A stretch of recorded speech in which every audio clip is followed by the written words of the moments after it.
I am activity. OF.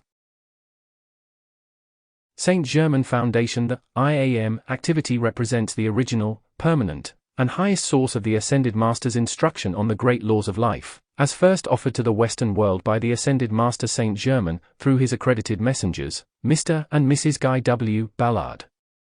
In the early 1930s, the Ballards established Saint Germain Foundation and Saint Germain Press Incorporated, which under Saint Germain's guidance, have expanded into worldwide organizations that offer to mankind the true Ascended Master teachings on the great cosmic word, I am. Saint Germain Foundation strives to keep the I am Ascended Master instruction in its pure, unadulterated form, free from any human interpretation, personal monetary gain, or proselytizing, as it is a gift from the great Ascended Masters and cosmic beings to bring illumination and perfection to mankind. Hundreds of I am temples and sanctuaries exist throughout the world, where the teachings are applied in I am decree groups. The books of the Saint Germain Series are available in many libraries, bookstores, or directly from Saint Germain Press. For further information, please contact Saint Germain Foundat. Dedication. His series of dictations is dedicated in deepest eternal love and gratitude to our beloved Ascended Masters, Saint Germain, Jesus, Nada, the Great Divine Director, our beloved Ascended Messenger, beloved Godfrey, and Lotus, the Great White Brotherhood, the Brotherhood of the Royal Teton, the Brotherhood of Mount Shasta, the Great Ascended Masters from Venus, the Great Cosmic Beings, the Four Great Gods of the Mountains, the Great Angelic Host, the Great Cosmic Light, and those other Ascended Masters whose loving help has been direct and without limit. Tribute 9. Time is approaching when all the humanity of this planet must give recognition to the four gods of the mountains who are entrusted with drawing and controlling the electronic force within the mountain ranges of the earth. The two gods of the mountains who abide in the Western Hemisphere form a mighty focus of the cosmic currents to this part of the landed surface of the earth. One of these is the great cosmic presence, beloved God Taba, who towers about 8 feet tall and comes from a very ancient race of people. His retreat is in the United States of America. He is the one after whom Mount Tabor in the Holy Land was named. Shortly after the ascension of beloved Jesus, he came to North America to become the guardian of the Rocky Mountain Range. The second god of the mountains in the Western Hemisphere is beloved God Meru, the guardian of the South American Range. He guards magnificent wonders of wealth, jewels, and beauty in the caves of the Andes and is the giver of certain currents that form the great strength and guarding purity for the three Americas. God Meru stands 7 feet tall and is of the most wonderful proportions. He calls the mountain ranges of South America the treasure chests of centuries past, and like the Himalayan mountains, they guard many wonderful secrets of nature. His retreat is located in the vicinity of Lake Titicaca, Peru, and his messenger is the beloved Lady Master Nada. Beloved Pearl tells us that the god Meru, the god Taba, and the god Himalaya are beings who, the first time one sees them, seem almost terrifying in their majesty, their beauty, the intensity of their light, and the perfection which they are. Volume 6:321. The great god Himalaya, from whom the Himalayan mountains received their name, holds under his direction the tremendous electronic force focused within the Himalayan range. From there he governs the electronic force which surges throughout India and China. He has much to do with the governing of the air currents. One example is the releasing of his golden snow over the United States of America. He has been the guardian of the Himalayan range since the beginning of this planet. He stands over 7 feet tall and holds under his protection many places of beauty and marvelous treasures in these great mountain peaks. In India there resides the Ascended Master Orion, known by the people as the Old Man of the Hills. He is closely connected with the god Himalaya. Beloved Orion is the guarding presence of the nation of India and the guarding presence of the Himalayan range. He comes under the beloved mighty Elohim, called Orion as well, one of the builders of this system of worlds. There is also the great cosmic hierarchy which governs the galaxy of Orion, composed of uncountable billions of suns and systems of worlds. The god Himalaya, the Ascended Master Orion, and the constellation Orion are part of the same activity, but of varying intensity. In Europe, the beloved god of the Swiss Alps has guarded a very ancient focus of mighty cosmic power for thousands of centuries in the Alps. It is his privilege to be the guardian of certain substance, fire, and power for the stabilization of that portion of the earth around the Swiss Alps. His retreat is located in the Monte Rosa. He tells us, the power which is drawn from the retreat in the Swiss Alps, from mighty Himalayas retreat in the Himalayan mountains, from the mighty god Tabor's retreat here in your Rockies, and mighty Meru's retreat at Lake Titicaca, means the focusing to a given point of 4 of the mightiest streams of electronic force to this earth. And that is necessary to hold certain balance in the structure of the earth itself in and around the 3 Americas. This forms a mighty cross over the Western Hemisphere, and it is no imaginary thing. The mighty electronic currents which flow through the mountains are all purifying in their nature. They are also protective and powerfully energized, of course. Mankind little dreams that there stand in the atmosphere of Earth 2 great electrodes between which can pass cosmic power and electric force, which the mind of man has never comprehended or even imagined.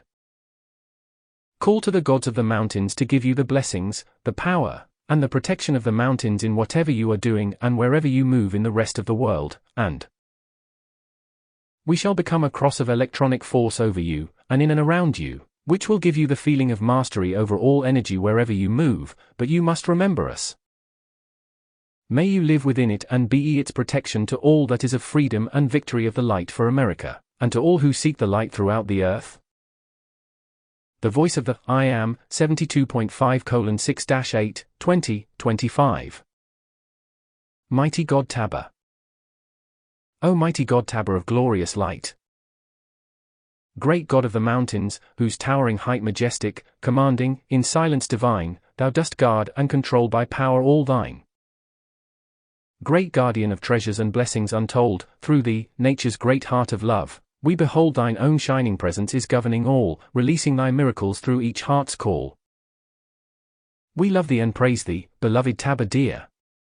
Enfold us and hold us and ever stand near to bless us and raise us unto thy great height, to guard and protect us by thy cosmic might. Illumine and charge us with thy wisdom too, prepare now the way and in glory step through. We long have beheld thee in great cosmic power, we stand at thy side now each blessed shining hour. Expand all God's light now throughout the whole world, until mankind all see light's banner unfurled. Held high in the heavens, the hope of all here, O glorious God Tabor, make our way all clear. Great God of the Rockies thou dost ever remain, God's keeper of secrets in light's great domain, till marvels unnumbered reveal life's great plan of glorious freedom and victory for man. O being so bright, in thy great heart of flame, we come now to rest and adore God's great name, and all life bestows through God's almighty word. The glorious I Am, through thy voice now is heard in sounds so almighty our hearts burst with light. Thy arms in full glory clothe us with thy might. Thy voice like the music of heavenly spheres, we hear say, my loved ones, my own blessed dears, come into my heart in the garden of God, you shall live in the light, no more shall you plod. From all limitation I now set you free, of nature's great blessing, hold full custody, know nature's great secrets love, wisdom, and power, be all God's authority, each day, each hour, command all the elements to do God's will, command in full power. Peace, peace now. Be still. Chanira the voice of the I Am, 42.1:3, January 6, 1950 Chicago, Illinois Record CD 1370 AB, Cassette 60422. Beloved ones of the light, as we enter into the radiation of the evening, may I reveal to you more of the inner secrets and powers of the great love of the universe. That mighty stream of pure electronic force that plays throughout the system as the great cohesive power holding the physical structure together, and at the same time moving within that structure its sustaining, expanding power of life. As we enter into the radiation of that which we are endeavoring to increase in the United States of America to hold greater protection around that which is constructive, we are drawing through the great permanent rays to the earth the greater intensity of our own love as it plays through the mountain ranges of the Americas. Throughout the planet in the mountain ranges there is the concentration of electronic force that, as it goes through the structure of Earth itself, pours forth through radiation to the powers of nature and to the people that energy which, from an electrical standpoint, you would speak of as high potential. and that is step down to whatever intensity the beings of nature require in their building of the magnificent formations within the mountain ranges themselves. Then it is stepped down into that intensity which the plant life can use, and it is also radiated forth into the atmosphere which mankind breathe in and which is, in reality, part of the great fire breath of God. This mighty outpouring of the love from the great beings who direct this system of worlds is of tremendous importance to the individual. If mankind would contemplate some of these more magnificent manifestations of the great outpouring of life from the great central sun, it would be a raising force to the individual who, through the attention, would reach up to this greater power of cosmic Christ love, and draw that which is of cosmic intensity into the individual's own life stream to be the illumination and the greater power of accomplishment that cooperates with the great onward expansion of life's perfection. Now in entering in tonight to the radiation that we are drawing from South America for the accomplishment of certain things to hold balance within the three Americas, we ask each of you to become an open door through conscious recognition and acceptance of that love, which we are privileged to pour to the people of Earth. Unless mankind will understand this and consciously accept it, cooperate with it, and allow it to expand in themselves and go forth as the purifying, harmonizing power to change conditions in the physical octave, I tell you, there's no hope otherwise. As each of the great ones has said recently, the planet is taking its initiation in love. And that means that hate must be consumed by that electrical force of the universe, the pure electronic force from the physical sun and the great central sun and from that light substance in our octave of life. Just as you would throw a blanket over a fire to put it out, can this cosmic light substance from the Ascended Master's octave be consciously drawn, and condensed and concentrated and directed into conditions, and around them where hate is rampant, and planning an expansion of its own destruction? And I might say to you tonight, this is vitally important in the capital of your nation. While the capital of every country is the focus for intrigue and selfishness and all that sort of thing, yet we are all concerned with the protection in the United States of America of that power of freedom of which she is the guardian. Being the heart of the world, the freedom to love God as the ideal of the nation must be maintained within these borders, and our cosmic Christ love and your demands for its protection are the only activities of life on the planet that can possibly protect it. The destructive force in the rest of the world, as well as here, will not protect your God-given freedom. It will not protect the blessings within your borders of which you are the custodians. The responsibility of guarding the great divine gift which the mighty IAM presence, through the beloved Saint Germain has bestowed upon America from the beginning, the responsibility of that guardianship rests with you.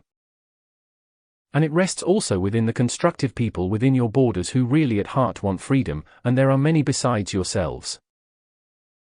That, so far as we are concerned, represents an expansion of the light within the people themselves, and if you are determined to fire them awake with this great cosmic Christ love for the great God presence of life, then that becomes the guardian presence for the freedom of the nation. We are drawing tonight certain currents of that intensifying love from the retreat at Lake Titicaca, from the retreat of Shambhala under the direction of the mighty Sanat Kumara, and there is also a concentration of it into your capital tonight from the great Lord Maitreya. We would appreciate it deeply if sometime each day, while the present turmoil seems to be expressing, that each of you consider it your patriotic duty to demand such a concentration of the great fire breath of God's invincible love, from the central sun go into that city with the cosmic power that will compel mankind to breathe it in, and to a large extent, hold the purification necessary to stem the tide of that which the destructive forces wish to draw forth into outer violence. Hatred is a terrible thing before life. When mankind have gone on so many embodiments determined not to love some other part of God's life, then the reactions must come and make individuals awaken to the law of their own beings. You, as IAM students who have conscious awareness now of the power of this love, are our hope to hold under control certain forces within your borders until they can be completely removed. Things must be kept in leash until the cosmic law sees fit to remove the complete stream of energy that is now the sustaining consciousness and supply of the war beast of the world. The head is in Washington, and the resources of your country are being consciously depleted with the deliberate intent to subject you to the same slaughter as the rest of the world. With your cooperation to our request, in the recognition of the great fire breath of cosmic Christ love from the great central sun to sweep its blazing presence into that city, and compel the people to breathe it in, we hope to stem the tide of that which is planned I am not here without conscious command of the great cosmic law, and the beloved Lady Master Nada, who is my messenger, ever stands ready to pour the power of her love that has served many civilizations throughout the centuries, to bring in the perfection that has blessed life so greatly. We are asking you, as beloved Saint Germain's family, to call consciously and daily, and demand in the name of the mighty I Am Presence, the great cosmic law of cosmic Christ love, demand the concentration into the city of Washington of that which compels those in your government to become aware that they can no longer go on with the idea to undermine the nation. There are those strong, loyal souls within them who are doing all they know how to do to prevent the destruction intended, and they must have help. And your call for this great fire breath of cosmic Christ love from the great central sun will wrap itself around them as a substance, which becomes the strength and courage and power and determination to not yield to the forces that want to destroy again the handiwork that would take mankind to freedom. We must concentrate your attention again and again and again to your own conscious, cosmic call for this great love from the great central sun to spread its flame wherever hatred appears. And that flame must be held in sustained action until it shuts off the further feeling of the hate creation of the world. We are very grateful for your decrees tonight. Much was consumed as the flames went forth, and much still needs to be consumed. From the great mountain ranges within this nation there is going forth the blessing, and the purifying power of our love everywhere possible to hold protection for all that is constructive. And maybe the great cosmic law will permit certain dispensations for which we have asked to more rapidly intensify within your borders the concentration of the cosmic light substance. Many manifestations of the light, and the great electronic currents of energy passing through the atmosphere of your country, many of these streams of energy are being increased hourly. And we are very grateful for your determined stand to demand America's freedom from that which would seek to rob the people of everything that is of the light.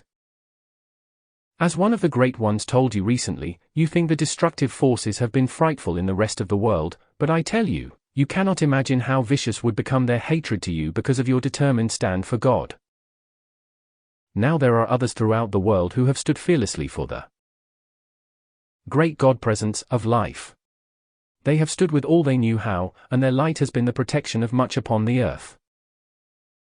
But, my dear ones, you have conscious knowledge of the great cosmic word, I Am, The great cosmic authority that, if spoken into the atmosphere of earth, becomes the command to the universal light substance to concentrate into outer manifestation. You hold within your hands the scepter of power by your conscious knowledge of that mighty I Am presence. Will you, for the next few weeks, see the luminous presence, not only over the individuals who are within the city of Washington, but also the luminous presence of the cosmic beings who govern the Americas? See their luminous presence filling and surrounding the city. The mighty Cyclopeia guards Canada. The mighty Saint Germain, the goddess of justice, and the Archangel Michael have been the principal guardians within the United States, as is also the beloved Lanto and mighty Victory. And the beloved Nada, the blessed Mary, and others with myself, are the guardians of South America. So far as Mexico is concerned, that comes under our guardianship also. Now there are focuses of tremendous power within South America as well as Central and North America, places where the manifestation of the light has been held for centuries. Every effort is being drawn forth from those retreats, wherever effort is being made, to draw forth from those retreats the streams of electronic force of the love that has been held concentrated there for centuries, and that is all pouring tonight into the city of Washington, D.C. The United States of America, as you have been told before, is the cup of light to the world, and the permanent atom is within your city of Chicago. And if this power of love and I Am, speaking of that great cosmic Christ love from the great central sun that is the sustaining power of the whole system, if by conscious command, you demand that, in its cosmic action unlimited in its quantity, be concentrated into the capital of your nation, and you demand that all things be held within your borders by that love, all things be held within its consciously drawn flame, you'll find many plans of destructive forces will not succeed. For your encouragement, beloved ones, I want you to know, the inner currents have been reversed some time ago, so far as the destructive forces are concerned, and they are being removed as rapidly as possible from the planet. But the outer effects must also be corrected, and the great powers that guard the destiny of the Americas are watching hourly to increase by conscious command this great flame of cosmic Christ love everywhere within and around all that is constructive within your borders. Then as that is anchored and it expands, it goes forth and more rapidly consumes the destructive activities that are seeking to express. We want you to feel that there are legions of Ascended Master friends who stand your guard because of the service you have the capacity to render. And only the IAM students do have that capacity because of your conscious knowledge of the IAM presence. It would draw tremendous assistance were you to demand that everyone within your nation, and especially those in your government, be compelled to see that mighty IAM presence above their own heads. If you will make the demand, we will do whatever the cosmic law permits to clear away enough of the obstruction in the atmospheric condition to make them see that presence from time to time, and it would do much, I might say to you, to awaken certain forces within them that would be for the benefit of the nation. There are locations within South America where various ones of the ascended host have ministered from century to century. The same is true of Canada and North America and Central America.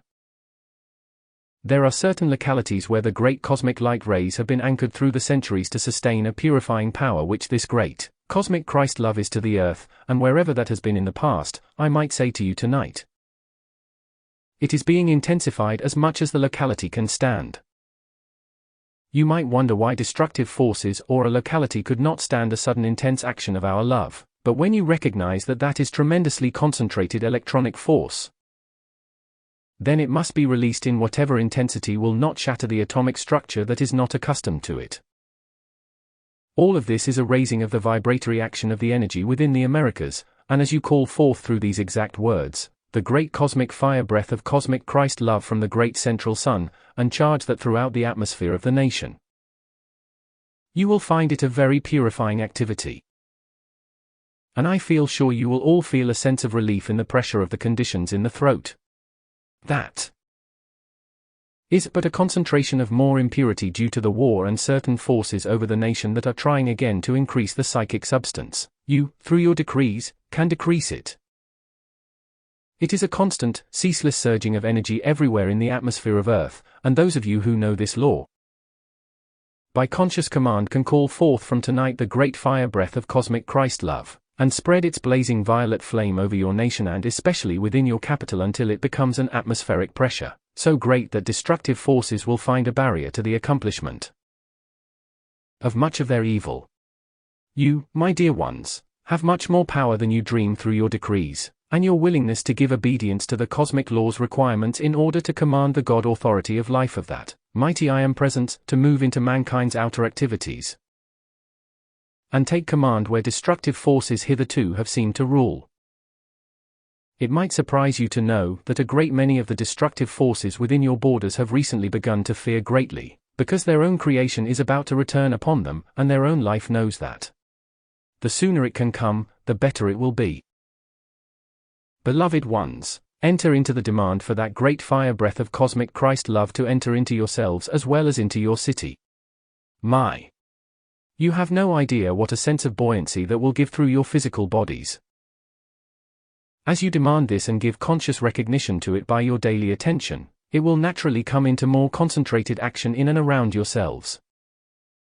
While it is an activity of the violet consuming flame, it also is like a vapor. It is like a substance as well, and when you feel yourselves breathing that in, notice, if you will, its immediate, raising, exhilarating effect within the body. Whenever you're tired, for a few moments just stop, and taking a few deep breaths, demand that the great fire breath of cosmic Christ love now comes into your body, and there expands its great outpouring of cosmic power in its purifying radiation in and around the physical form. And see for yourselves what a lifting, wonderful, exhilarating feeling will come with it. The fire element, my dear ones, is the life-giving and life-sustaining activity of the great central sun to this whole system of worlds. That is the atmosphere of a planet. It is also the atmosphere of the individual, but if you give it conscious recognition, you can increase its power within and around yourselves almost without any limit.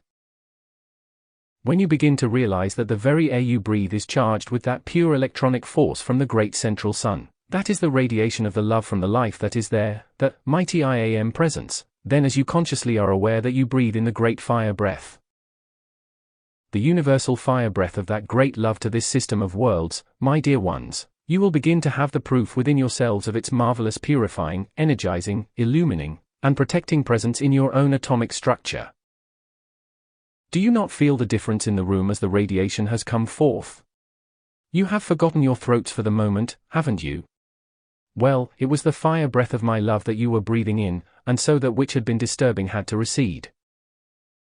But you can just as well as not fill yourselves consciously with it at any time.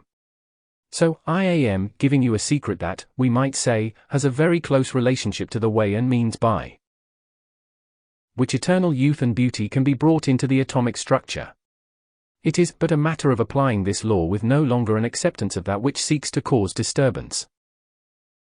You know, when there's a volcano burst and all that dust goes into the atmosphere of Earth, mankind become panic-stricken with fear. When our love comes forth by conscious command drawn from the great central sun, or the individual retreats, where its greater intensity is located, when we consciously draw that forth and send it into a city or a nation or into a group of individuals, it has just the opposite effect of the volcano. One spreads its devastating substance. We, by the same outpouring of energy, but qualified with our love, spread the life-giving power of the great fire breath of our love. And that, coming forth from the great central sun by conscious command, can be drawn by the individual both within the body and into the atmosphere in which you move. Then you carry your own atmosphere with you, and wherever you go, others will feel the life-giving essence around you. They will feel your courage. They will feel your power to accomplish. They will feel, through your radiation, the acceptance of the presence and the possibility of attaining the ascension. This is actual substance on which is carried your feeling that you have accepted concerning the presence, and on which is carried our outpouring and conviction to you. Then your radiation carries that conviction to others through your mental and feeling world.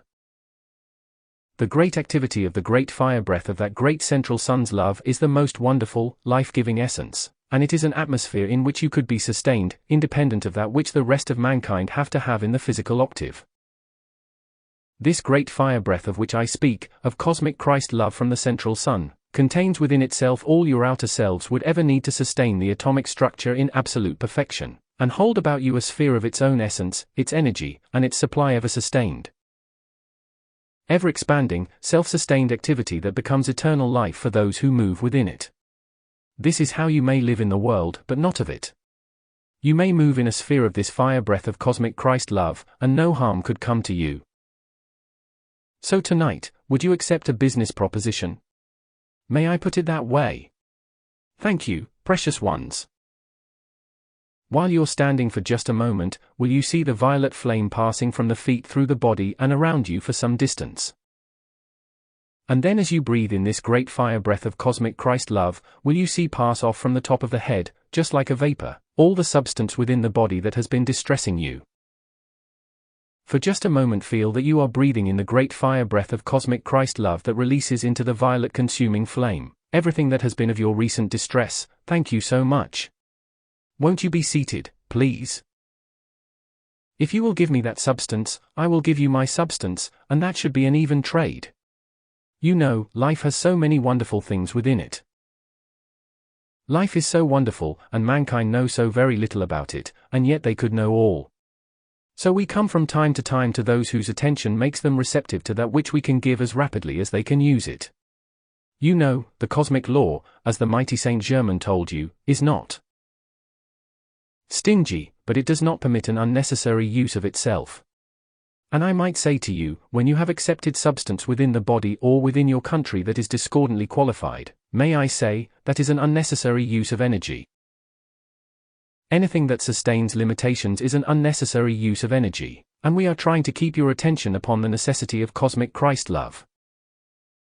You have not always considered it so. You have thought it was a religious ideal. Oh yes, it was true, but you shelved it most of the time, and you only remembered to call forth its power when your own distress became so great you couldn't stand yourselves. But know that you are awake from the nightmare of the human senses, May we ask you to enter in with us to the conscious command that this great fire breath of cosmic Christ love now becomes the atmosphere of your city, the atmosphere of your nation, the atmosphere in and about yourselves. And if you will visualize it always as violet, like you would see a violet fog, within which plays the flame, you can draw that into yourselves, and then command it to be the release within you of whatever intensity of that cosmic Christ love is necessary to compel purity and balance and health and strength and all the perfection you could desire. You have accepted. You have accepted that you cannot live in the physical form if it doesn't have air to breathe. I say to you, you cannot live and go forward into the activities of perfection, unless you have the great fire breath of cosmic Christ love to breathe into your inner bodies. And that must become the atmosphere of your world. Then, regardless of what you require, you at all times, through that power of the sacred fire, have an open doorway, a clear pathway into our octave and into the heights of creation, for through that love you may go anywhere in the universe, behold what you will. And with your attention and love upon it, will life give it to you to use in the physical world. Life will not withhold from any constructive thing that you really desire to use in the physical octave, but be sure you call forth with it its eternal, invincible protection and the full illumination necessary to use it in the fulfillment of the great divine plan that affects the whole world. Then you are free to draw what you will, my dear ones. Beauty and perfection. An abundance of every good thing is yours at any time through the command of that great cosmic Christ love, and the acceptance of its great authority of the sacred fire. People do not realize that the sacred fire is real. To a majority of people, you say, the sacred fire, and it's indefinite, hazy, something. They think it might have some relationship to the flame, but they're not sure, in fact, they're quite uncertain. And the average person, when you speak of the sacred fire, says, well, what's that mean? I don't understand it. And yet that very sacred fire, the unfed flame in your own heart, is giving you the energy by which you live, and then tell me you don't know anything about it when you certainly know yourself. But tonight I want you to become aware and use, by conscious command, the love, the cosmic Christ love through that great fire breath of creation, because that is the great inbreathing of the cosmic activities of the sacred fire that produce what you will in the physical octave. That great fire element interpenetrates all the other elements, and it is the very life essence within everything. Therefore, within yourselves you may have as much or as little as you consciously accept and call into outer action, because you are surrounded by it everywhere. You may turn your attention to the heights of creation, and by conscious recognition, as that energy comes back to you on the love you have sent forth through that great cosmic Christ presence, the mighty I Am, in the great central sun, as your love goes to that, it is like a river of flame. And on the return current does there come back to you this great fire breath that is the life pulsation of the beings of the great central sun. You were there once. Your life has always been, is now, and always will be, and therefore you might just as well have all the blessings that are in the heart of creation to draw into your outer use in whatever proportion you require them. As to go on in this outer world's acceptance that you haven't this and you haven't that and you haven't something else. Tonight, because of the need for your nation, if you will make this call that the atmosphere over America blaze the great fire breath of cosmic Christ love, until it makes the very atmosphere alive with its flame, and the people are compelled to see it, and they'll be inquiring about other things than discs of light. If they were to see the atmosphere itself become like a flame, almost like a fog of fire, it would at least set them to thinking about something beside themselves. And in that moment they will learn much. So as we move forward, you have the knowledge, we have given you conscious explanation of these more magnificent activities of life's great energy. Therefore, live now in the atmosphere of your own call for that cosmic Christ love, and demand that its great fire breath come into you and renew the outer self, give you the exhilaration of its great cosmic presence, and pour forth through you that which maintains your world in beauty and perfection and boundless, wonderful, perfect activity. Then draw it forth into your nation to render the same service, and call that forth until the city of Washington itself becomes as a blazing sun with that fire, and let us see what we can do to prevent hate again having its own way. If you will help the beloved Nada and myself to concentrate this through the student body by conscious command into your nation's capital, we will do our utmost. And then leave it, the results in the hands of the cosmic law. but we will do our best, and I am sure you will, for the protection of your nation against that which is not love. So from tonight, may this flame cover the country, and may it concentrate in the big cities where so many people are gathered together, and move into outer action the consuming power that annihilates the hate that would try again to cause more suffering. Just as hatred hurts, so does our love heal and soothe and encourage and protect and supply that which is constructive. Wherever it goes, it blesses all with that great gift which only that cosmic Christ love can give. May its great fire breath surge in and around each of you and arouse you to the most wonderful acceptance of its mighty presence, and take you forward victorious everywhere.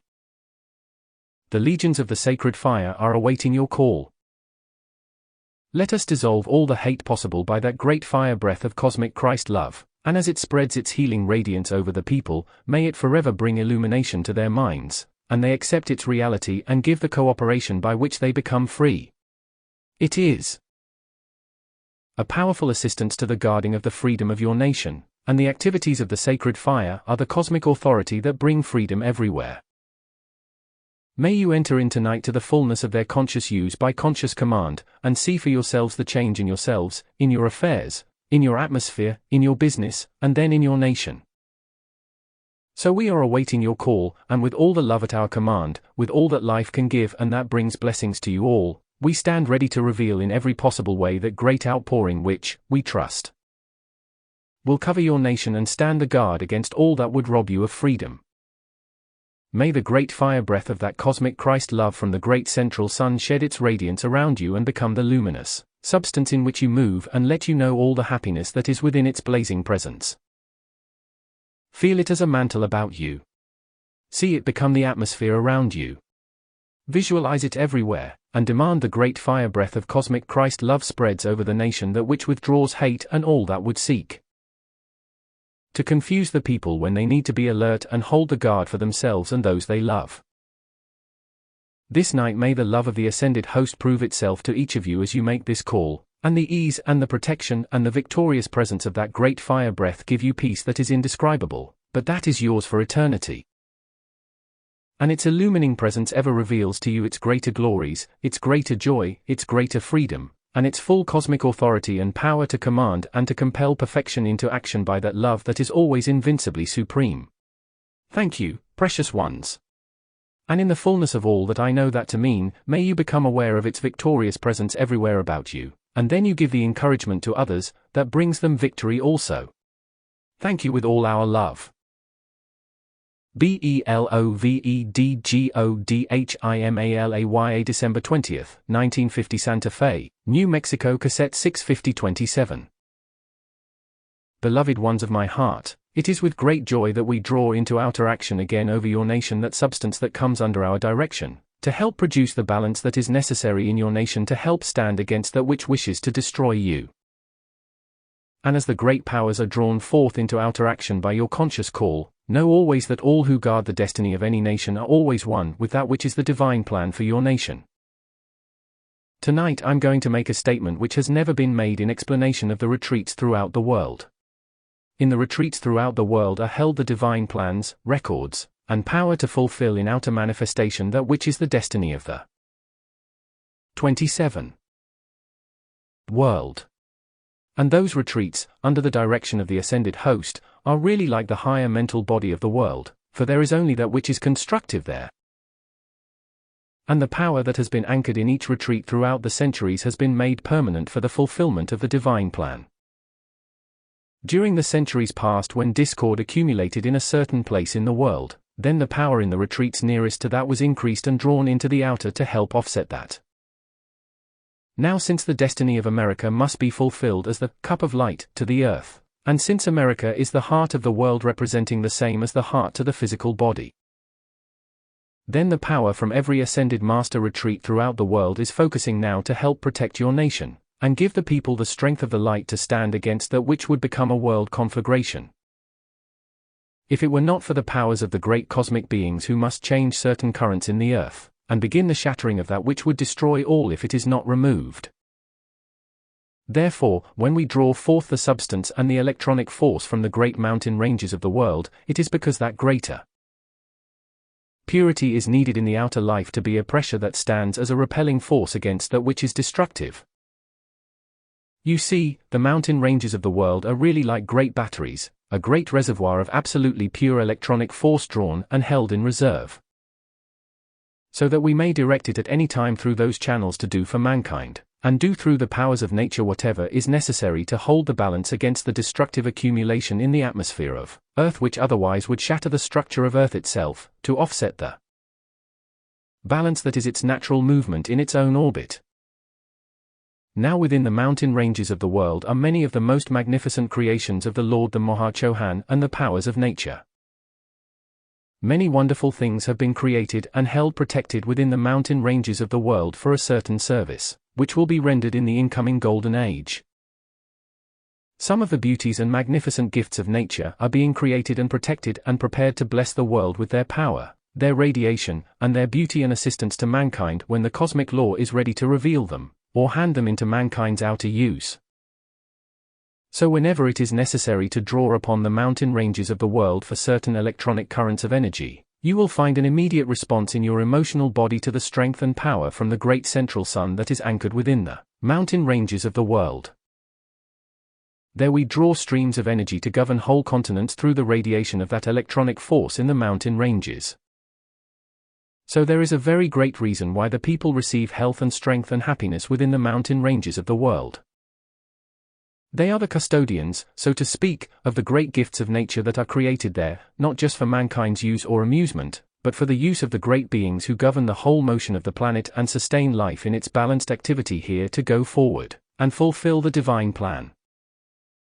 Mankind feels justified in tearing great mountains to pieces to satisfy their greed and their peculiar ideas of supply, when if they would live close enough in their love and gratitude and adoration to the beloved mighty IAM presence of each life stream to keep the door open to us, the natural powers that are to bring supply to mankind in the outer world to fulfill the divine plan would act through them as naturally as breathing, and without the frightful struggle and discord and destructive way and means that mankind has devised to extract that substance from the mountains that is used in outer commercial activity.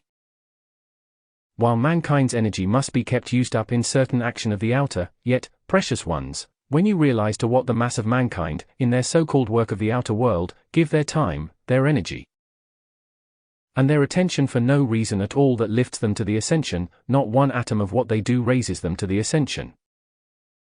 On the contrary, so much of their physical action in the outer world in the use of life's energy, but builds more and more and more limitation through the centuries that accumulates as a pressure against the powers of nature, until such time as the force within arises and shatters the pressure without. NOW then. YOUWHO have CONSCIOUS understanding of this in the use of the great light substance, which we pour over the nation, you may have an individualized stream of that substance as a balancing force within you, just as well as we can spread it over the nation to hold certain balance or pressure in the atmosphere, so the destructive forces cannot accomplish all they intend. We only allow enough of their own destruction to recoil upon them in order to teach the lesson which they will not learn harmoniously. Therefore, if we allow certain destructive reactions to be faced by mankind, it is because they have refused to learn the law the harmonious way, or they have refused to give obedience to the demands of that law. But now you enter into a cycle wherein the cosmic law takes possession of the atmosphere of Earth, and becomes the authority of what is to act here. So those of you who know this law, those of you who have given obedience in your outer activities to come this far in the light, are very welcome to help use these greater powers and bring this substance which brings balance and greater purity wherever you consciously direct it in the physical world.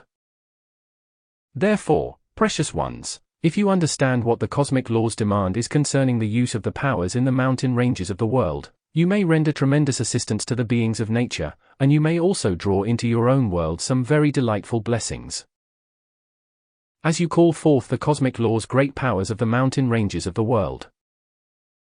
In your acknowledgement of the cosmic law's miracle action of the powers of nature through the great mountain ranges of the world, then everything that is beautiful and harmonious in those channels can begin to come closer and closer to you by your own heart's love, and by the natural law of attraction that draws into your outer use that which expands the blessing already created and fulfills the great divine plan in outer action. There are many powers of nature focused and acting within the mountain ranges of the world, therefore if you want them to bless you, then send your love to them and issue your command. You call to your beloved I Am presence first, and then to the great beings who direct the powers of the great silence. You may demand and acknowledge that I Am, the cosmic law's miracle release of the powers of nature and the forces of light within the mountain ranges of the world, into my outer use and direction for the greater blessing of love and perfection to life. Now when you realize, life is in the mountain ranges of the world, life is in the heart of the great silence, life is in the great powers of nature, then if you begin your acknowledgement of your complete oneness with that life will give you all it has to help you fulfill the divine plan. So when you say, I Am, the cosmic law's miracle action of the life in the great silence, and that life in its glorious cosmic blessings and perfection without limit manifests through all the life that I contact and releases its powers to fulfill the divine plan.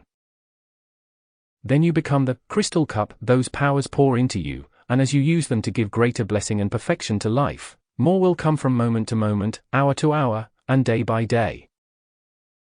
When you want to feel your oneness with the powers of nature in order to unite with them your love to help control them harmoniously and to prevent destruction, then when you say, I Am, the cosmic law's immortal, miracle action and oneness with the perfection in the powers of nature.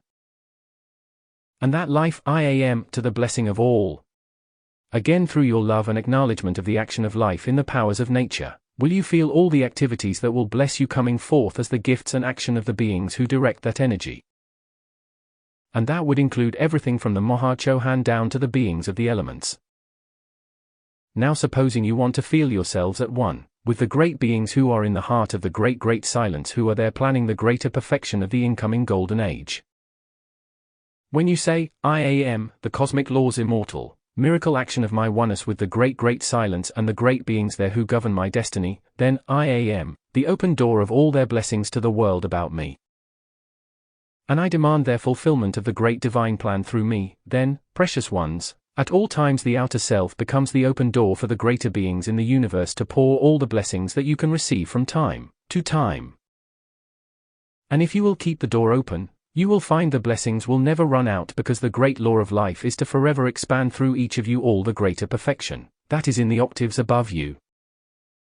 Now these are very powerful activities and use of the great law of your own life, and if you want to know what is in the fire temples in the electronic belt around the physical sun or the healing temples, or the music temples, then acknowledge your life's oneness with that life, for that life is in the universe.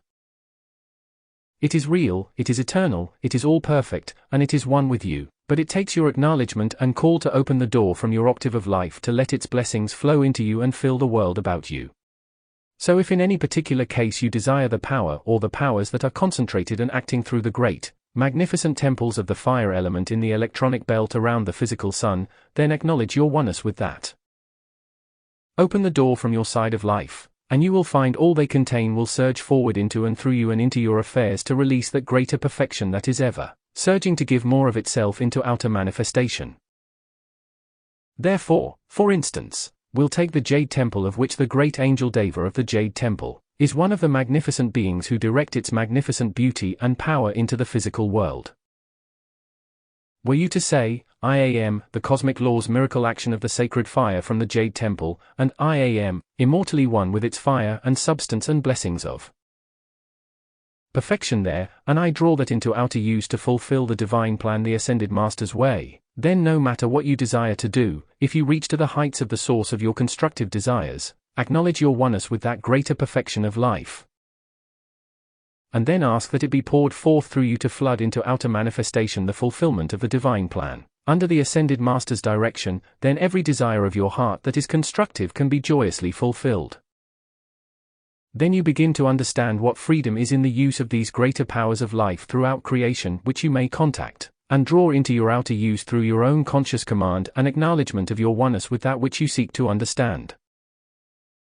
People know very little about the mighty being Helios and the great cosmic beings who govern the activity of the physical sun to the earth, but they could know a lot more if they wanted to. When you really want to know and feel that magnificent power from the physical sun which is all life and health and strength to you all, precious ones, when you say, I Am, the cosmic law's miracle oneness with the physical sun, and IAM its victorious flame in outer physical action producing perfection forever, you would draw the healing rays from the physical sun. You would draw the attention of the cosmic beings who direct the activities of the physical sun to the earth, and you could live just as close in the heart of their love as you desire. But it takes your acknowledgement of your oneness with that which you desire. When you say, I am, the cosmic law's oneness with the life in the physical sun. I give it my love, and love gives me all that is there. TAM, the cosmic law's miracle action of my oneness with the life in the great silence, and its manifestations are mine in outer action. Then when you acknowledge your oneness with the mighty IAM presence, and higher mental body of every life stream for the freedom and purification of your nation, then that same acknowledgement draws forth cosmic powers to help the nation more quickly.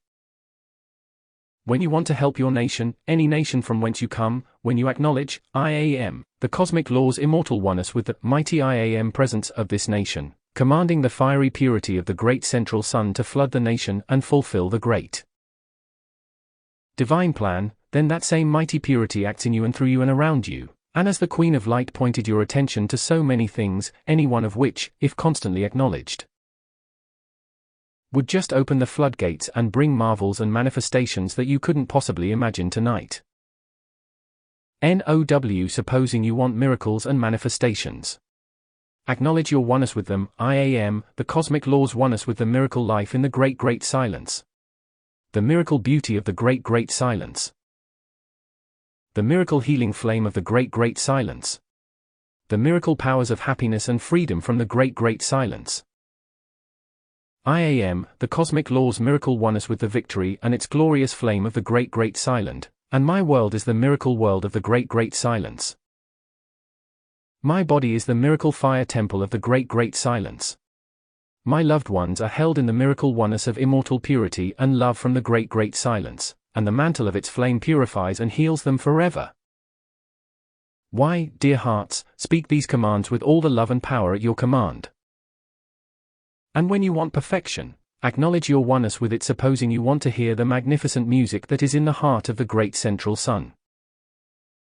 When you say, IAM, the cosmic law's miracle oneness with the great music in the heart of the great central sun, and I draw its healing flame into all my outer activities until it sounds everywhere its happiness to life.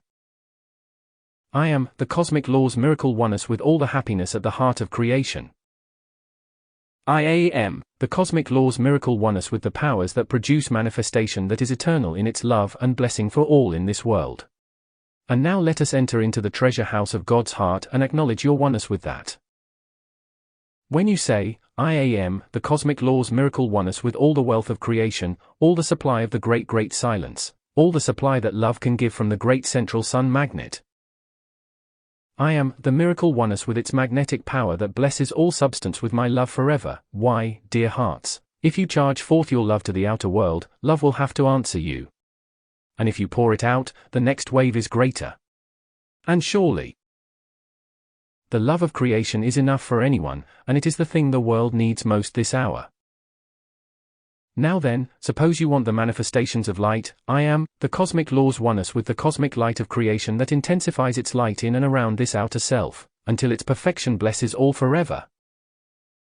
Now when we spread the golden snow, that golden light substance, over your nation to help bring a balancing activity, we must know our oneness with the law of balance, don't you see, which is the blessed goddess of justice, mighty action of her flame to the earth. Therefore, if you want divine justice in the outer, give this acknowledgement, I am, the cosmic law's oneness with the immortal, divine justice from the great silence, and by that silence is that justice and balance maintained here. By the love of the great central sun magnet is divine justice ruling here. This is almost limitless, precious ones, in your magnificent acceptance of this action of the cosmic law, for when you acknowledge your oneness with it, you are accepting the divine perfection you want.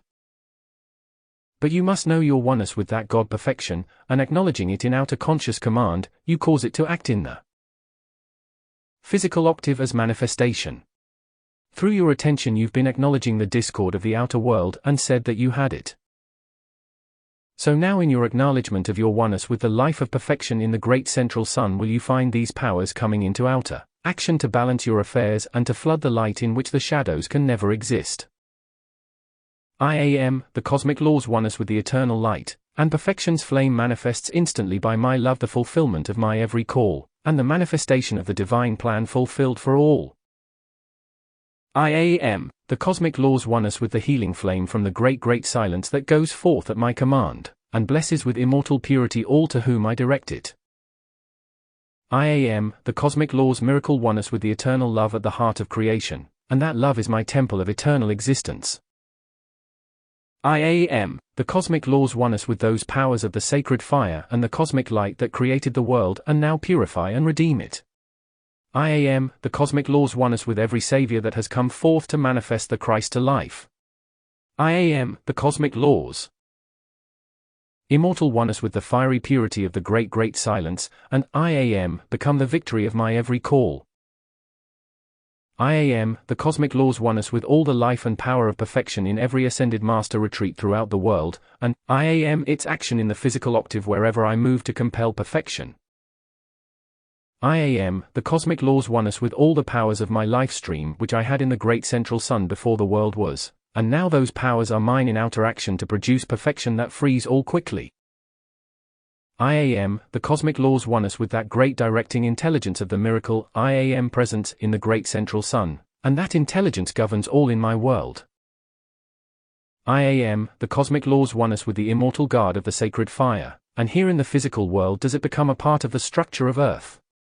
Draw this into outer action in your nation and everywhere you know mankind need assistance, and I tell you, nothing will be denied you.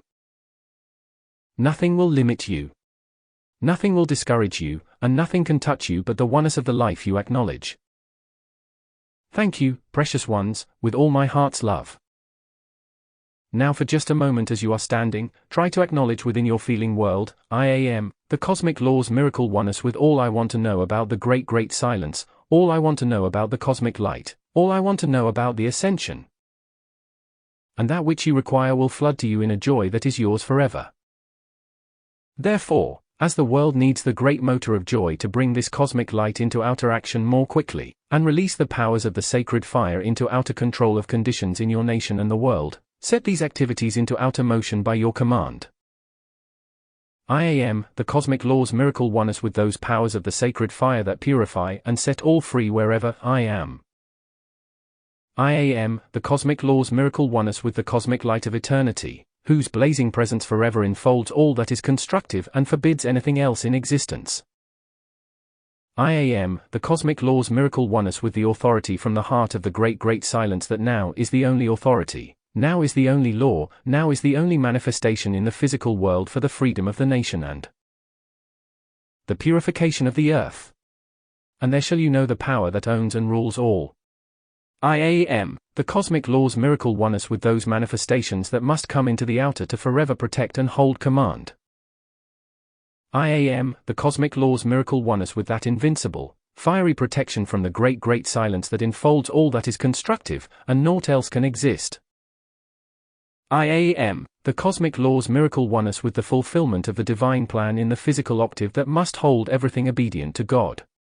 I am, the cosmic laws miracle oneness with the God of creation, the mighty I am in the great central sun, and that oneness is everywhere master through me for eternity. Unto its presence do I commend you. Unto its heart do I claim you. Unto its bounty do I flood you with every good thing, and unto its blazing presence may I be privileged to help raise you to your immortal victory, and as love takes you over from the human to the divine.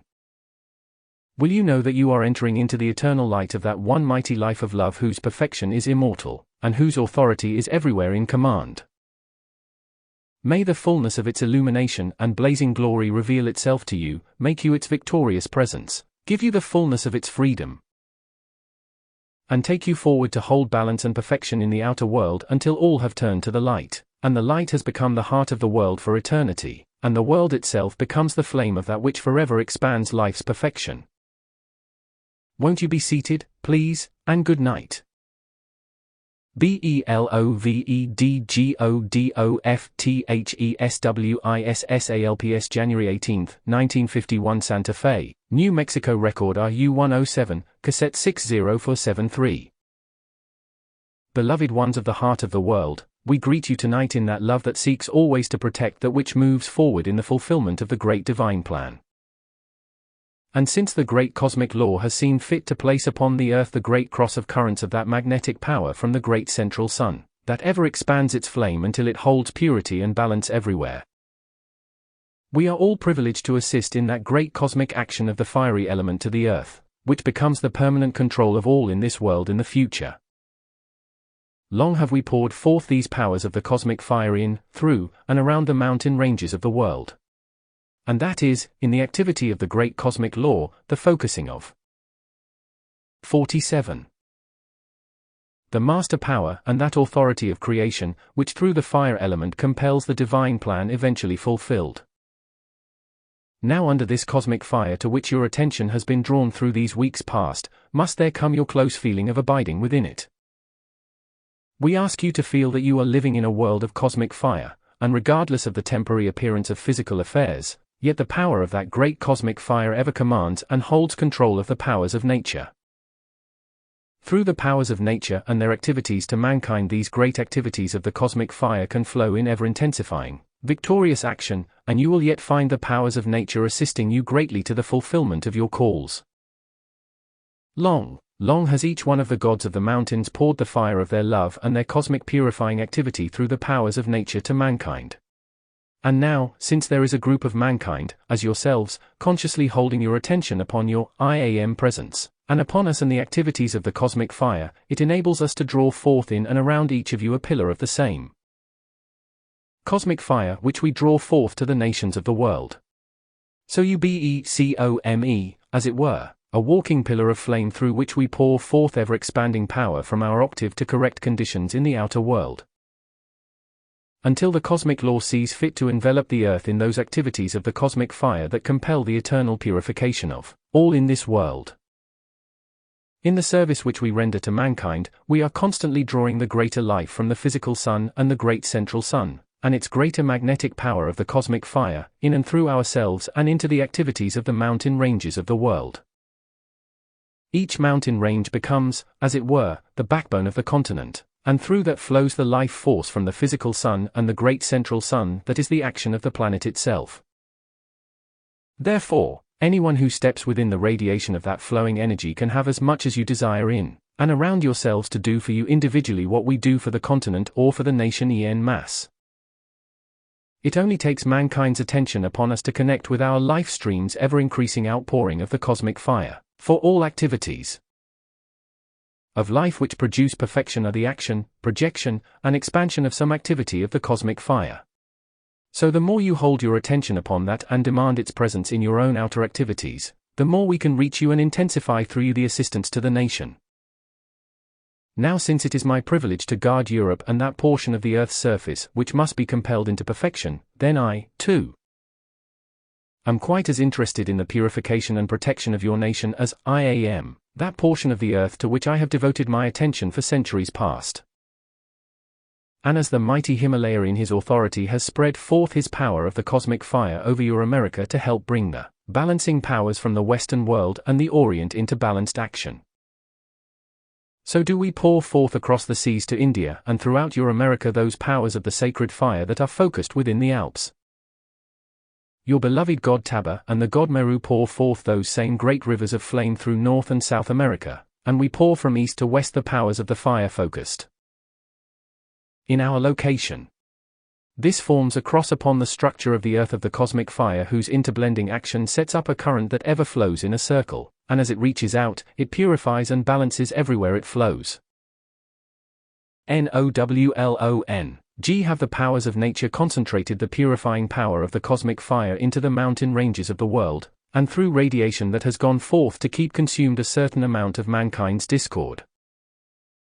But from now on, with your conscious calls in the use of the cosmic fire, a much greater intensification of that can come forth into outer action to affect the nations of the world, and, automatically, that affects your own individual activities with ever-purifying, blessing action.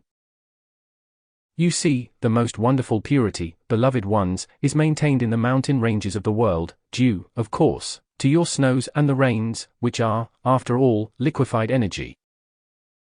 The snows and that everlasting purity hold the substance undisturbed in those locations while the radiation goes forth to touch the mental and feeling world of mankind with greater purifying power. Now as you enter into the feeling of being completely one with us, as you recognize the heart flame of our love, you may draw forth into your own individual activities powers that you scarcely realize exist even now, with all the knowledge you have been given. And yet, the magnificent powers that are held guarded in their eternal purity within the mountain ranges of the world, those powers, as the permanent golden age takes its dominion on the earth, will come into the outer use of mankind. And it is perfectly natural that they should come into your use ahead of the rest of mankind. So your attention to us through conscious recognition and feeling that your life is one with our life because we have poured forth our purity through the mountain ranges of the world that has come forth to bless and awaken you. Therefore, as you give us your attention and you feel at one with our life, well, then more of our cosmic powers can come forth to bless you, individually, in your outer action, as well as for your nation. Thank you, precious ones. Won't you be seated, please? Now in order to see closer into our powerhouse of the cosmic fire, if I were you, I would give recognition in this way: I am one with the fiery hearts of the gods of the mountains, and my life ever draws forth their boundless blessings into my outer use for the freedom of all mankind. You see, there are many, many substances and wonderful condensations of power and beauty, and perfection within the mountain ranges of the world that mankind have never beheld, and will not be permitted to behold until the entire structure of earth is purified and the discord of mankind removed. Therefore, when you accept, and through your attention, acknowledge that your life is one with the fiery hearts of the gods of the mountains, then the fire of our life can begin to flow back, and bring into your outer use many of the blessings in the mountain ranges of the world that mankind have never yet used in the outer. After all, dear hearts, when you want to connect with any part of life and draw forth its greater blessing into your outer use, you must connect with that through the fire element, and you must connect through the love in that fire. So our fiery hearts, I might say, contain those wonderful powers of life which have been our gift and our responsibility to focus, to concentrate, and to guard within the mountain ranges of the world. There is such beauty, my dear ones, in some of those activities, and that beauty is a focus of power. Therefore, since power is one of our main services to the earth, the electronic and magnetic powers of the fire element that are held guarded within the mountain ranges of the world can be brought into your outer use now by your feeling at one with our life. And through the fire of our heart's love, as you feel yourselves at one with us, then call forth the perfection which we want to bring into outer action into your outer use. You see, life places these marvelous blessings within the mountain ranges of the world to bring into outer action someday, into outer use, these more magnificent blessings that produce greater beauty and perfection, and give life a greater opportunity to expand its wonderful love. And may I say, those of you who have loved the mountains, I say to you, you can't possibly understand how much we love those mountains. So if you enjoy being within them, try to remember, your love for the mountains is your gratitude to life, and our love to the mountains is our joy to expand the gift of our life to you and to all who come within their radiation. Now there are certain activities of power within the mountain ranges of the world that mankind cannot master until they come into our octave, and that is placed there for a very, very great reason. In the mountain ranges of the world is concentrated a certain activity of cosmic purity of the cosmic fire, and that cannot be interfered with by mankind's discord. You see, there are many, many places in the mountain ranges of the world that are wholly inaccessible to man, and in those places do we guard and use those great powers of the cosmic fire that ever send forth their blessing to the physical structure of earth, to the plant life of nature, and into the atmosphere of the earth which mankind is absorbing constantly. All of this is a controlled action of the fire element from our octave, which is immortal purity to the structure of earth and to the atmosphere of earth. And if those great currents of flame were not constantly passing through the structure of the earth through the mountain ranges, the cohesive power of the planet could not act. This is part of the supply of life to the earth, the same as there is the liquid light flowing through the nerves of your physical bodies. So through the earth passes these great currents of fire, and they become the life of the earth. They are the life of the minerals. They are the life of the plants. They are the life in the atmosphere, and they are much of the life through radiation that mankind absorbs through the atmospheric conditions of the world. So when you begin to feel yourselves at one with our heart's flame, precious ones, be prepared for wonderful, delightful surprises for our hearts love to give you the joy of what is within our life. And we love to give you the blessings that we enjoy bringing forth in the mountains of the world. Just know that our hearts love guards that magnificent activity of substance and purity and action, and you, the more you keep your attention upon our hearts love, you will feel more of our great blessings to life become a permanent creation in your own world. Just as in the great oceans of the planet is their focus that ever-purifying, continuous motion, so in the mountain ranges are focused various powers that continually surge forth through radiation their wonderful gifts and blessings, and beauty to life everywhere. And you, through your love to us and through your feeling of oneness with our heart's flame, can draw back into your own outer use everything that our love can give. It is but a matter of holding your attention upon the source of the gift, because life everywhere loves to give that to you. I mean all life that is greater than your outer manifestation. We love to give you the gifts of our domain. Your beloved presence loves to pour its love through you to us, and we love to pour our love back to you. And our love has so many gifts that would bring you such joy that it lifts you beyond the outer self. You can find peace and strength and purity in the mountains that is truly the very essence of life. These are only a small portion of the gifts which we bestow upon the whole planet Earth. We are the guardians of those gifts of eternal purity which ever expand beauty and perfection, and the wonderful action of life everywhere throughout the planet. So regardless of your air transportation, regardless of your scientific discoveries, regardless of all that mankind think they can do, there is a secret domain on the earth into which they can never intrude until they are one with the flame of love in our hearts. For we are the guardians of those treasures not made by hands. And may I say, in the mountain ranges of the world is the master authority of creation. We are authority there wherein mankind's usurped human authority can never come.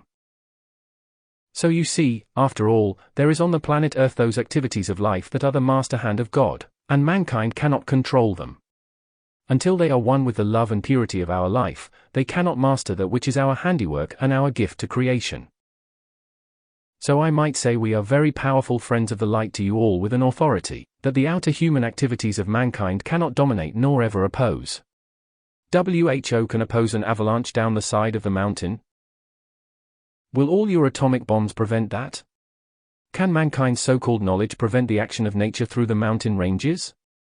When mankind seeks to discover certain things in the mountains and the powers of nature hide them by the clouds, as delicate a thing as a cloud, can mankind interpenetrate that? Do you not see the hand of authority? Do you not see? The master power of all creation is vested in certain activities of nature that mankind can never control except through the love and oneness with the cosmic fire in the heart of the cosmic beings who control this system of worlds. When you say, I am the cosmic law of the power in the mountains, and I use it for the upliftment of mankind, then, dear ones, that means that you become the action in the physical octave of our authority, and our power and substance and energy in the mountains that you may draw forth to assist mankind.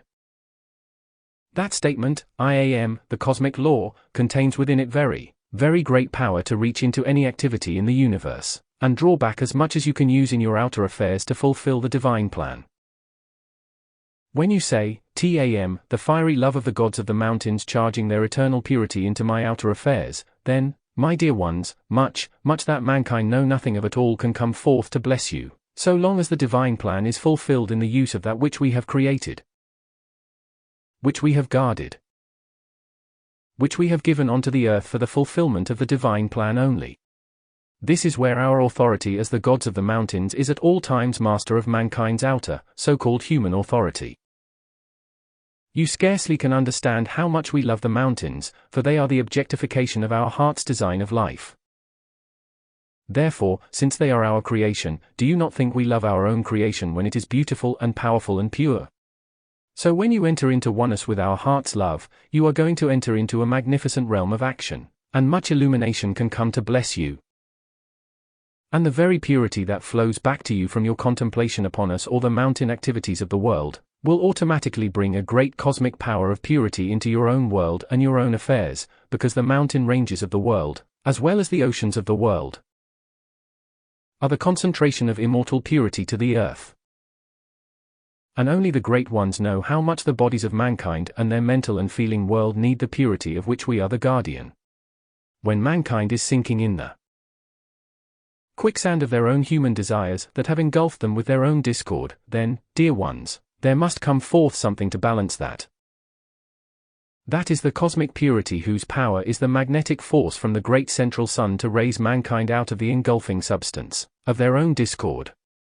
Mankind in the outer world today need purity as they have never needed it through the ages, and they need it more than they need food. May your heart's call to us flood back into your world the purity of our love and the power, mark you, and the authority, mark you, that is ours as guardians of the mountains of the world. When you call forth the authority of the gods of the mountains, you are drawing the authority of eternal purity into your outer physical substance, and that becomes for you added protection against the impurity of the rest of mankind. Feel yourselves at one with us as often as you can. Your beloved God Tabor holds under his direction such magnificent gifts, such beauty, and such blessings as the eyes of mankind have never yet beheld, and will not behold until purity has become the law of the earth forever.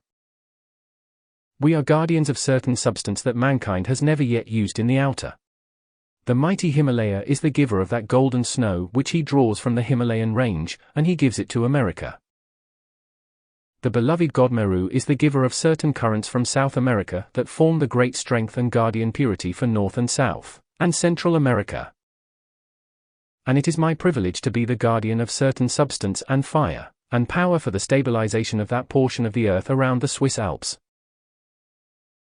You see, dear hearts, through the beings of nature, the great cosmic law ever acts in the most magnificent beauty and perfection, as it holds the guard over that which the seven mighty Elohim have created. We are the guardians of their magnificent creation of the earth, and that which ever supplies purity to the powers of nature, and the outer activities of mankind has to be held as a reservoir from the ascended ones and the cosmic beings. And that must be released in balanced action as rapidly as mankind can use it to fulfill the great divine plan. And when you acknowledge your oneness with our heart's flame, you will feel something of our love for the mountains that will be irresistible to you and, may I say, will be the magnet that will draw you into the enjoyment of what is there periodically, and while you are within the mountains will you feel our gifts flooding into your worlds. And then you will return again to the outer world to expand those gifts and give them to others. You will again come to us and fill up the cup, as it were, and again go forth and give it to mankind, and you will receive in the mountains what you can never receive anywhere else. Thank you, precious ones. Won't you be seated, please? Now I would like you to make this experiment. The moment you sincerely send your love to the mountains, if you'll be still, you will feel the return current charge into your bodies with the instantaneous return of our love and gratitude for your love to our beloved mountains. You can have that return to you just instantly, just as if you took hold of a live electric wire and would charge your bodies with that same magnetic force and electronic force, because your love to the beings who govern the activities of the mountains. I do not refer to ourselves, I mean other beings of nature who govern some of the wonderful activities in the mountain ranges. Your love to the mountains is love to their handiwork, and they are aware of that love. They see it as a light the same as you would see a light flash like that. You would see with your physical sight, you would be aware of it. Therefore, when your love comes to the mountains, they are as aware of that light and that love as you are a flash of light into the room. And, may I say, the more you pour your love, the more love you will receive back, because we return 1,000 times more love to you on every wave of love that comes to us. We do that its love may fill the earth until all else has been consumed. Your love to the mountains draws back our power instantly into your flesh bodies, and, may I say, it is as free as the air you breathe. Think what our love can give to you, and all it takes to bring that into your world is your love to us. Isn't it wonderful? Thank you, precious ones. Would you please be seated? Dear ones, just think. It only takes your love to us to open the door into our world of beauty and perfection, our authority, and our power to control discord. And it only takes our love back to you to continually flood your world with the perfection your hearts desire, and our love to you flooding into your world raises your world into the ascension of ours. And all it takes is love from you to us to draw back 1,000 times more than you will ever require to handle conditions in the outer. Yet most of mankind don't even know that we exist. It is no wonder they are in the degradation and poverty of their own desires, for until they desire our purity, they cannot have the power and authority of our life or our gifts into their world. And mankind, unless they are shocked awake from their own desires, do not desire purity until their agony is so great they are almost out of the body. So, precious hearts, you who have given us your attention, you who have loved the light and have bravely defended it, you who are making your calls for the release of the earth from the frightful distress of human desire, precious hearts, you do not realize how valuable you are to us. Each of you is like a jewel into which we can flash a light, and it can illumine the pathway of thousands. So as you love us and we pour forth our love to fill your world, will you find the authority of our purity becoming the authority in your world to forbid the approach of that which is not purity? Dear ones, could you know sometimes what charge of power we place into the substance, certain kinds of substance within the mountain ranges, and you took a piece of that in your hands, it would be almost like a live fire within you. I could take you on a journey tonight, thank you, precious ones. Won't you be seated, please?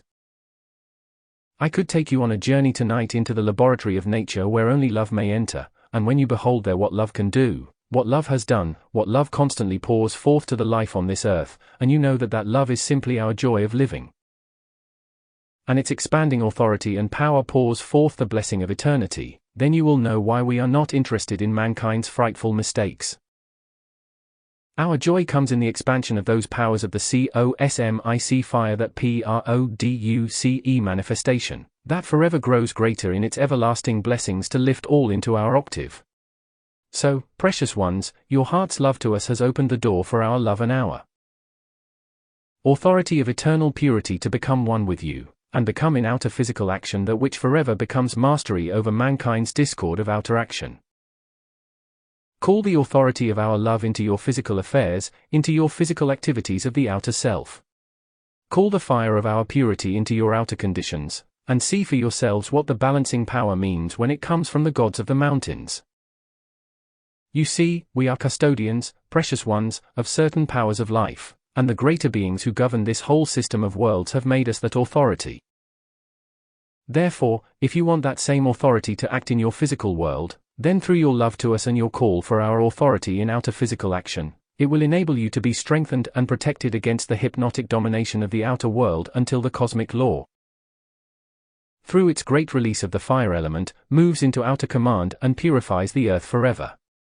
When you say, I am eternally one with the cosmic fire from the gods of the mountains, and I am their fiery authority in physical action to maintain immortal purity here, then great currents of electronic force from the mountain ranges and great flashes of flame could come in and around you to more easily control outer physical conditions. For every problem you have in the physical world today, every bit of distress or limitation has to be removed by some action of the cosmic fire. And until mankind understand this, they will be enslaved to those conditions until our fire consumes the limitations. You must have our purity in your world, precious ones, or the world itself would dissolve. Discord and disintegration are one and the same thing. Immortal purity and God authority are the master hand of creation that stands the guard and holds the protection about that which is constructive. Therefore, if you want more power of protection, remember the gods of the mountains can give it by the cosmic fire and cosmic power that is automatically theirs to direct. Your beloved God Taba has given you such blessings, many of which you will never know until your ascension is complete.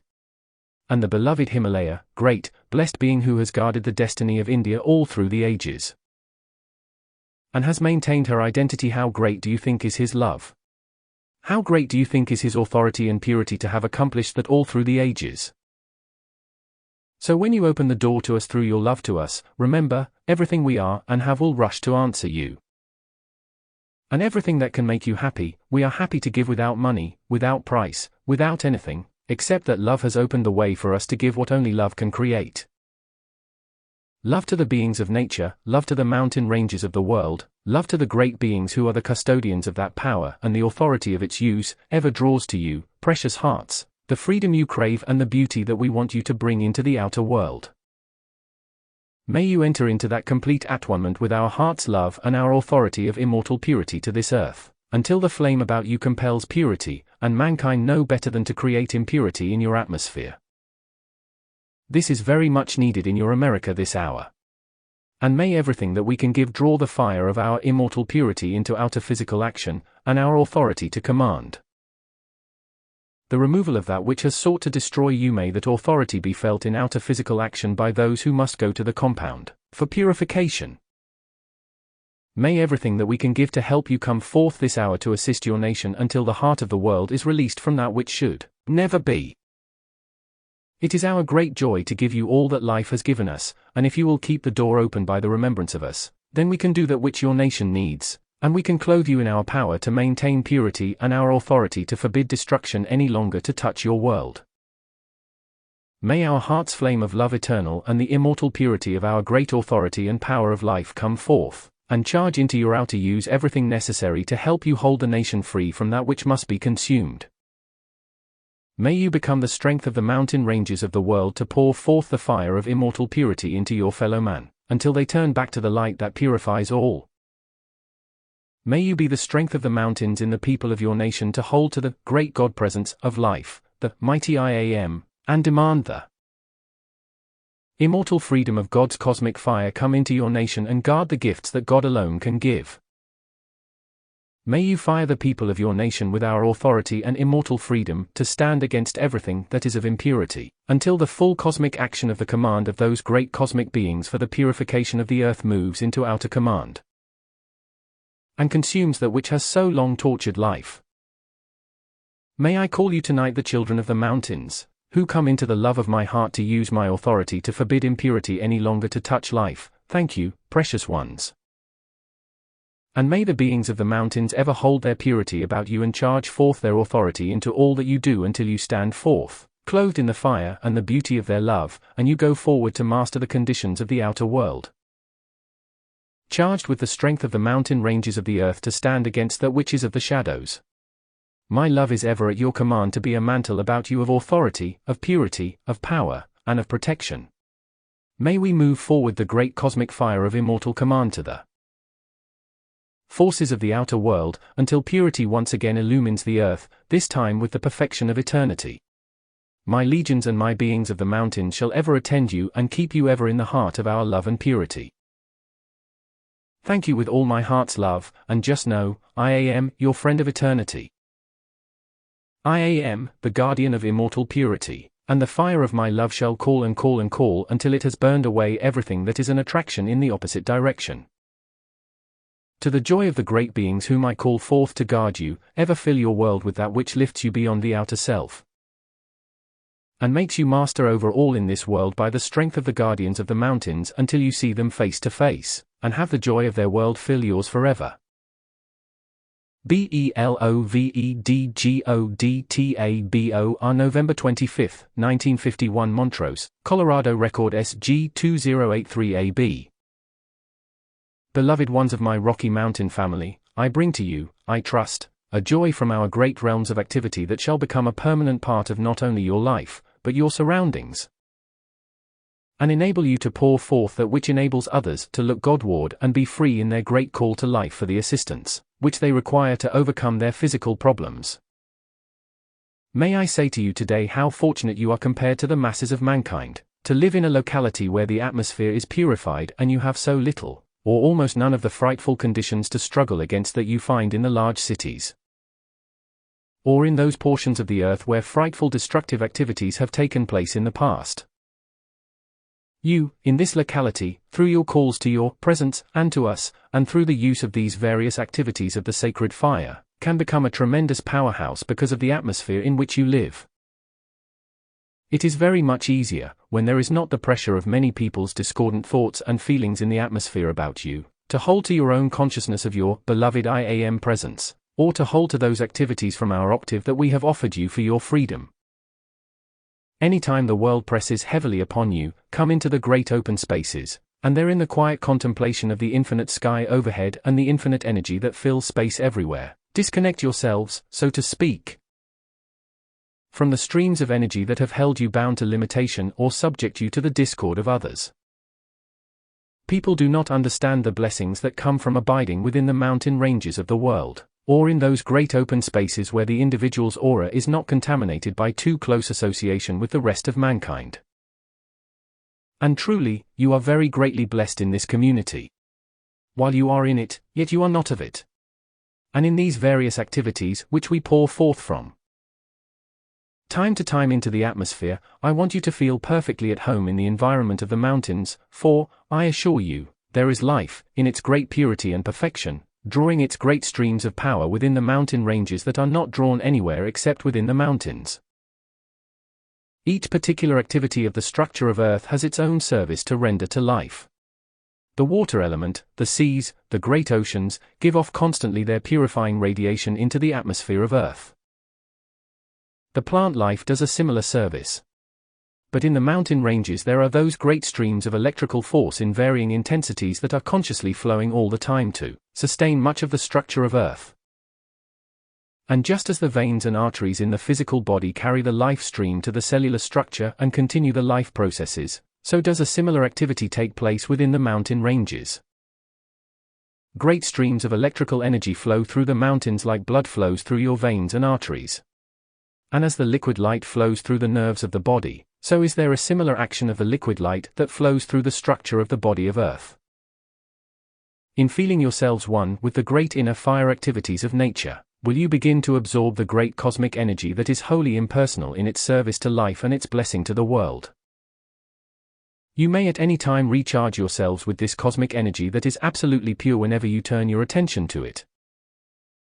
And ask that the energy of your outer selves be made one with the energy of the great activities of nature that are placed within the earth for the sole purpose of maintaining purity. And when you consciously feel yourselves one with that great cosmic activity, it will not be difficult to heal your bodies or feel the strength and the energy you require to carry on your outer activities.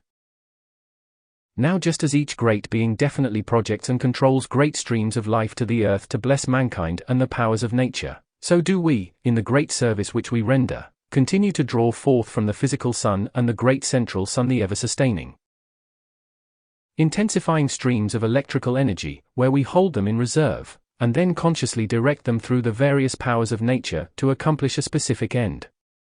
You think yourselves separate from the beings of nature and the forces of the elements, and yet you are not. They interpenetrate you, and you cannot do anything in the physical world without some of their energy. So the closer you feel yourselves at one with the great streams of light, cosmic light energy which is, in reality, substance playing through the forces of nature and the beings of the elements, the more you feel that your life and their life is one life of eternal purity, the greater will be the strength and the blessing of that energy in your own bodies. With enough attention to this and your calls to us to charge you with the power of the mountains into your outer, daily activities, you would feel a natural strength coming into the body, and into your conditions that would repel the destructive vibratory action of most of the rest of the world. Long ago the mighty Saint Germain asked you to set up the guard through your use of the violet flame, and your direct call to your presence, to establish about you the flame that repels every destructive vibration from the outer world. If you give this special attention and demand that the flame of love from the heart of your higher mental body stands the guard about you and, with its selective intelligence, repels every vibration in the air about you that is destructive, my dear ones, you have no idea the lightness that you would feel in your bodies. You would feel as if tons of pressure had been taken away from you. That is why I am drawing this to your attention, so that while you are visiting in the mountains, or temporarily in touch with them, or when you live here, keep charging the natural purity and strength of the powers of nature in the mountains with your special command to repel every vibratory action of discord. As you intensify this, you build about the body an atmosphere vibrating at the rate that is within the mountains themselves, wherein the destructive forces of mankind's mental and feeling world do not penetrate. And you can, with your recognition of your tube of light and this purifying power, the power of nature's purity, the fire of nature's purity charged into the atmosphere about you, to constantly throw off everything that is destructive that you might contact. As this increases, you would be able to move in any of the principal large cities of the nation and scarcely be aware of any disturbance. You would be aware that it existed, but it would not come in and locate into your feeling world to disturb you. And that is why, if periodically, people would pull away from the concentration of discord in large cities and come out into the mountains where they could be alone and quiet, and in that quiet absorb the electrical force that is in the mountains, you would be your own atmosphere, so to speak. vibrating at a rate so much higher than is in your large cities that you would scarcely be aware of the discord. And if you were aware of it, you would not feel yourselves connected with it. This is quite important, my dear ones. You might feel that, well, you can do it if you want to, but that's not what I'm explaining today. There is actual strength in the very atmosphere of the mountainous districts which you can positively build into the body, and with conscious command that it repel every destructive vibration in the atmosphere about you. You could so qualify that electrical force that it would be almost like a switch that you could throw on, and would either bring on the greater power or close out the discord. It is a tremendous gift from life. And that is why so many of the great retreats of the world have been placed within the mountain ranges, because of the purity and the power that can be drawn within them without interference. It is not only the interference of daily association, but the desire of mankind. Once they come into that sense of power that is in a mountain range, they lose within themselves, may I say, the feeling of their own importance and mastery over conditions. Very often individuals, in their own little channels, imagine themselves to be quite powerful and quite important, but when they come out into a great mountain range, they lose that because there is so much more power around them than there is in them. They get a perspective of themselves.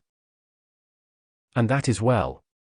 Therefore, do not fail, while the opportunity is yours, to accept the strength, the purity, and the power of the pure electrical force. Now mark you, I'm using the word, force of the mountain ranges. And charge that into yourselves with a definite command, that your higher mental body qualifies that so that it automatically repels every vibration of discord. You will find this a blessing so great that you will never fail to do it once you begin to feel the momentum which you can build. We have many, many blessings from the mountain ranges of the world that mankind have never yet discovered. They think they know something about the powers of nature in the mountain ranges, but I say to you, they know very little. We have secret riches in hidden places that none will ever find without us and none will comprehend without our explanation. So you see, we do have secrets into which mankind can never pry until they are one with us in their desire to serve life and purify all in order to set free that life which should long ago have produced the perfection of the Ascended Master's octave in this world. Mankind have made many discoveries, most of which they have used to their own detriment, but they have not discovered the secrets of the mountain ranges of the world. And, may I say to you, the mountain ranges of the world render a similar service to the structure of the earth that the bones do to the physical body. Now you wouldn't be much good without the bones, would you?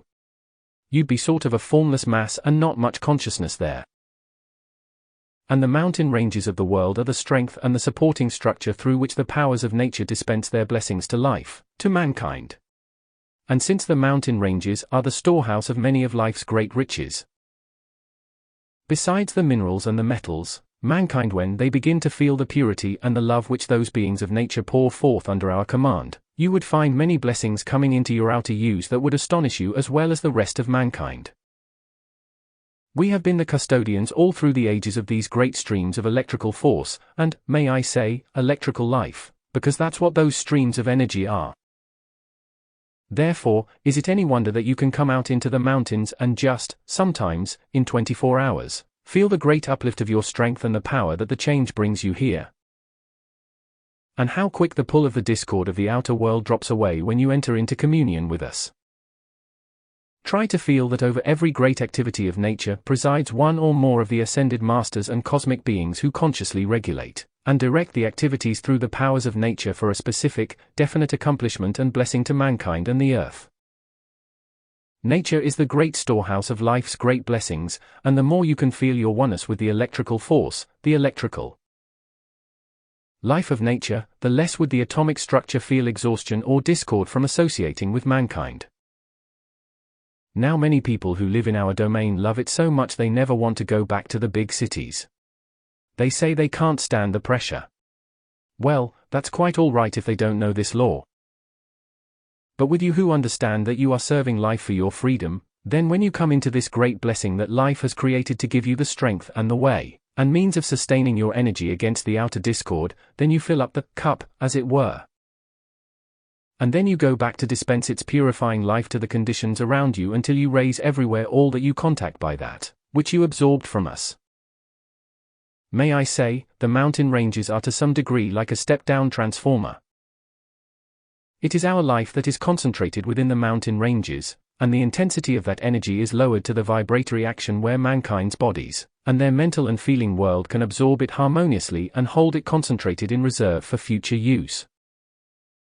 Now if you train yourselves to feel what we have placed within the mountains to bless you, then wherever you move, you will keep charging our feelings of the powers of nature into yourselves so that your feeling begins to understand what is acting through nature, not only to bless you, but to bless the whole structure of earth, bless all mankind.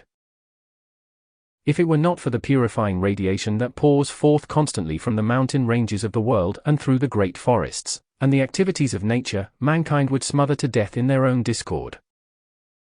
So we are a powerful purifying stream of life which, if you feel at one with it, you can absorb in any intensity you desire, store it up within yourselves, make it an atmosphere about you, until wherever you move, it will raise all that you contact into its own greater strength and purity. Now when it comes to the use of the great fire element of nature and of the great cosmic activities, then the strength in the mountains.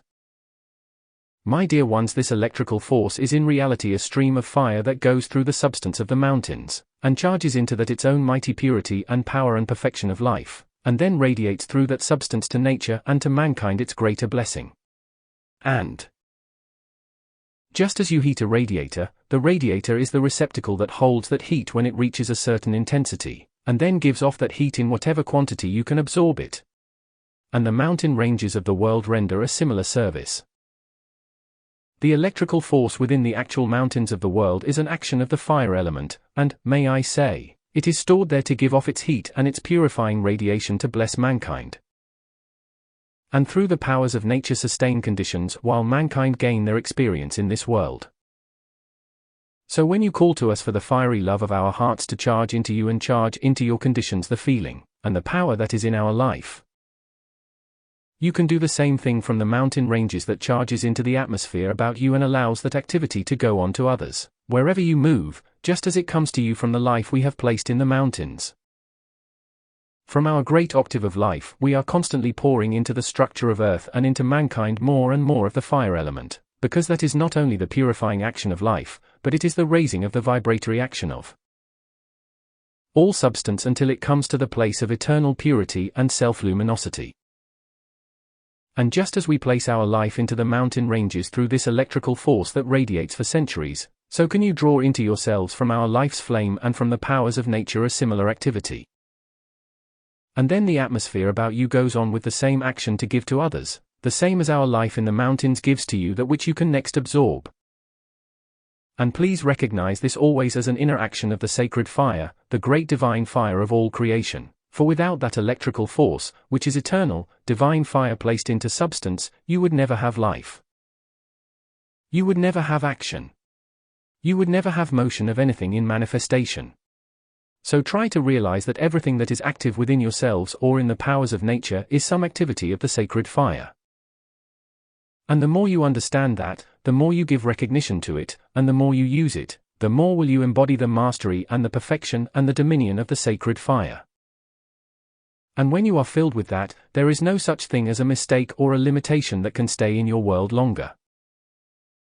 So when you come into the mountain ranges to breathe the pure air and enjoy the snows and the water, you are scarcely realizing that it is the fire that makes everything act and enables everything to give you itself. You must come back to this one fundamental everywhere throughout creation, that life is the sacred fire, and the action of life is the concentration of that fire into form and consciously directed to produce definite manifestation. If people understood what they could do by absorbing the electrical force, consciously calling it that, of the fiery love from the Ascended Master's great temples of life, and from those activities of the sacred fire that are always controlling certain conditions in this world. If mankind understood how easily, how quickly they could enter in and draw that into themselves, my dear ones, you would go forward in such accomplishment as you have never dreamed. Your beloved Saint Germain has taught you through the years to call the presence into presence into action, the power of the presence and the intelligence of the presence into yourselves and outer conditions. But when you always recognize that as the fiery intelligence, the fiery presence, the fiery Energy of the great life of the mighty I Am presence in the great central sun. The moment you accept, acknowledge, and use that fire element, you will find mastery taking place and controlling conditions that otherwise would be a limitation. So you are not at the mercy of outer world conditions regardless of the appearance world. No matter what comes to your attention, know always, your first duty is to turn to your beloved I Am presence, and to us, and charge the sacred fire into the condition that compels it to change and yield you perfection. Call the sacred fire of our hearts, if you can't think of anything else, into the conditions of the physical world that need changing, because when you set the habit of continually remembering that your presence, whether it be the electronic body or the higher mental body, is a fire being, and the unfed flame of life in your heart is the fire action in you, then to use that constantly in and through yourselves, and charge it into conditions, is the use of the master power of life to which all the beings of the elements are eternally obedient. Because they know that to obey the command of the cosmic fire is their supreme privilege and joy, for there is nothing that can come to them through it but purity and happiness and perfection. It is the purifying power. It is the life-giving power. It is the sustaining power. It is the protecting power of the most concentrated activity of life, therefore it is the supplying power just as well. You ask that the great love from the beings who created the mountains and sustained them pour to you the supply from their own heart's love. Try to call the supply of that fire element into your beings and worlds and watch the results. We want you free, precious ones, and I have many reasons for why I'm saying this afternoon. Mankind has so disturbed the natural balance and flow of supply to the masses of the people that they cannot re-establish the balance themselves, and unless they are taught this knowledge of the I Am, the use of the violet flame, and understand what the sacred fire is, they are like ships on an ocean without rudder or pilot. Now you just cannot go on and produce mastery over this world in the condition of the outer world's chaos without consciously understanding what the sacred fire is. And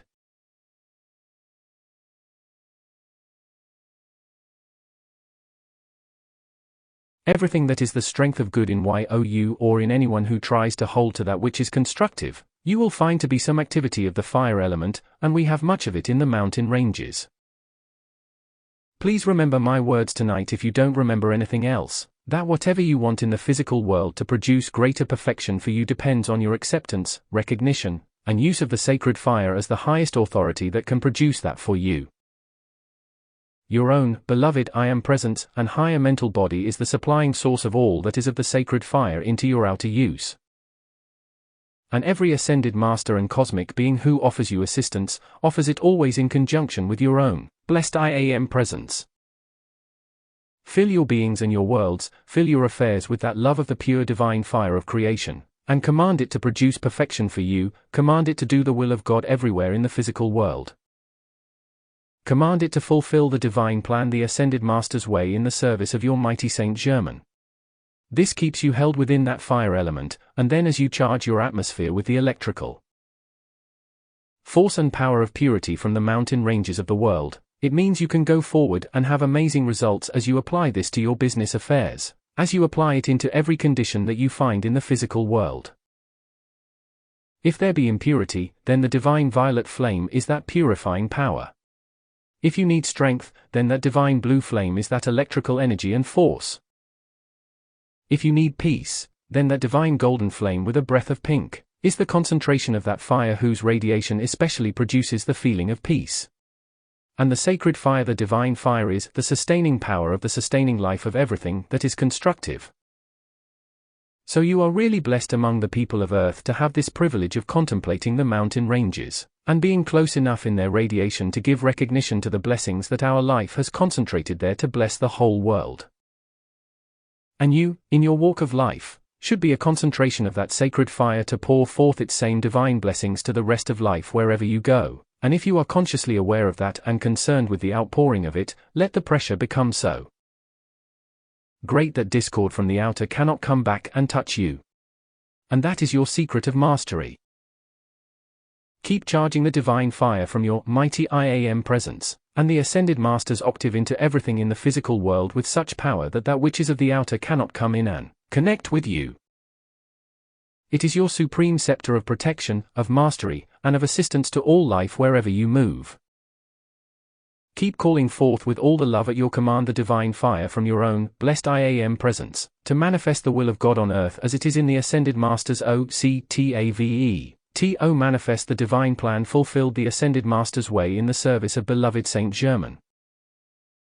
And you demand all the divine fire necessary to do this quickly in outer conditions so that you may be protected against the discord, and go forward to the victorious accomplishment that each of you desires to attain, and which must be brought into the physical world somehow.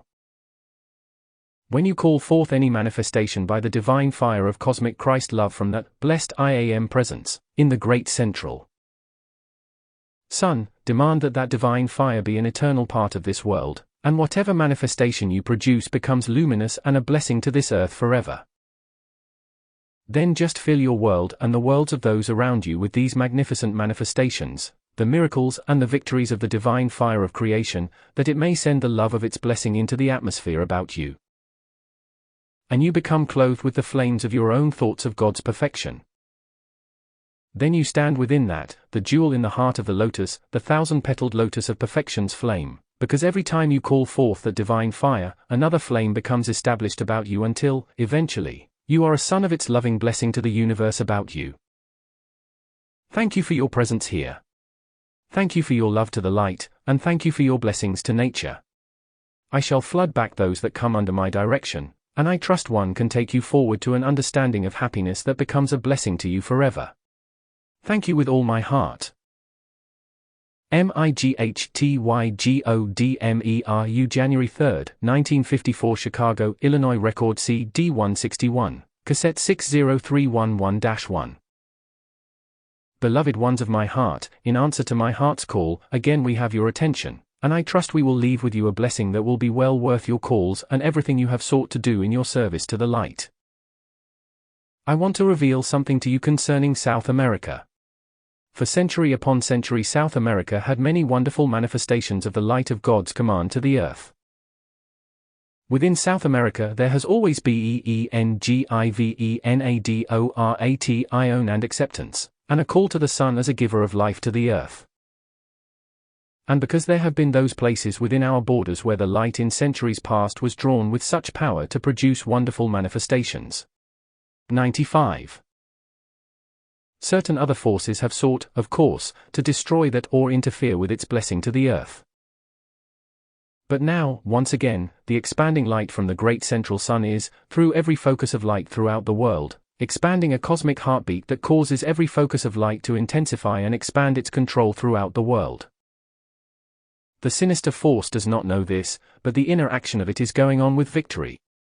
Thank you, precious ones. And so it is, as you give more and more recognition with great love and devotion to the power and authority of the great central sun.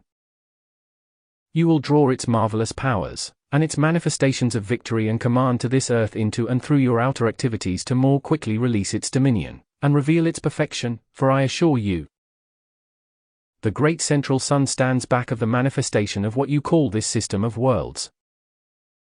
And since it is the giver of all life in the universe, it is the directing intelligence and almighty power by which this whole system of worlds came into existence, is sustained, and through which the great central sun's love and eternal perfection of life will forever expand. So when you begin to recognize the existence of the great central sun, and by conscious call and understanding of the life and the love of the mighty God presence, there, you draw its greater manifestations and blessings into physical existence in this physical world. And that makes you the master over conditions here very much more quickly than otherwise would be. We have long given recognition and love and devotion to the physical sun in South America, and, at some places, to the great central sun. And so we are grateful beyond measure for your recognition and use of this power of God within your own consciousness and the demand for its authority and power to act within your nation. If you will include in your calls the same mighty power to go forth in eternal victory to Central America and South America, it will make the Western Hemisphere a sun of light within itself, intensifying to the point where it will burn away, so to speak, some of the destructive activities of the rest of the world that have sought to engulf the planet to complete destruction. Mankind's peculiar genius for delving into the secrets of nature and the use of energy to fulfill the diabolical plans of human desire and human creation is a most terrific thing. And so with your recognition of the great central sun, and your call for its secret sacred fire's annihilation of all that the hordes of the shadows plan, you will never know until your ascension just how wonderful it has been for these calls to go forth. That they may release into outer physical conditions the prevention of a large portion of what is intended. When selfishness reaches a certain place, a certain concentration of energy, whether it be in an individual or groups of individuals or nations, matters not. Selfishness accumulated to a certain point is criminal, animal insanity, and is a blight upon the universe and is treason to the universe. And so when your calls have gone to the heart of creation for the release of the secret sacred fire's annihilation into certain channels, I assure you that sacred fire will go there as sure as a universe exists. Thank you, precious ones. Now where individuals have turned to destructive activities, sometimes within the life stream there has accumulated a certain amount of light in the causal body due to a former use of energy constructively directed. But where individuals have accumulated such a momentum of evil over many embodiments, that destructive accumulation stands around the physical body and interpenetrates the emotional body, qualifying the energy destructively. In that case, very little light, as a rule, abides within the causal body, and when the evil builds to a point where the causal body gives forth no light, then the second death must be commanded. So your call, my loved ones, for the great central sun's secret sacred fire's annihilation of the evil mankind has built, is a far greater act of mercy and a far greater use of the great love of the universe than you understand tonight. We are very grateful that you have this understanding of the law by which you can continue this call and move into outer conditions, the consuming power to prevent these evil forces from building to greater destruction. Mankind seem to refuse to understand that these great beings who exist in the other parts of this system wield cosmic forces of which mankind knows absolutely nothing. And so when those who intend destruction or desecration of whole nations and portions of the earth build their frightful creations to that point, if it becomes necessary, the cosmic law can act through cosmic beings who could direct forces from outside of the atmosphere of this earth, that could dissolve any portion of it instantly. Thank you, precious ones. I want you to know our love and our gratitude to you is boundless for every call you send forth for the descent of that sacred fire that consumes this human creation before it can accumulate to the place where the hordes of darkness could direct it to its wholesale destruction. We have watched mankind a long, long while misuse the great blessings of God. And under the action of the cosmic law there comes the cycle of time and authority of those who own this system of worlds, to bring into outer action that which puts an end to the insane destruction of human defiance and denial and rebellion against God. So, beloved ones, fear not to go forward. You have a scepter of power. You little realize what it means. You little dream the power that is within your call to the great central sun for its secret sacred fire's annihilation and prevention of that which should not be. And so since our authority in South America has long held the balance when, once before, these same forces tried to engulf the world, we have survived and still rule. Thank you, precious ones. Now I simply give you the idea and shall await the impulse within you as to what you choose to do. Long centuries ago, when there was the school of black magicians in South America, 300 of them working at one time against mankind's effort to turn to the light, and their intent was so diabolical with the same thing you have today. The atomic bomb, we broke up that school of 300 black magicians. Thank you, precious ones, with all my heart. Won't you be seated, please, and just remain so. There still exists in the Andes Mountains the records and forms of some of their devilish things that they created and imposed upon life, and I, for one, would appreciate it if you would make the call that the great central sun's secret sacred fire's annihilation penetrates the structure of the earth and removes from the universe the records of their devilish viciousness against life.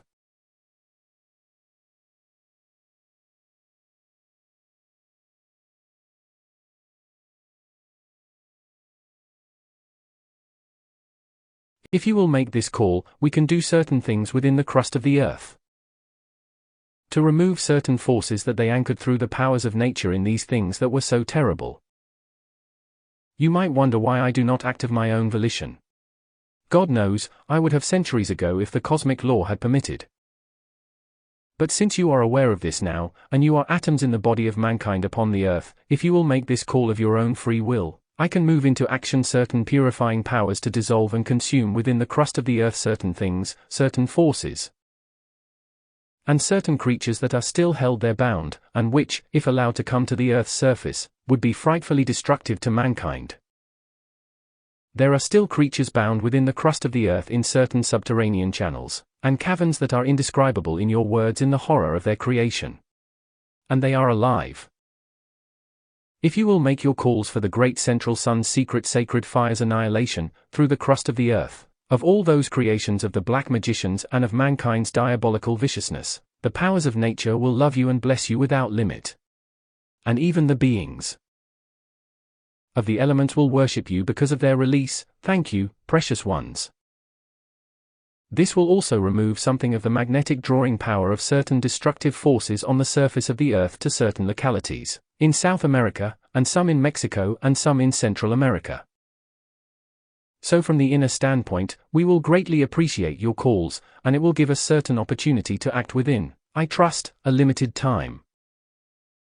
If this can be accomplished within a certain time, the structure of the earth will be greatly blessed, and released from a terrific pressure and attraction to the discordantly qualified energy released through the feelings of the people in war.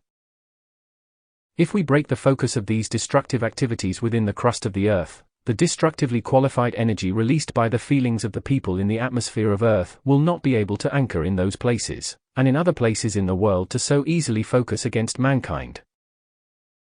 In one way, when these things are allowed to remain in the structure of the earth, they are a drawing power to the destructively qualified energy in the atmosphere of earth, and that keeps feeding more and more destruction. If we can break each focus with the sacred fire, it looses the attracting power upon the atmospheric destruction. And it will be much easier to consume in the atmosphere over certain portions of the earth the accumulating hate and discord released through war, and consciously held in certain locations for further, future destructive action. I have not been with you for a long time, but I trust one shall come more frequently as we move into action with the release of these forces that will surely bring to life a blessing indescribable, as you, in the full authority of your own, blessed I am presence, demand the descent of the secret sacred fire's annihilation of everything within the crust of the earth that is of such frightful, destructive action. Just remember, my dear ones, no matter how vicious mankind become in their misunderstanding and misuse of life, I want you to remember that the resourcefulness of the great God beings who have created and directed the planet is infinite. The great resourcefulness of the great God presence, the mighty I Am, is without limit, and regardless of what mankind creates, the great God presence can draw forth that which is its master. Thank you, precious ones. And now, to make your calls to release the earth from the frightful conditions created by animals and reptiles and vermin, and the frightful conditions that have been imposed upon nature, to release the earth from that frightful activity, is, I tell you, a mercy and a gift of love which will go on and expand its blessing to life everywhere in this world forever. So we will deeply appreciate even just a few calls, that we may set into action those powers of the cosmic law, that will undo the work of rebellious individuals who through the centuries past have been so determined to destroy the earth. So, blessed ones, you have knowledge far beyond what you understand. You've been given and given and given these pearls of existence from the heights of eternal perfection, that you may use them in these outer conditions to do that which only the cosmic law can do through your calls, and which will forever go on and expand their blessings to the release of mankind and the powers of nature, and the beings of the elements from the mistakes and the creations of mankind's hatred of the past. If you, in making this call, for the great central sun's sacred fire's secret annihilation of mankind's hate creations of the past that have been anchored within the crust of the earth, it will reduce greatly much of the destruction that is intended. And so we will be very happy to answer your calls. We shall set into action certain powerful currents, and activities of the sacred fire to begin their journey through the crust of the earth to consume those creations which must be consumed from the earth if it is to be purified, and once again illumine the universe around it with the blessing of its love and the glory of God's heart. So in helping to remove those forces from the earth, you are not only increasing your own protection, but you are lifting, by the power of eternal love, the darkness of the hordes of evil from life, from substance, from energy, and from the earth. It is with great gratitude that I am privileged to speak to you for a few moments and tell you what has been on my heart for so long. When I have longed to remove from the land over which I have dominion, remove those creations that have tortured life, dishonored God, and betrayed mankind. Now let us move into action the sacred fire of the universe, and let its secret annihilation enter into those secret places where there have been hidden for centuries these creatures and these creations that must be consumed, and that life and energy purified, and released back into the direction of the powers of life to compel perfection in the future that blesses the universe with the gifts of love. Love is the most wonderful thing in all the universe, for within it is the infinite, eternal resourcefulness of the great God life from the great central sun to always bring into action that which consumes mankind's creation, annihilates its record from the universe, and places the perfection of God's love in its place to hold dominion for eternity, and thus bring freedom to life where human creation has bound it in distress. So, blessed ones, accept my heart's love to you today. I assure you, everything my love can give will come to you in blessings that are boundless if you will help me render this service to help free the earth from that which has tortured and dishonored it so long. Thank you, precious ones. The hordes of evil are trying to swarm over our beloved South America and Central America, and Mexico to continue their diabolical action against life, and if we can do this within a certain time, we will take out of their hands certain ways and means by which they can focus what they intend against our continent and against the Western Hemisphere. In removing this condition from the crust of the earth down to a certain depth, they will not be able to focus and locate some of the destructive things which they plan. So if we will move into action as quickly as possible, I assure you, every call you make, I will send back to you the blessings of love that will be tangible and real and eternal for your cooperation with my request of love. Love shall answer you as love responds to me, and together our love shall release the Western world from some of this frightful condition that should long ago have been consumed. And so now with this conscious knowledge that you have, the momentum of your decrees and your calls to the central sun, I bless you for eternity. I thank you with all my heart, and I will prove my gratitude by the blessings that I will gladly bestow upon all who will give me this assistance from tonight. Do the best you can, and I will give you the best I have, and together we will release that part of life in the Western world from the shadows that are unspeakable and which we do not longer want to exist anywhere in the universe. So let us, shoulder to shoulder, render our service to life and bring about once again the condition that glorifies that beloved I Am presence, and brings honor to the great beings whose love through the centuries has stood guard over God's handiwork until this light, and this violet consuming flame could be brought forth into outer action by the conscious command of unascended beings who, taking the scepter of their dominion, march forward and command the world return to God, and the perfection of God's universe manifest here. To the glory of the mighty I Am presence, and the love and eternal happiness to life and the universe around you. May I have the opportunity to clothe you with the blessings I can bestow that come under my direction, and, I assure you, love will give you all it has. May it forever hold you victorious in the glory of its heart, invincible forever against the shadows and anything they have created. Go forward, and I will hold your hand to our victorious accomplishment. Thank you with all my love. 1. BELOVEDGODTABOR January 11, 1954 Chicago, Illinois Record CD 1795. My beloved friends of the mountains, it is with great joy that I may spend a few moments with you and share with you the beauties that are in my domain and the blessings which they pour forth to the people of this world, and which they are yet to bring into outer conditions for the blessing of all who will live in this world in the future. The handiwork of nature is very wonderful, my dear ones, and it would be well if mankind paused occasionally in the midst of their outer activities to realize how great is the power of life and how miraculous is its love, and its beauty that is constantly going on everywhere, and, most of it, unseen by mankind.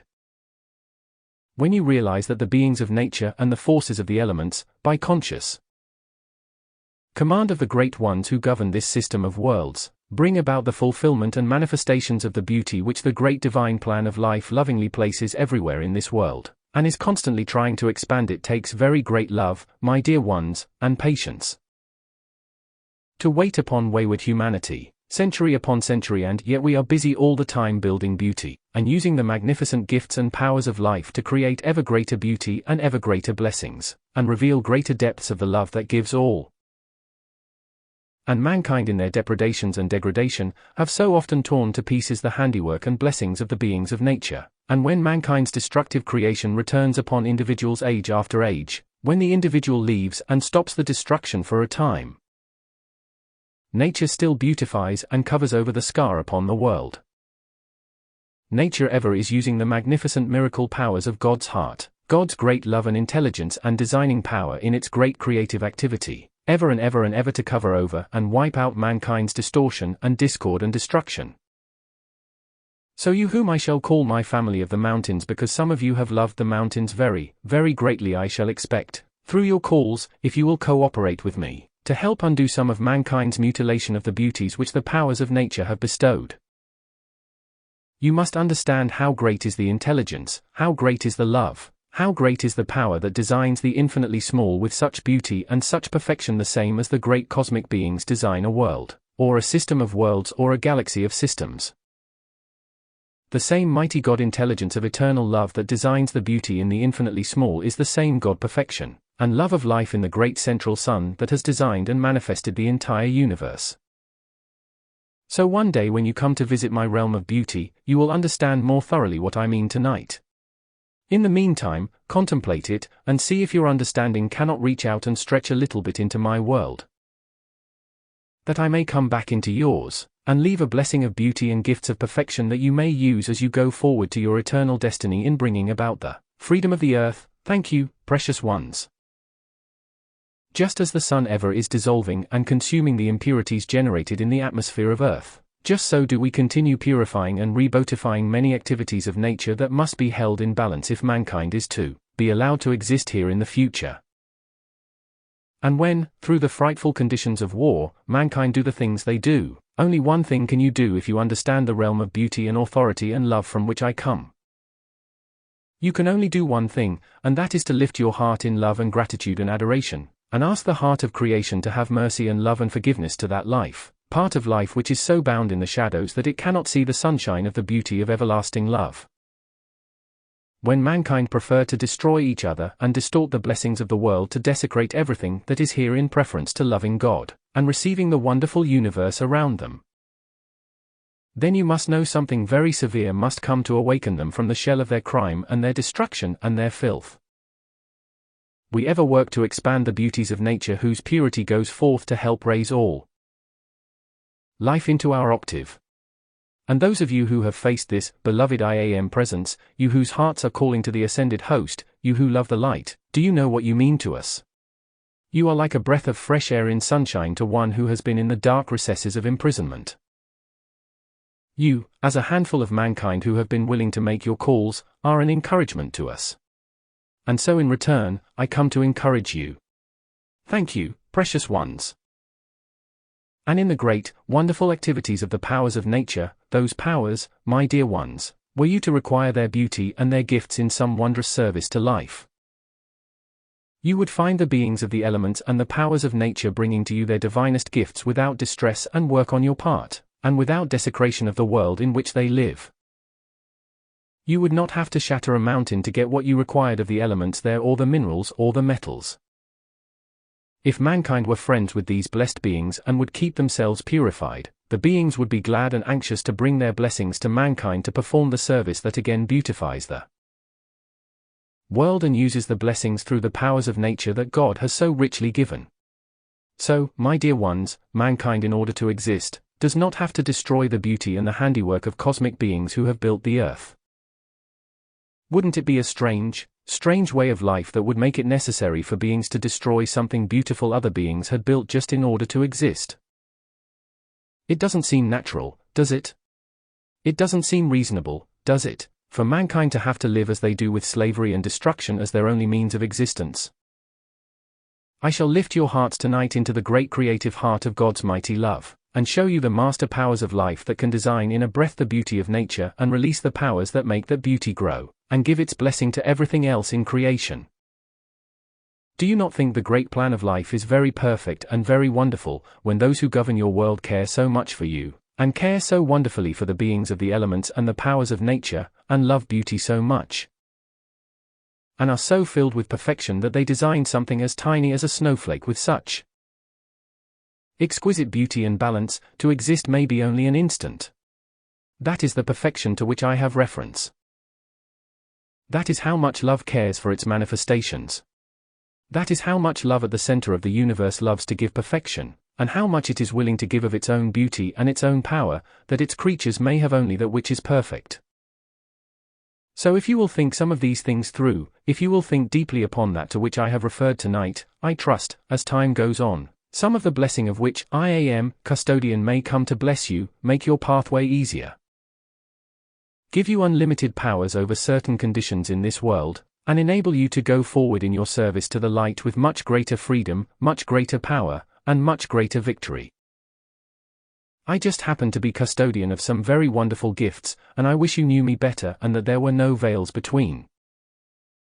Then my gifts would be yours to use in your outer conditions, and what you call miracles would be just your natural, everyday experience.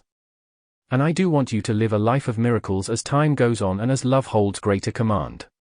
You do not quite realize how much I love the beings of the elements and the powers of nature who do my bidding when I design something beautiful, and I call them to my assistance. Because we obey the law of love, they love to come to me, and I love to have them, for together we design that which honors the mighty I Am presence and the ascended host, and blesses everything else in the universe with the radiation of its beauty and its love. Love is a wonderful thing, my dear ones.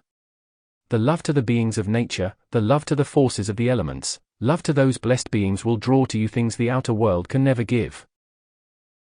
Not all human beings put together can give to you what some of these beings have in their custodianship as the blessings of nature.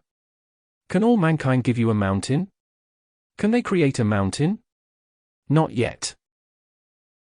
But my beings of the element and my powers of nature have built mountains of beauty in which abide wonderful currents of life, wonderful power and energy of eternal purity, and through whose radiation alone we can lift mankind's human creation and consume it in the violet flame. You do not understand, my dear ones, the beings that create the mountains and govern the life currents that pass through them and create the minerals and the metals and the crystals, and the beauty and the jewels that are formed within the mountains of the world.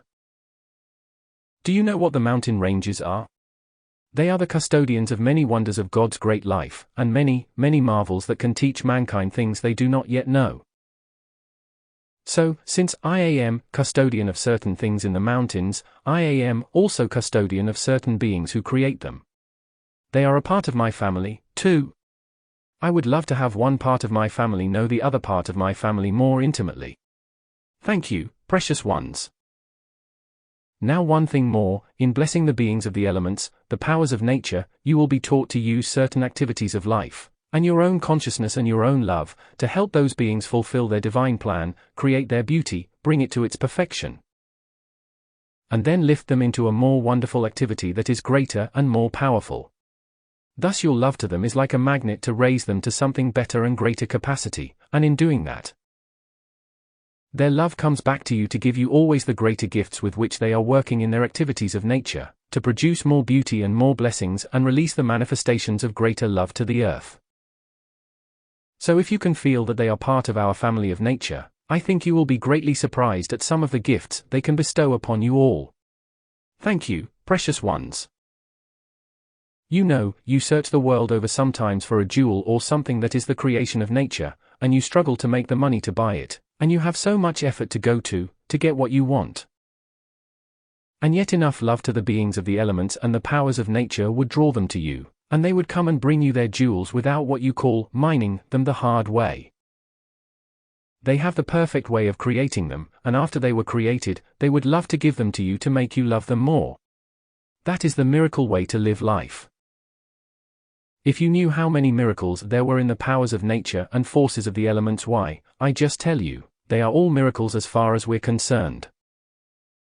Some of them will not accept mankind's discord, for they return it again and again to those who do not comply with the law of purity and love and harmony.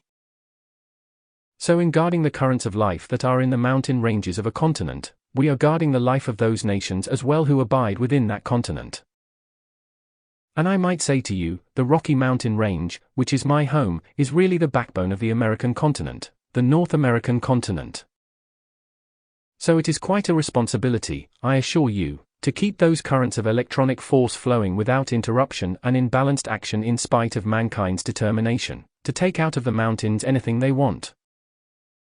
Now, since they have gone almost mad with this uranium desire, I am watching quite carefully. And if they think they're going to use more and more and more of that just for destruction, I am thinking some other things. Thank you, precious ones. Won't you be seated, please, and just remain so? If they become too gluttonous, it might be necessary to change their minds for them, and while it might be distinctly unpleasant for them, it would benefit the world. So if I were you, regardless of the rush, I think I would not be too anxious to hunt uranium for atomic bomb purposes. Atomic energy is one thing for commercial use, but atomic bombs are another. And it might interest you to know, my dear ones, that there is a way and means of drawing atomic energy, electronic force, whatever you call it, out of the atmosphere without all that strain and struggle. So who is wise and who isn't? Mankind's way will always be hard until they learn and obey the law of love. We have told you this again and again. We have told it to mankind down the ages. And may I say to you and assure you that we will keep on telling it until mankind are either purified or, of their own free will, give the obedience by which love can fulfill the law of its own perfect manifestation everywhere in this world. Our love has poured to the beings of the elements a long while, and to the powers of nature, and they have blessed us with their marvelous gifts and beauty. And so we have found that love is worthwhile. So if you, with great devotion to your blessed IAM presence first, and then to those of the ascended host to whom your attention is drawn from time to time, will pour your love to the beings of the elements and the powers of nature, and bless and bless and bless and thank them for everything they have done for you, I assure you, that will bring back to you blessing that cannot come and will not come in any other way. So tonight I wish to teach you how to experiment and associate with the powers of nature, the forces of the elements, and to feel your nearness to us in the activity with which we are concerned, whereby those beings carry out our will and produce the creation that blesses mankind and which is for their perfect use. NOW I have been very close with you sometimes, although it's a long while since we have had a visit with each other. But I may come more frequently in the future, thank you, precious ones, if time and conditions permit. In the meantime, I leave it with you to remember what the beings who love me and serve me are willing to do for you as you recognize them as part of our family. Did you notice, I said, our family, yours and mine, and that is because you have had the blessings of nature, the blessings of the beings of nature, the powers and beings of the elements, many, many ages.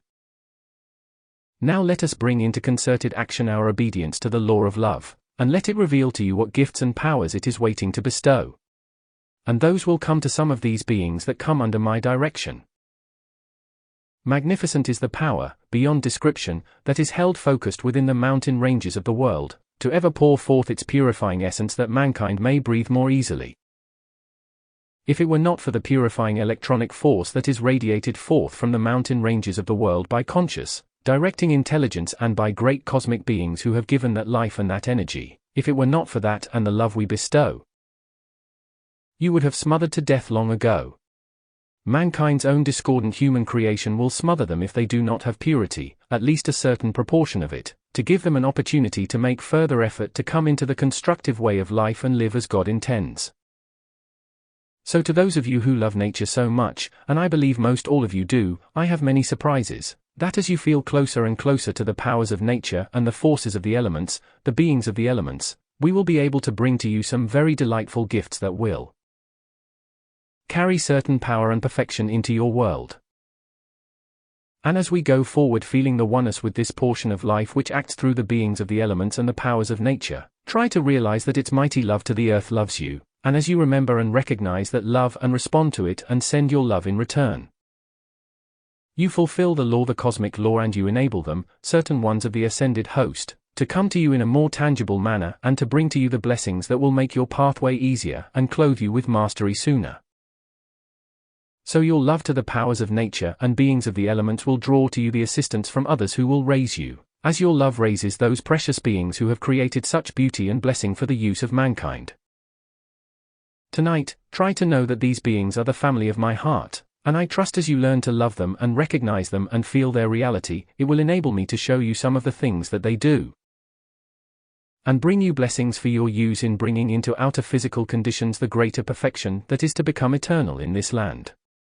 So as you go forward with some of your, shall I say, projects, you know that's a much used word, lately as some of your projects develop, we have a few of our own which I trust, one day, you will enjoy experimenting with, some of our activities that will reveal to mankind many things from the Ascended Master's octave which must have a channel through which to come into this world and become a part of its future perfection. So, dear hearts, just know that we are part of the great activity of building the perfection of the future. We are some of the builders, and you are some of the builders. And there are many other builders, but let us all recognize that anything that is to be sustained and fulfill the great divine plan must be built by love, with love. For love and on the substance of this world that love has created and maintains to fulfill its own divine plan, and the destiny of mankind unto the ascension. May we ever offer you the blessing of the mountains until when you come there, you will feel they are one of your homes, and there you will enjoy, with us, others who make the mountains their home also. May you forever be welcome, and may I have the privilege of holding you there until I show you certain things that are exquisitely beautiful which mankind has never seen, and do not understand, but which, one day, must come and be given to the outer world. And I hope you will be the channels through which those gifts can be bestowed upon the rest of mankind to take them forward to their freedom. Just know that in the great divine plan of perfection, all of this weaves itself together like a beautiful tapestry, and every thread is necessary. And all the beauty of perfection and eternity comes to you as a natural enfolding presence and protection, and assistance to the fulfillment of your destiny also. So as we enter into the use of this magnificent power and blessing of life, try to know it is always the gift, the intelligence, the power, and the substance that love offers to fulfill its own divine law of blessing and happiness and perfection to all. May you abide within it and know that there never again can be struggle. I leave you enfolded in the radiance from the mountains. The sunshine of its glorifying presence, the mighty I Am, ever makes you understand how wondrous are those mighty giants of nature and what love they represent to the earth from the great beings who have created them and given their blessings to the world. I commend you to the heart of that love, that you may know its beauty, happiness, and its victory forever. Thank you. BLESSEDGODOFTHESWISSALPS January 13, 1954 Chicago, Illinois Record CD 250AB. Beloved ones of God's heart, it is my privilege tonight to bring to you an explanation of the activity of the gods of the mountains which I trust will stay with you forever, and it is this, the four gods of the mountains, in their outpouring from our retreats to the world, form a cross from the 4 points of the compass, and that performs the same service to the structure of the earth that the skeleton work, so to speak, of a building forms to the building. It is the support and the structure of those great outpourings, and streams of life in its mighty power through the mountain ranges of the world to the rest of the earth. And if you will understand that, from north to south, those currents are under the control of the mighty God Taba and the 129. Blessed God Meru, and the currents from east to west are under the control of myself and the mighty Himalaya, and this forms, my children, an open-ended cross through which constantly flows the cosmic life, the cosmic strength, and the cosmic love to the planet from the great beings who are the dispensers of that life and its blessing for the upliftment of mankind, and for the expansion of the light through the powers of nature and the beings of the elements. Now since this is the cosmic handiwork of the great builders of this system of worlds, I trust you will understand something of what our task is in the radiation, which we pour forth from our retreats to the surrounding countries that come within the radiation of the focus of the flame that abides in each retreat of the gods of the mountains. That is a radiating center of the sacred fire from the great central sun to this earth, and it is the controlling intelligence and power by which we govern certain outer world conditions as they affect the mass of mankind. When the destructive accumulation of mankind gathers to a certain point, it becomes necessary for us to draw forth certain cosmic currents through the mountain ranges of the world to offset the pressure of that discord, and I wish you to understand this tonight, because those of you who love the mountains can feel, as it were, the heartbeat of life within those mountains. And that heartbeat that lifts you and thrills you with the joy when you are in the mountains is the radiation of our love that pours forth to all who will accept it and all who are sensitive enough to feel it and enjoy it and feel they are a part of it. So you can be the bearers, as it were, of the powers that come under our direction. You can be the carriers of that radiation to the rest of the earth, for it must go forth.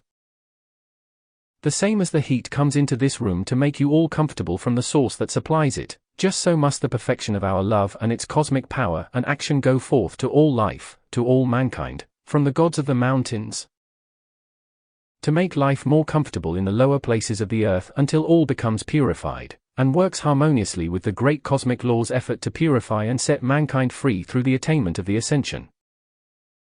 People enjoy this or that other part of the earth.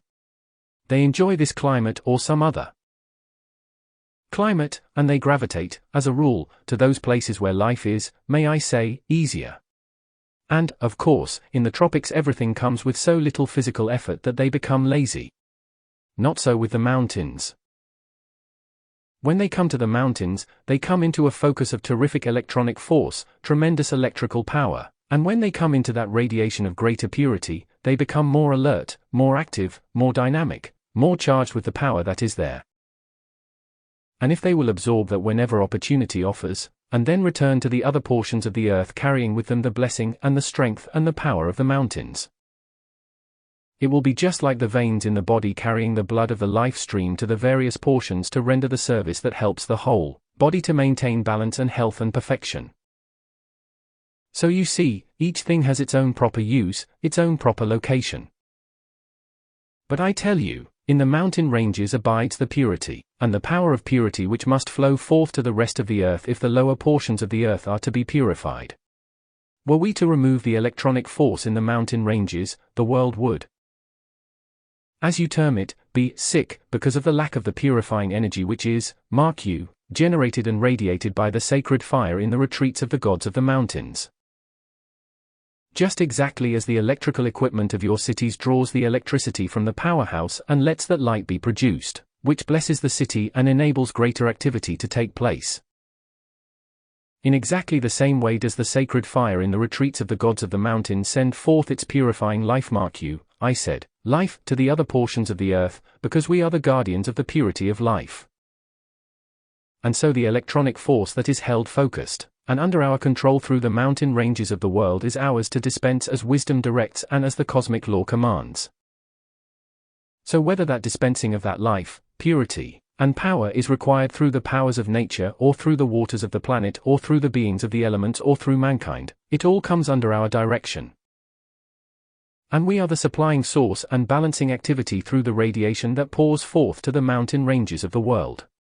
So if you will understand this, I want you who are familiar with your blessings of the Rocky Mountains to feel quite close to us, because since your beloved Saint Germain has his home in the Rocky Mountains and I have my home in the Swiss Alps, I want you to know that my home is his home also, and he has invited me to visit his home.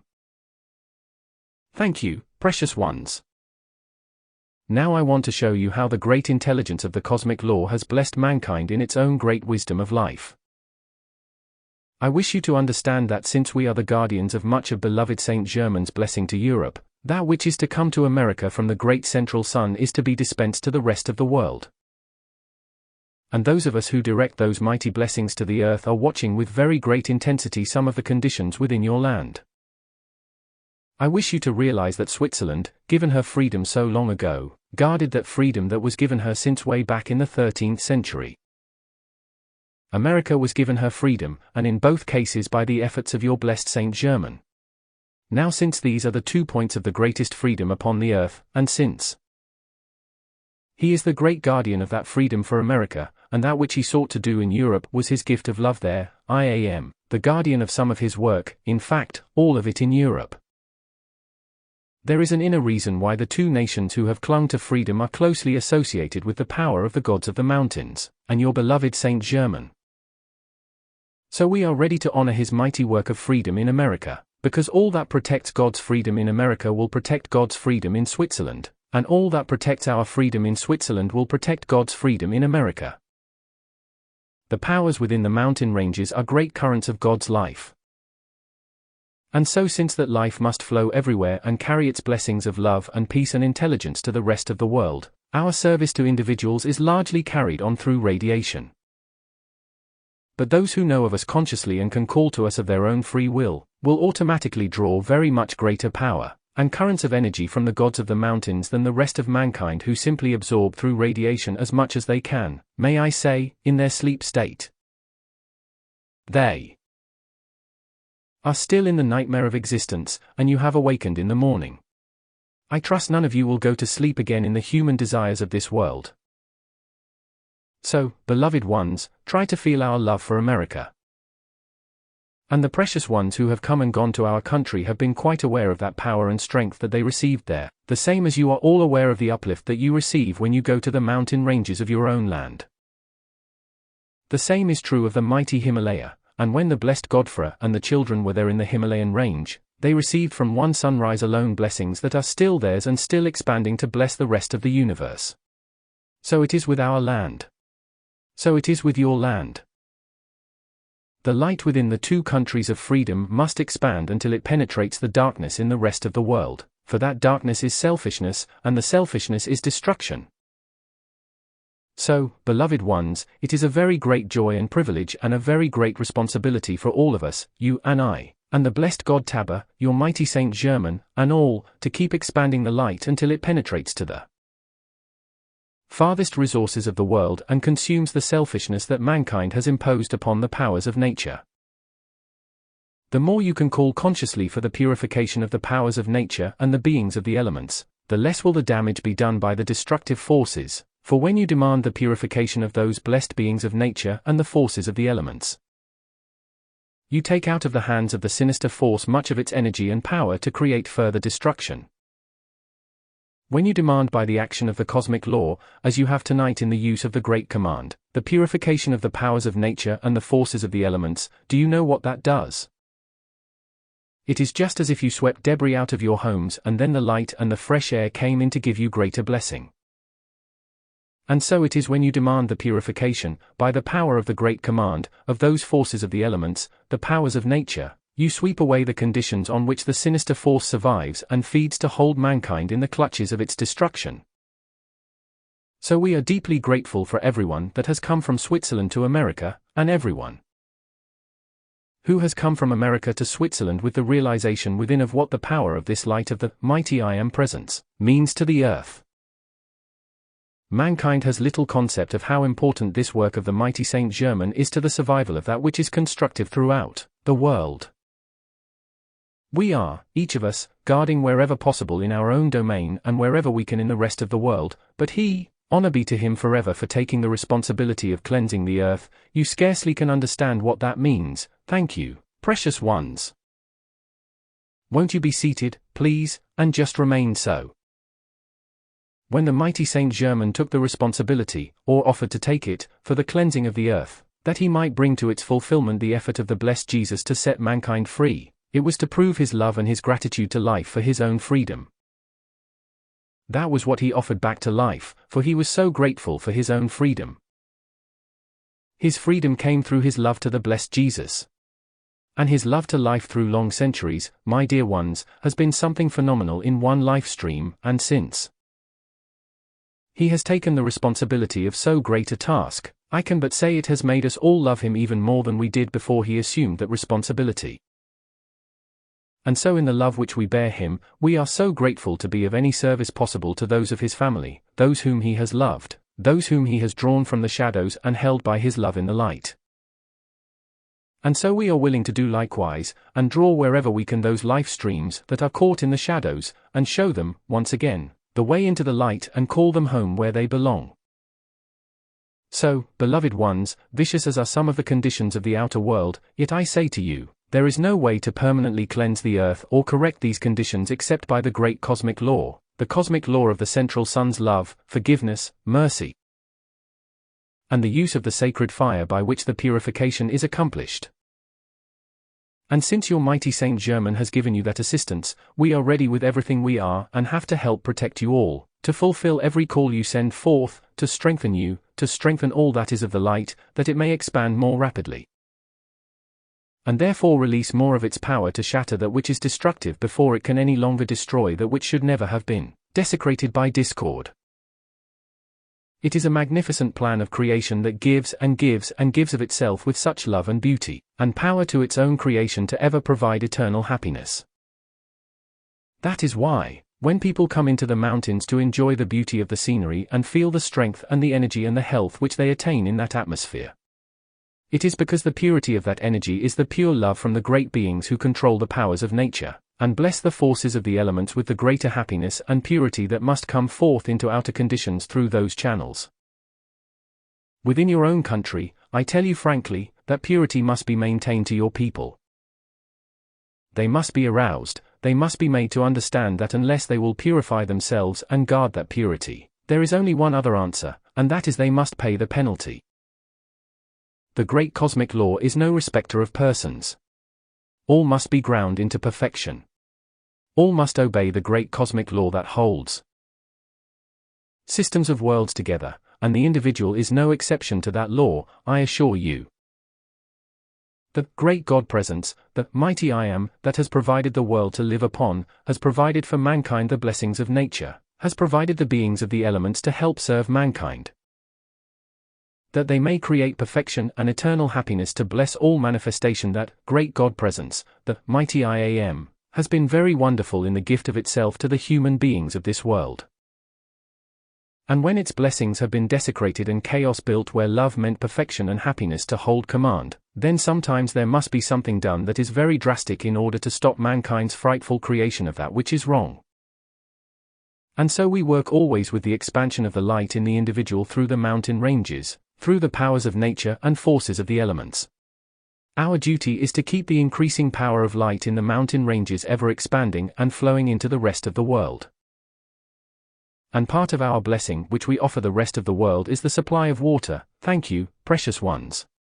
Let me assure you, tonight, so far as your supply is concerned, when you love your mighty I Am presence, when you love purity, when you love to use the power of God's love and the sacred fire to bring perfection into your beings and worlds, supply of every good thing will always be at hand for you.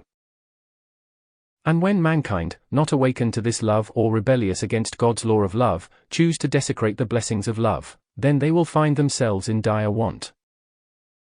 Poverty is a reprimand to mankind for not using the love that life is offering to do what needs to be done to bless the rest of life. So if I were you, I would give every call I knew how, and call every power of the sacred fire in existence, to prevent the desecration of the blessings of the pure water of your land by those who are fiends. And I say that advisedly. I know whereof I speak. Their intent against you is far more vicious than you comprehend. Knowing even as much as you do, you cannot yet comprehend just how low they have gone. So those of you who are awake and are calling for the protection of your nation, know that you have my love and my assistance and everything I can give to assist you and the blessed Saint Germain to accomplish his gigantic task in saving your nation, and bringing to the earth that which awakens mankind and keeps them awake in the future. Thank you, precious ones. I say to you all tonight, the problems of Europe and the British Isles are not solved, and what solution has to come in that part of the earth must come either from purity and love and the radiation of our retreat, or it won't come. So hold to your calls for purity, my dear ones. You know not how important that is. Be no part of the filth of the outer world. Do not desecrate your temples by anything of the outer world's filth. Stand like shining stars in the midst of the shadows, and let your own light expand until it shatters the darkness, and demands its annihilation by the very intensity of your heart's love to your source, and on whose love comes back the power from the heart of creation to envelop you, supply you, protect you, and to blaze through you that which consumes from the earth that which should never have been created. I say to you tonight, regardless of all the groups of individuals on the earth, the problems of Europe and the British Isles are not solved, and will not be until they are compelled to be purified. And part of their purification is to take the claws of their filth off of this nation. Thank you, precious ones. Now you, in the great love and mercy and forgiveness to life, my dear ones, I offer you tonight the armor of your invincible protection. Call with every atom of your beings to the heart of the central sun for whatever forgiving love, mercy, and divine compassion in the descent of the sacred fire is necessary to purify the rest of the world. Purify yourselves, too. But you call for the love and the mercy, and the forgiveness from the great central sun to blaze the sacred fire that compels the purification of the rest of the world, and that will be your protection because of your obedience to the law of the love of the central sun. The same group of individuals in every government of the world is doing this thing which is desecrating every nation and trying to destroy America. It is the same group of individuals throughout the world. And so your protection is to call for the great central sun's fiery love, fiery mercy, fiery forgiveness, and fiery purity. To move into the brain and body of every human being that wants to destroy you or desecrate you, and we will help through the radiation of the mountains. You call for the great central sun's fiery love and fiery forgiveness and fiery mercy, and the great cosmic fire that purifies mankind's human creation, no matter where it is, and in your willingness to do that and help the life of the rest of the world be free, you automatically draw the protection of the great central sun to yourselves. That is why, when you understand this law and you call its power from the great central sun, and make mankind understand the immortality of the great authority of the mighty I Am presence, and its mighty assistance of love to the individual, it is the strength of the great central sun in you. Then that enables you to stand against the destructive forces of the world, for they know, regardless of their opinions to the contrary, they know they cannot conquer immortality. It would be well if they learned just how powerful immortality is. Your positive knowledge and authority and love from the heart of the mighty I Am presence, and from the great central sun is the immortal power of protection. It is the immortal sacred fire of command to the earth. It is the immortal control of everything in this world that forces the purification that takes mankind back to God. And not all the human creation of all mankind can take immortality out of the universe. And you are that immortality. Thank you, precious ones. So, beloved ones, tonight I give you, I trust, a very valuable secret, a very wonderful wand of power, a wonderful gift of illumination. If you will acknowledge yourselves as the immortality of the sacred fire from the great central sun walking the earth, with the great central sun's great command that that which is of the shadows must dissolve at your approach, I think you will have some experiences that will reveal just what the sacred fire means, at least to you. When you understand that the immortality of the universe is the sacred fire of God's eternal love, and it is the very life of creation itself, and you acknowledge yourselves as that in action in this physical world, it will draw a strength and a power of that sacred fire around you that will speak for itself, and your own experiences will prove to you the cosmic power that has come to your assistance. So I leave you to your own experimental use of that, and as you send forth into the atmosphere about you your acknowledgement of your immortal presence, of the mighty I Am and its immortal sacred fire in command of everything in this world, you will find circumstances will bow to you. And that which has been your struggle of the past becomes your opportunity of the future to use your authority and your power, and prove to yourselves and to mankind your ability to compel that which is of the darkness to be annihilated. Acknowledge your immortality, my dear ones, in your blessing to your mighty I Am presence, when you say, I Am, the immortal presence of the great central sun's fiery command to the earth that forbids the hordes of darkness existence. And I Am, the immortal love of the sacred fire in action wherever I go. I Am its immortal victory, and I Am the freeing presence to life. And wherever you abide and give that acknowledgement, it shall be so and established to you. There will come the power and authority into this physical octave by your conscious command that will compel respect, and compel obedience from individuals. The powers of nature and the forces of the elements, to the fulfillment of the divine plan and the accomplishment of anything you choose, so long as it be constructive. That is your privilege, authority, and power to use without limit in your acknowledgement of the immortal blessings and gifts of that beloved I Am presence above you and in the great central sun. Just know you are that authority to life and to the world, and it is the power that conquers the hordes of darkness. I bid you use it and go forward to your freedom. Thank you, precious ones. I have just one more blessing to offer in this phrase. Acknowledge, I am the immortality of the great central sun's great command to the universe. I am the immortality of the great central sun's command of the sacred fire, and I bid it come forth and fulfill my calls, to the glory of my mighty I Am Presence and the freedom of life by the love which I am.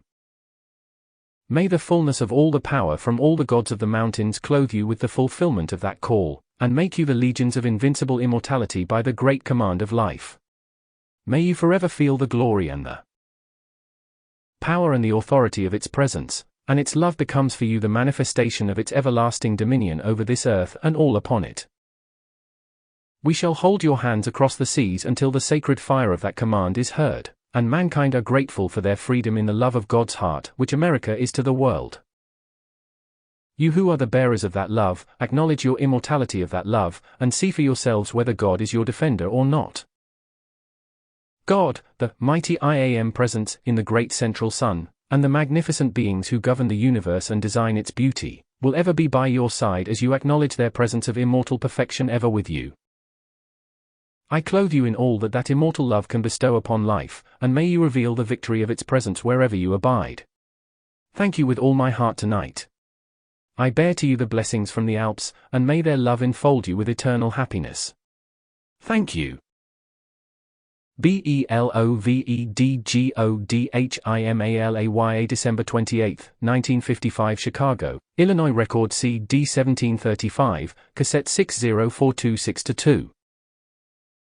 Beloved ones of America, in that great cosmic service which we offer to the people of Earth, we wish to bring some explanation to you of the activity of the currents of electronic force both in the atmosphere of Earth, and in the structure of Earth itself. For if you understand some of these cosmic activities within the structure of Earth, it will enable you all to have greater confidence, and greater assurance through the use of your decrees in the release of the fulfillment of that which brings perfection to all. Mankind, enfolded as they are in the clouds, so to speak, of their own discordantly qualified energy and substance, do not understand and do not realize what forces are playing constantly through the structure of Earth and through the 151. Atmosphere of Earth.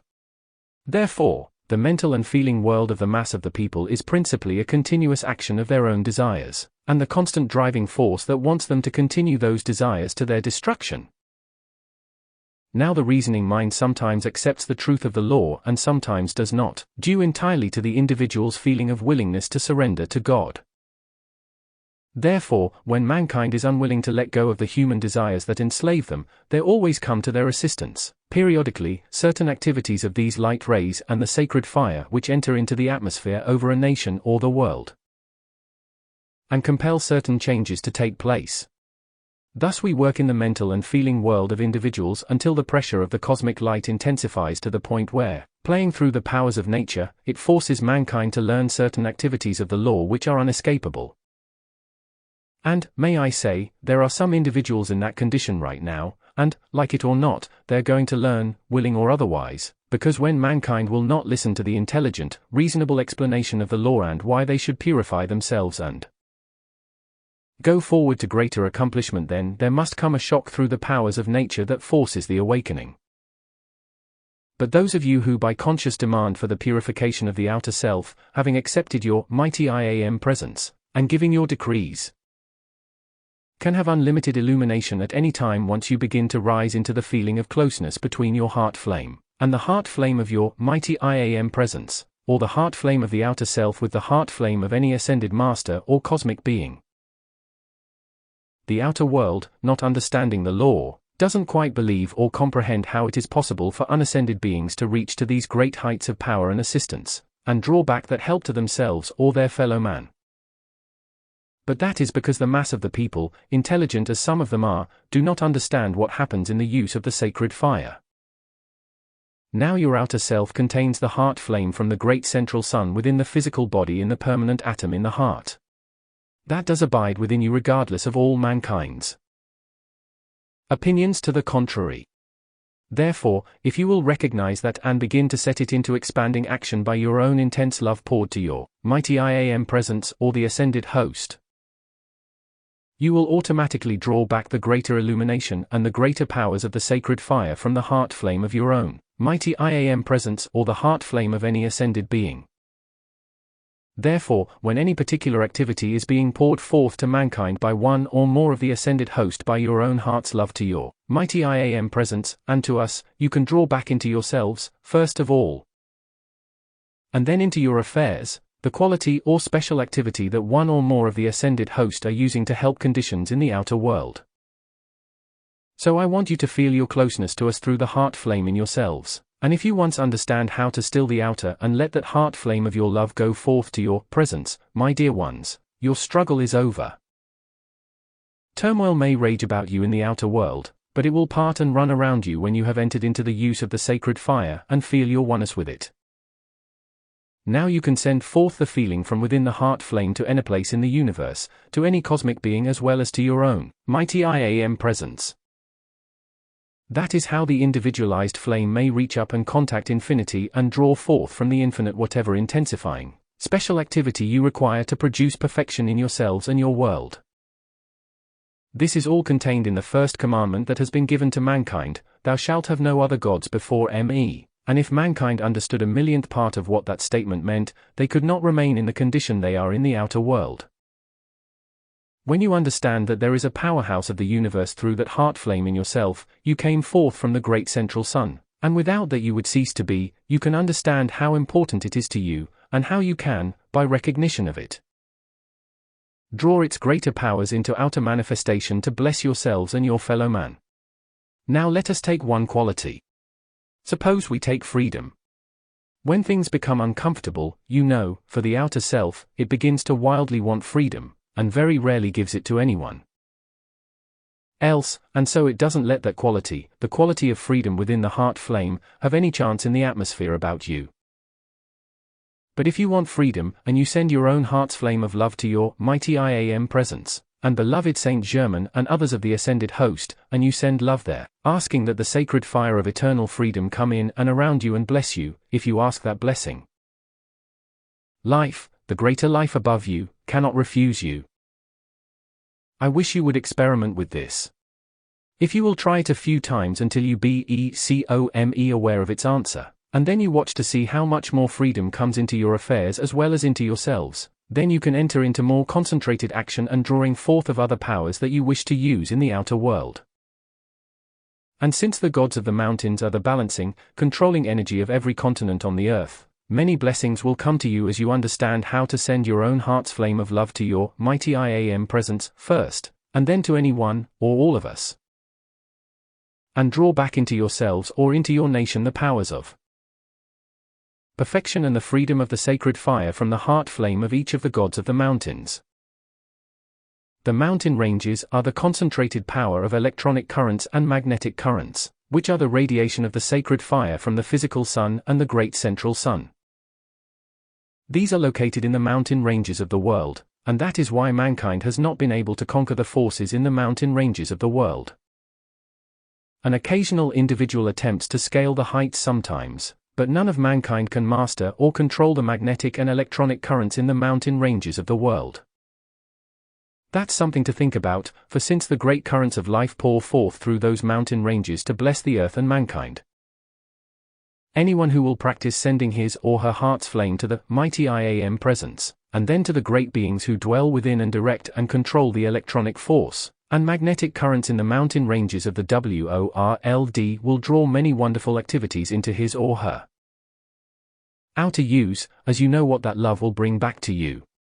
Mankind, not understanding that we exist and not understanding what we do to bless the world, do not reach up and help to draw back to themselves that which we can give them to assist them, but you who understand our presence and know of our existence can have tremendous blessing if you will do this. Now there is a very great reason why the mountain ranges of the world are the guardians of the power of purity, because they are less disturbed by mankind's mental and feeling world than any other portion of the earth. So they are like radiating centers from which constantly goes forth purifying power to the earth, into the structure of earth itself. And then its radiation flows forth into the atmosphere of earth, to bless mankind with greater opportunity to be purified and set free. I am a champion, if you do not mind, of the gods of the mountains, thank you, since that is where I render my service to the earth. And there are many wonderful miracles in the mountains of the world, far more than mankind ever dream, and each focus of power held within the mountain ranges of the world has been placed there by the cosmic beings who govern this whole system to control the rest of the earth. And the electronic force from the mountain ranges has a very definite effect upon the water element of the world as well as the elements of the air and the earth. I just bring this to your attention because, if you'll learn once by your own experience what you can draw back into your outer use by your feeling of love to the heart flame of the beings who give their blessings to this earth, you will draw back those blessings individually into you and your world infinitely greater through the love that comes back to you than you can understand until you begin to practice this. Your love to your mighty I Am presence draws back instantly more of its heart flame in and around you and into your affairs. Your love to the Ascended Masters and cosmic beings draws back the power of their heart flame into you and your world, and therefore, you can draw these magnificent blessings of life's perfection from the life that is greater than the life in mankind until that greater flame, coming back into you, makes you greater also.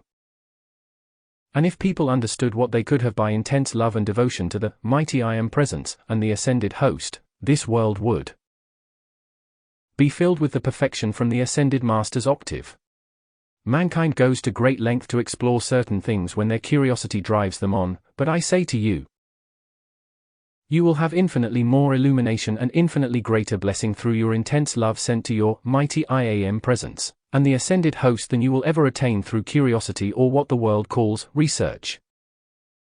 So, beloved ones, tonight I am going to give you a very deep secret. Thank you, precious ones. You call with all your heart's love and intensity to your own mighty I Am presence, and the beings in the great central sun with your decree to make the outer self all the illumining love and all-knowing power of the heart flame of life which you had in the great central sun before the world was. And you will call forth into your outer use some of the secret powers and magnificent blessings that love alone bestows, and that wisdom ever guards in the use of mankind until that love takes its dominion in the outer self. You had this knowledge, beloved ones, of what the sacred fire in the great central sun does in manifestation of the universe. You were part of that before you individualized. Therefore, when you call it forth now through love into yourselves and your world, you will begin to know what miracles mean, and you will begin to experience the blessing that only that love can give. I want you to try this, because we want you to have many things that, as yet, we cannot bring to the outer world until greater purification takes place, but you may have the use of some of these greater powers while the rest of mankind is being purified. You see, you're 20 years ahead of the rest of the purification of the earth. Thank you, precious ones. And that might represent 20 centuries so far as the advancement of the rest of mankind is concerned if you send love intense enough to your mighty I Am presence and to the heart flame of any one or more of the ascended host, and to the heart flame in the great central sun. And ask it to make the outer self of you and your world all the glory and power of the love of the sacred fire in the great central sun, which you had before this world was created. We have many blessings and gifts in the Himalayan mountains. There are many blessings that we have guarded for centuries in the land of India, the land of my heart, for I guard India as beloved Saint Germain guards America. And until you have loved mankind as long as we have and offered them the right to freedom, you do not understand how much you want life to be free from distress. And since I am the guardian of the gifts and the powers of nature in the Himalayan range, you would be surprised what my heart flame could give to you, if you love me. Thank you, precious ones. Won't you be seated, please? Now when we meet within the blessing and the illumining presence of the unfed flame in the heart, there will come release to the outer self of those greater powers from the higher mental body as well as from the ascended host. And then as you use those powers in outer action, your world becomes the world of that sacred fire, and while you use perfectly natural power, the world will call it supernatural. You know, they're using the word, precious ones, super, so much as a slang phrase, you know, in the outer world. Little do they understand what they draw when they use that word. Super means above, doesn't it? All right. Only blessings come from above mankind's consciousness. So, in the heart of the Himalayas there is a focus of the unfed flame, the heart flame, and if you care to draw the blessings of the heart flame in the Himalayas in and around yourselves to bless America, then I can do certain things for you, and America, too. And when some years ago we drew that golden snow over America to bring a blending of the mental and feeling world between America and India in the individualized life streams embodying in both nations, It was that this illumination might come and mankind be blessed thereby. So now in your calling forth from the great central sun and the heart flame in every one of the mountain ranges of the world to release the blessings of the sacred fire, I think you will not only render great assistance to your nation, but you will draw into yourselves much strength and much blessing that you will only know as it comes into your outer use and you use it. Now you might say, or those of the outer world would say to me, well, we don't know you. How can we love you? I can say to you, if you do this which I explained, I can give you the gift, and the gift should be the proof that the giver does exist. You can't have a gift without a giver. If you choose to experiment with this and prove me, I will be glad to have you take me at my word, because there are certain forces in India that are trying to guard against the communistic viciousness of the world, and there are forces in America trying to guard against that same viciousness. So if you recognize the power in the heart flame, now use the word power of the heart flame of the Himalayas, the power of the heart flame in the mountain ranges of your land. You will find those of us who guard the activities in the mountain ranges can draw individual power and blessings from many of the retreats of the world into you and into your affairs just as a natural improvement of everything you do, and everything with which you come in contact. And it will be like the sun coming out through the clouds until those clouds are dissolved and consumed. And so it can be with you. You can be a sun presence of the power of the heart flame from the gods of the mountains. I would like you to experiment with that call to reveal to you what it means, that I may give you a surprise that will bless you forever, for my surprises are all comfortable. Beloved ones, since we hold a great deal of the purifying power to the earth under our control, as you have sent forth your calls for the purification of mankind, this is one channel through which your decrees can be answered. And as you call for that release to mankind, automatically, you release yourself. So we are happy to go forth until you feel yourselves, through your own heart's flame, one with the heart flame of those of us who guard the mountain ranges, until you draw back into your outer use as much as you require from time to time of the blessings life has placed under our control, and which we are glad to give into your use, so long as they are called forth by the love of mankind for their freedom. I enfold you tonight in all the blessings of the mountain range over which I am, the Master. May the wonders, the miracles, and the marvels untold that abide within the Himalayas begin to pour into your beings and worlds that power of the sacred fire, which raises you to your greater and greater power of freedom, that you may give to the nation of your heart more love to set it free. So, blessed ones, I am one with your heart's flame in more ways than you know, for some of you have dwelt within my domain in the centuries past, and there is a memory within you of some of these magnificent powers you have used before. Now may their blazing love and blessings for the freedom of your nation come to your assistance to assist your beloved Saint Germain until America, purified, arises and gives her blessing of freedom to the earth. I enfold you in my heart's flame of every assistance that my love can bestow until you meet me face to face. Thank you, for that will come. The hour does approach. It is part of the divine plan, and I assure you, it will be a great joy for us all. Thank you and good night. BELOVEDGODTABOR January 2, 1956 Chicago, Illinois Record CD 280. Beloved ones of the mighty Saint Germain's family, it is with great joy that we come again to, I trust, enable you to look deeper into the heart secrets of nature, and to have the blessing of those secrets as time goes on. That you may understand something more of the activities of the gods of the mountains, I wish you to know that they represent to each continent what the spine does to the human body. They are the supporting structure of the landed surface of each continent, and therefore we hold under our control forces and blessings, and activities of the powers of nature of which mankind as yet knows absolutely nothing. And as I have said before, in my retreat in the Rockies there are manifestations of beauty. 167. And the perfection upon which human eyes have never yet looked, but which will one day be revealed to the people of the outer world as they move forward demanding greater purity, and demanding obedience in the fulfillment of the great divine plan. Now why do you suppose the great cosmic law has guarded those activities in the mountain ranges with such great care that mankind has never been able to penetrate them? Because the forces that are sealed within the mountain ranges of the world are of such high potential, such mighty cosmic power, and of such wonderful victorious action of the sacred fire. that mankind cannot be entrusted with their greater use until such time as the cleansing of the world takes place, and those who are here turn only to the light and serve only the great divine plan of life. But until then, as you enter into the recognition of the powers held within the mountain ranges of the world, you may have their blessing. You may have in concentrated action many of the streams of energy, and some of the substance that we are pouring forth all the time in cosmic action and which, individually, we can direct into your use. So, beloved ones, in the blessings that the mighty I Am Presence and the Ascended Host have bestowed upon mankind on this planet, the love and the power which have been used to create and anchor here those blessings from the physical sun and the great central sun is tremendous. Mankind has no comprehension of what power it has taken to create the mountain ranges, and place within them those activities that hold the structure of the earth in balanced action, and which give off continual radiation to keep purified the atmosphere of earth. So mankind can go forward and make conscious effort toward their freedom and the fulfillment of the great divine plan.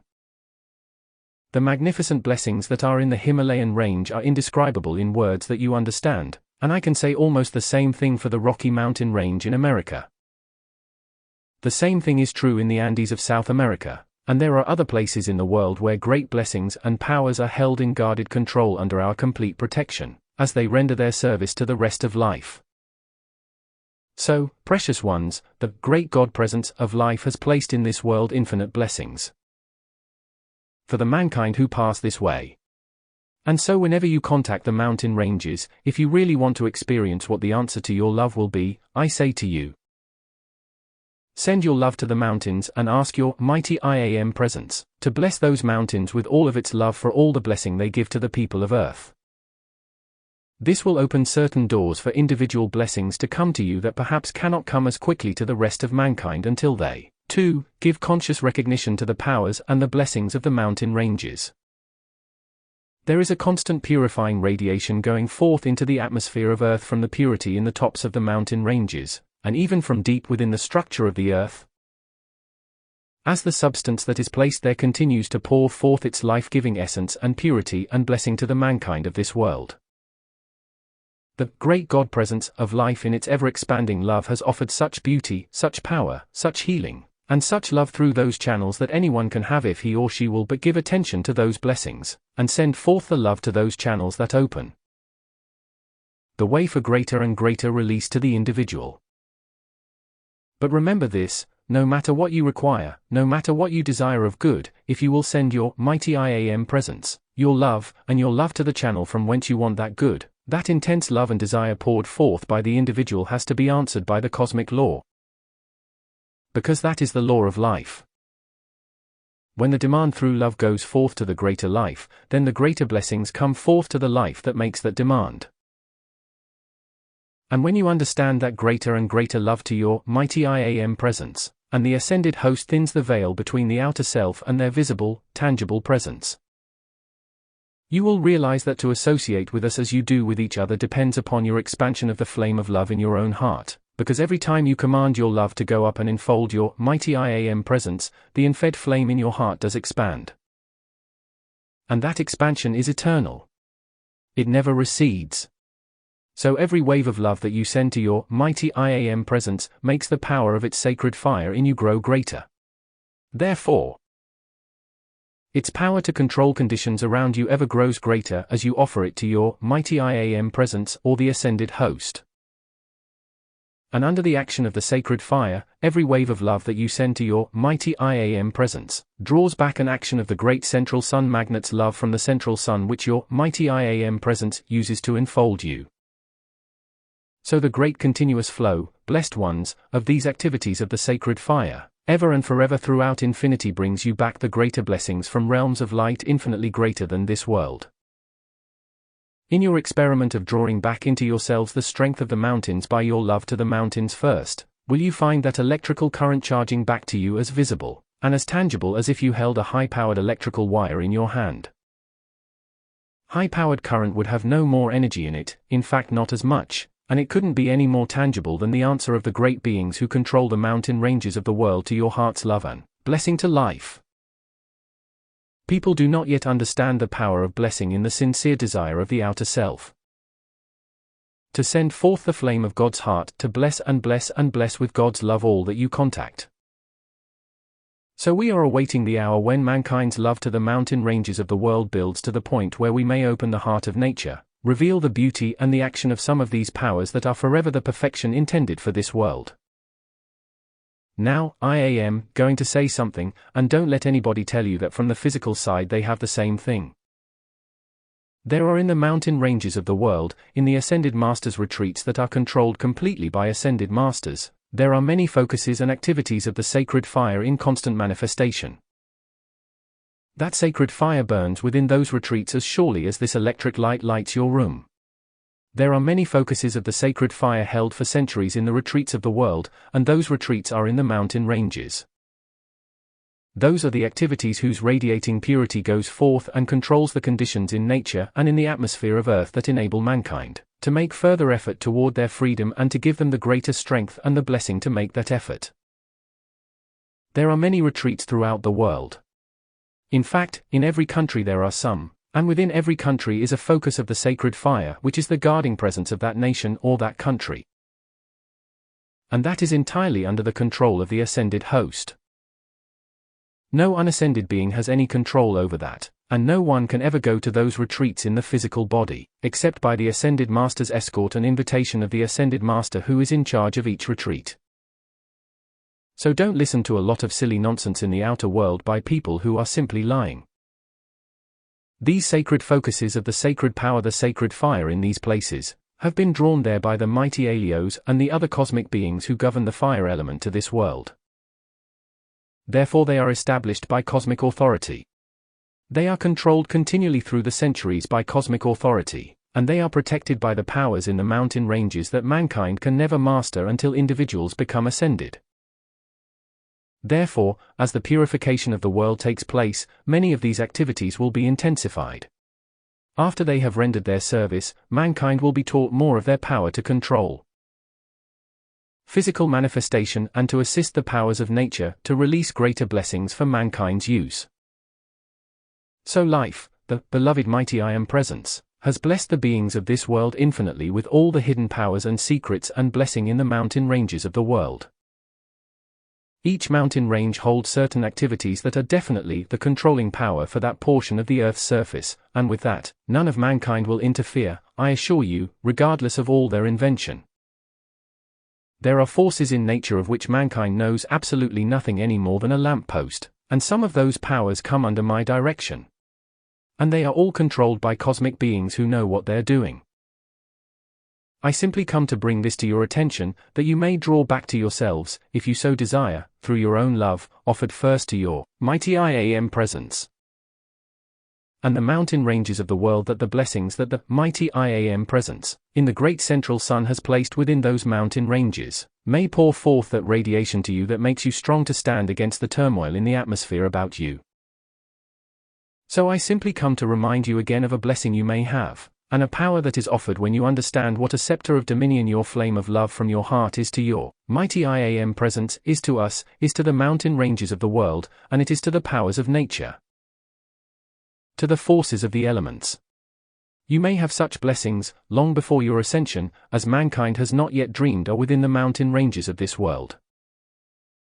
So, blessed ones, if I, too, may call you my family of the mountains, I trust one day when we meet, I will give you an experience you will never forget in all eternity, for you shall see the handiwork of the beings who are wholly pure, wholly divine, and whose love creates only the most magnificent beauty within the mountain ranges, and held guarded there until the blessing can go forth that one day beautifies the world. So may you dream about the mountain ranges and contemplate them, and then ask your mighty I Am Presence, and us to tell you the Ascended Master's truth of all the blessing, and all the powers held within the mountain ranges of the world that can come into your outer use to bless you, that you may send that blessing to the rest. God Himalaya, the Himalayas. God Meru, Lake Titicaca of life, and thus cooperate with the great divine plan as it spreads its beauty, as it gives its love, and as it reveals its power through those channels that are the secrets of nature and held within the great creative heart of God, the mighty I Am Presence. And my love then enfolds you as a guarding presence, And the blessings that I hold under my custody in the mountain ranges of this continent, especially the Rockies, can I pour to you, the blessings that only love can bestow.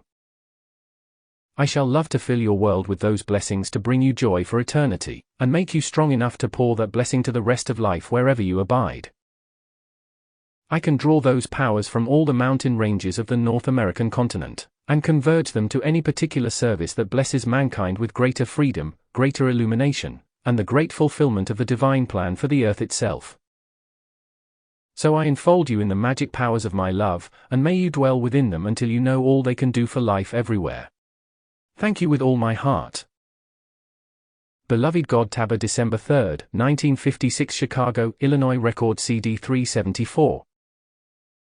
Beloved family of the mountains, once again it is our great privilege and joy to be with you and to hope and to invite you, to hope that you will come to our domain of the mountains as often as you can, for, I assure you, the mountain ranges of the world are the guardians of the concentrated power of purity drawn by the great cosmic beings who have created this world, and held in reserve in those places to continually pour forth that which helps to purify mankind until individuals have completed their journey in this world, and come into the ascension as is the fulfillment of the divine plan.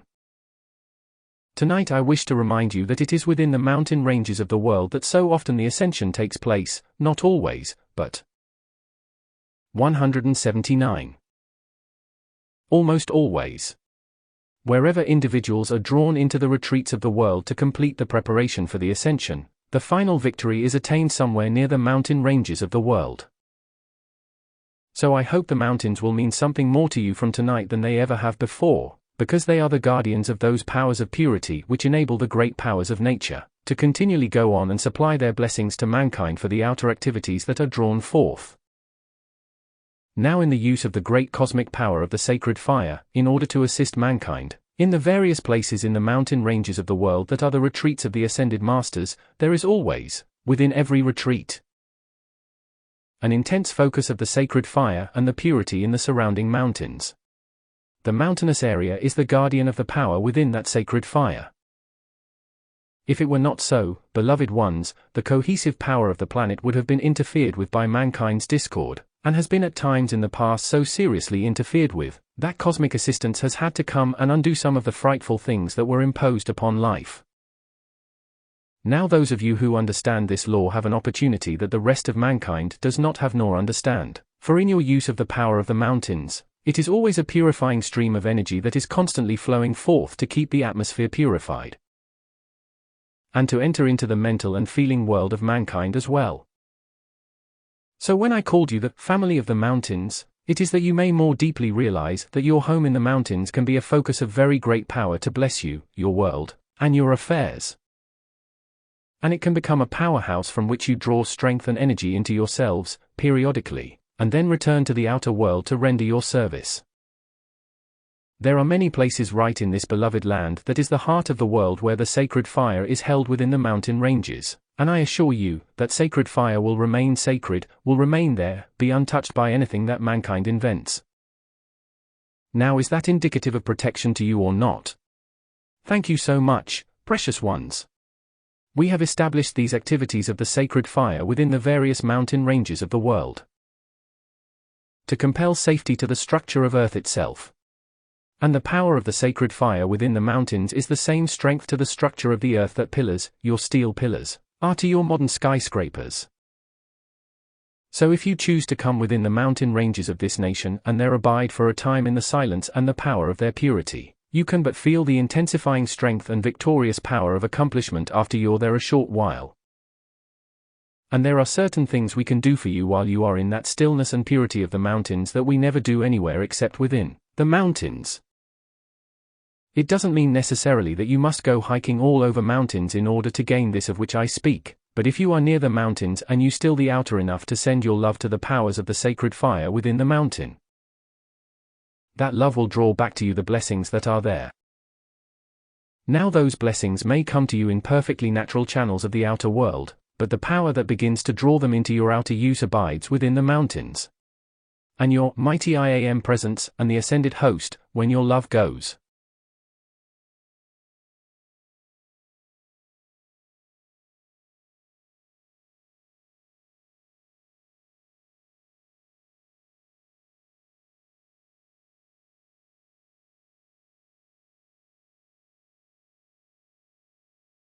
To those magnificent manifestations of nature, they are so tremendous in the power that is held within them, that when your love connects with that, it can move everything in the outer world and draw to you the blessings that your mighty IAM presence now wants to release into your outer use, that you may expand those blessings for the benefit of the rest of the world. So, dear ones, I am very, very much concerned with giving you the blessing of my retreat, because at a certain time after world events have settled down permanently, the palace of beauty and perfection, which it is my privilege to guard, I wish to reveal for the enjoyment of the mankind who are to come the way of earth in the future. So while I am guarding those manifestations now, yet when your thought comes to me and I feel your love for the mountains, the radiation and the blessing of that which I hold under my protection can flow back to you in your world. And it is a magnetic power that draws from the outer world greater blessings to you. So it has many, many activities to bless you because of its purity. If people only understood what power can be theirs by demanding invincible purity in everything in their beings and worlds, you would open the floodgates to such an onrush of the blessings that God has created that you would step from your world into ours almost overnight. I tell you, dear hearts, no matter what takes place in the outer world, keep up your calls for such invincible purity and such power of the mountains to strengthen and guard that purity, that we can draw into you and your world boundless blessings of which you can be the dispensers in the future, blessings that mankind has never yet used in the outer world. And yet those blessings are here on the earth. Of course, we are the guardians, but you whom we love, as your love comes to us at a certain time, are going to be given the use and the enjoyment of those blessings, because at a certain time they must come into the outer use of mankind. We have been their creators. We are their guardians, and we can give them to you as our gifts if you demand invincible purity in everything in your beings and worlds. When we find that that has become invincible in and around you, then the floodgates open, and we will not delay trusting you with our heart's treasures and blessings and wonders of life. All that it takes is the invincible purity of the outer self. So, dear ones, as you demand this in the midst of the outer world's conditions, you are forging ahead, cutting through the limitations of the outer world, and just as sure as you stay with that will you arrive at the fulfillment of your every heart's desire. And may I say, we have many surprises for you that contain only the most wonderful miracles and joy and freedom that you could possibly even dream of, in your wildest imagination or your greatest imagination, for the mountains might seem wild, but not inside. We do so want to bring these blessings into the outer world, that mankind may live in our world of perfection. So, blessed ones, I am going to try to come more frequently, be with you more powerfully, that I may bring you more of the blessings it is my privilege to bestow. Thank you, precious ones. Won't you be seated, please? Now maybe you can plan your next summer's vacation to be somewhere near the mountains, because, beloved ones, there is health and strength you can absorb from the mountains that you will not find anywhere else on the earth. And that is because the sacred fire is focused and guarded there and has a power entirely its own. The intense purity of the atmosphere in a mountain range enables the individual who stays within that for a while to be completely reattuned, and the emotional bodies are kept quiet until the pure light substance comes into the body and redeems it. So we have many gifts to give besides just the pleasure of contemplating the gigantic handiwork of the great beings who have created this world. When you see something so gigantic, you must know, beloved ones, that the great law of life has used gigantic power to create it. And that power comes only from a cosmic love so great that it is safe to use that kind of power anywhere in the universe. I want you to visit with me tonight in the mountains, is the reason I am describing these things to you, for where your thought is, there you are, and what your attention is upon, you become. So I want you to be a mountain of the strength and purity and health and blessings in the mountain ranges, which is my privilege to guard, to love, and to expand my cosmic power through their mighty gifts and outpouring to life. And the beings of nature who dwell within them, some of them are the most beautiful you could ever behold. So you see, there are secrets about the mountains and the beings within the mountains of which mankind knows nothing, or at least very little. So, blessed ones, I trust one may give you of my treasure house. Every time your love comes to me, I shall seek a treasure and release it and send it back to you. I hope you will be alert and recognize it and receive it, let it into your world, that your world may be a part of my world until together we go forward and help to redeem the earth. Thank you, precious ones. As you love the mountains enough, your love will draw back to you the greater love that has created them. It is no wonder that you can have health and strength and happiness and peace from the gigantic mountains ranges of this world. Each of us who is a god of the mountains is a guardian of a certain proportion of the power and wealth and blessings of this world. We are custodians of the great Lord the Mahachohan's magnificent treasure house.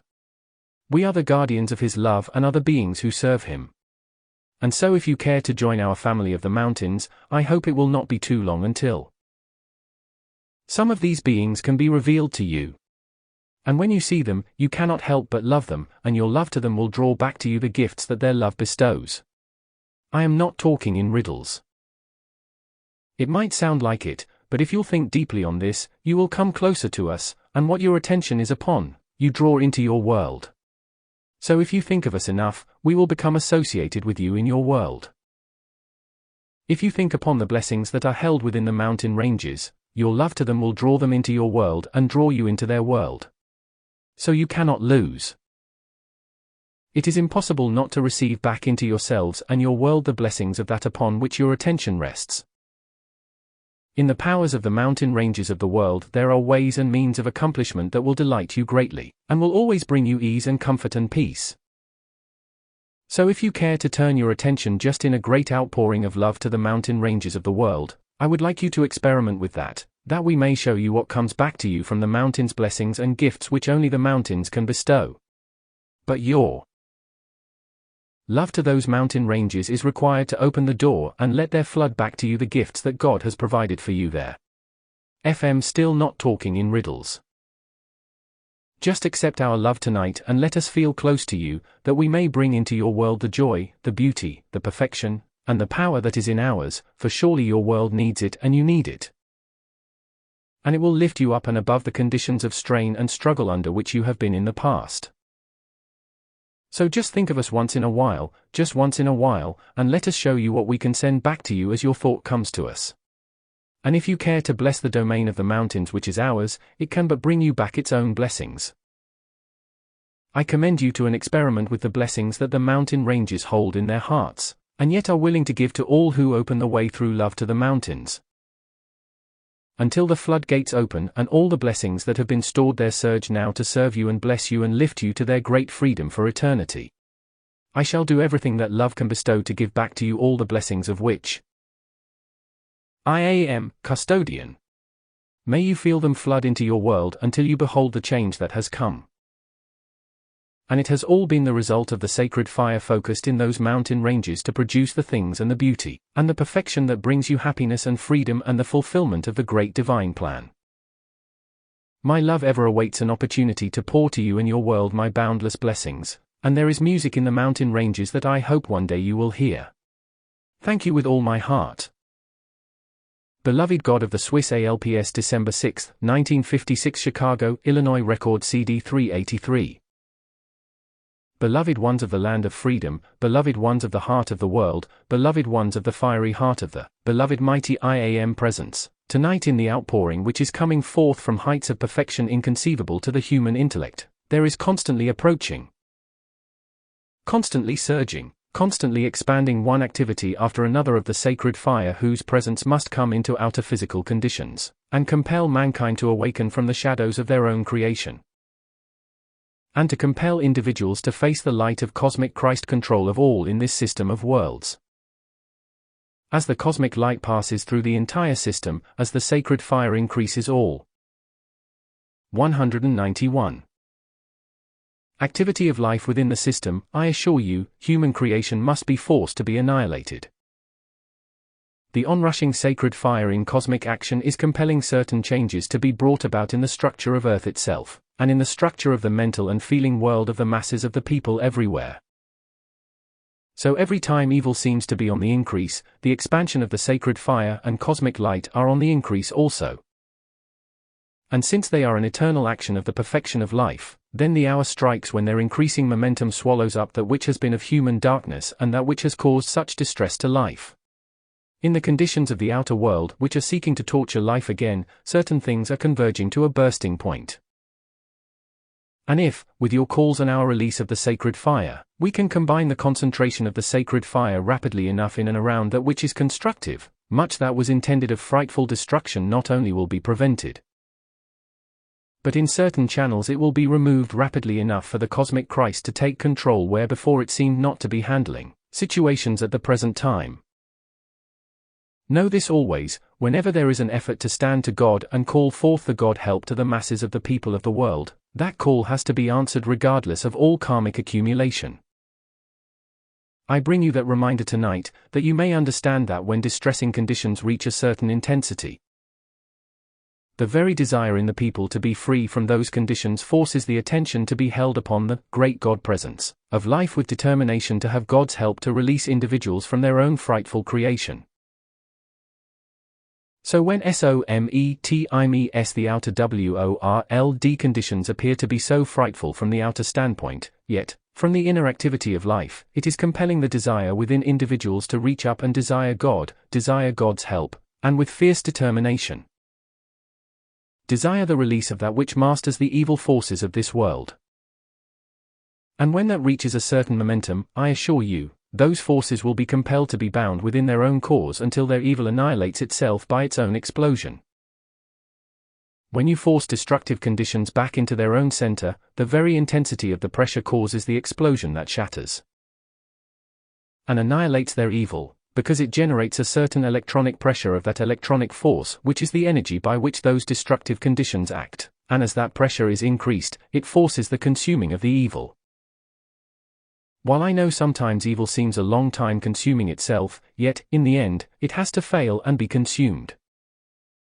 So in your use of these various activities of the sacred fire when distressing conditions come to your attention in the outer world, try to always hold the picture of the cosmic focus of these activities of the sacred fire going forth instantly into the condition. And you hold the picture of the destructive conditions completely annihilated and a sun presence of the sacred fire take its place. It is to gather the power from all of you together, by doing this, that we watch constantly for its combined action, that we may lift a certain amount of your energy into these activities of the sacred fire, and project them where they will protect that which is of God. Now the gods of the mountains have plenty of power of the sacred fire and the electronic force of eternal purity, I assure you. But mankind has generated such destruction by selfishness and defiance and rebellion against the law of perfection down through the ages, that there has to come a certain release of a certain amount of energy, through the desire of individuals for God assistance in these outer world conditions, that we have to wait until that momentum reaches a certain point. Otherwise, my dear ones, we would long ago have flashed the sacred fire necessary into mankind to take out of them their destructive impulses.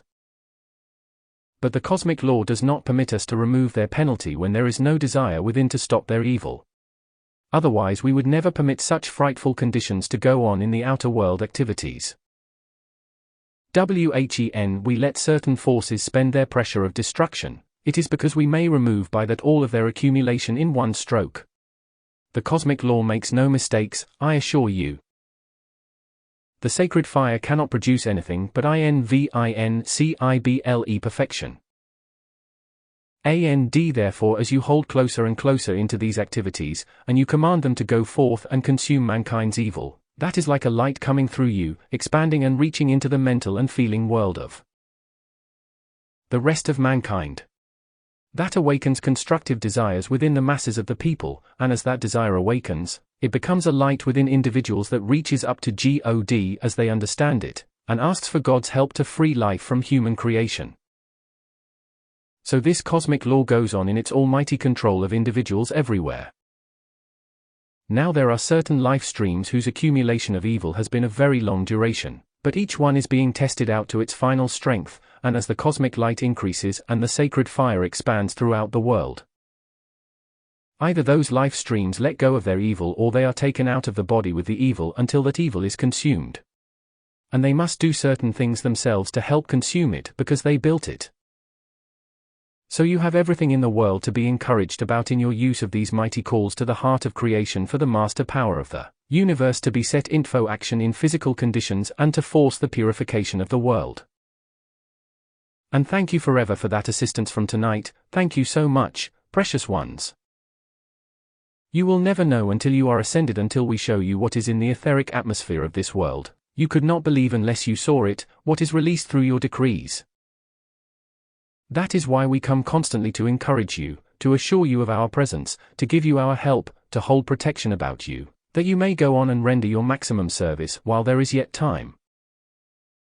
So, I am here to express my love and gratitude to you for the releasing into the world through your calls, of the sacred fire that we can use in the various activities with which our service is concerned.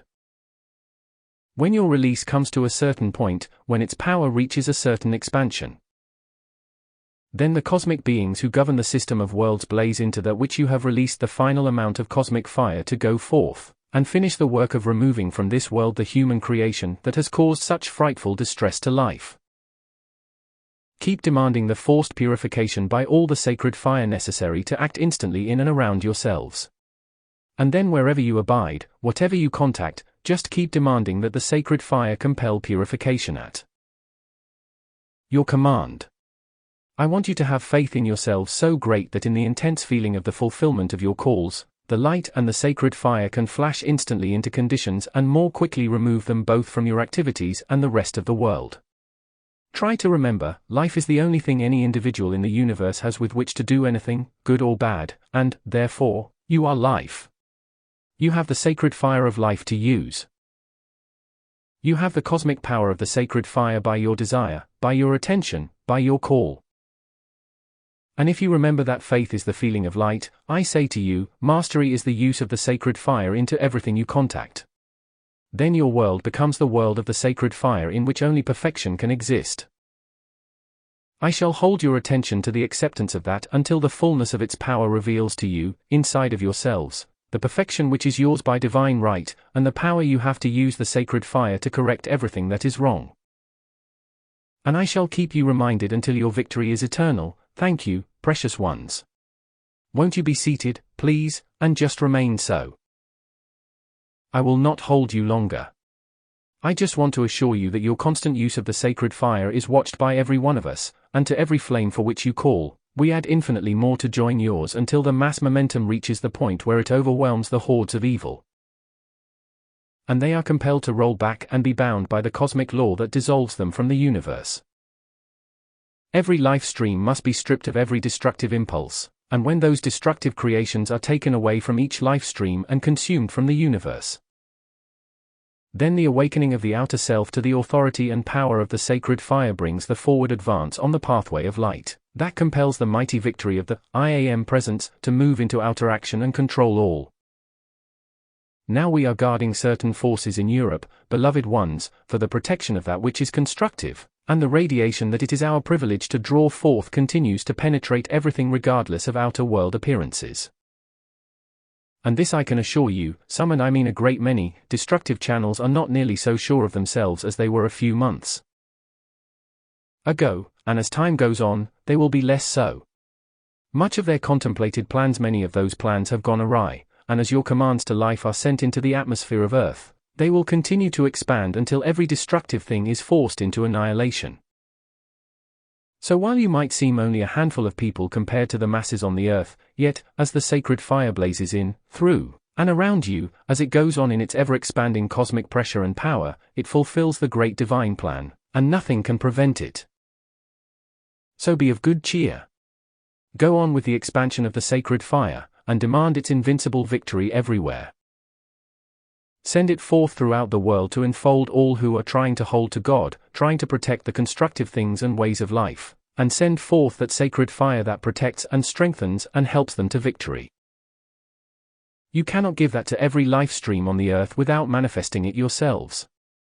It is your easiest, quickest way to freedom, is to demand it, and give it to every life stream regardless of the appearance world tonight. You are not in embodiment at this time by any chance. You are in the transition period. Because you have the strength and the power of the light to give assistance, and the greatest help you can give to all life is to continually seal it in great blazing suns of its victorious control of everything.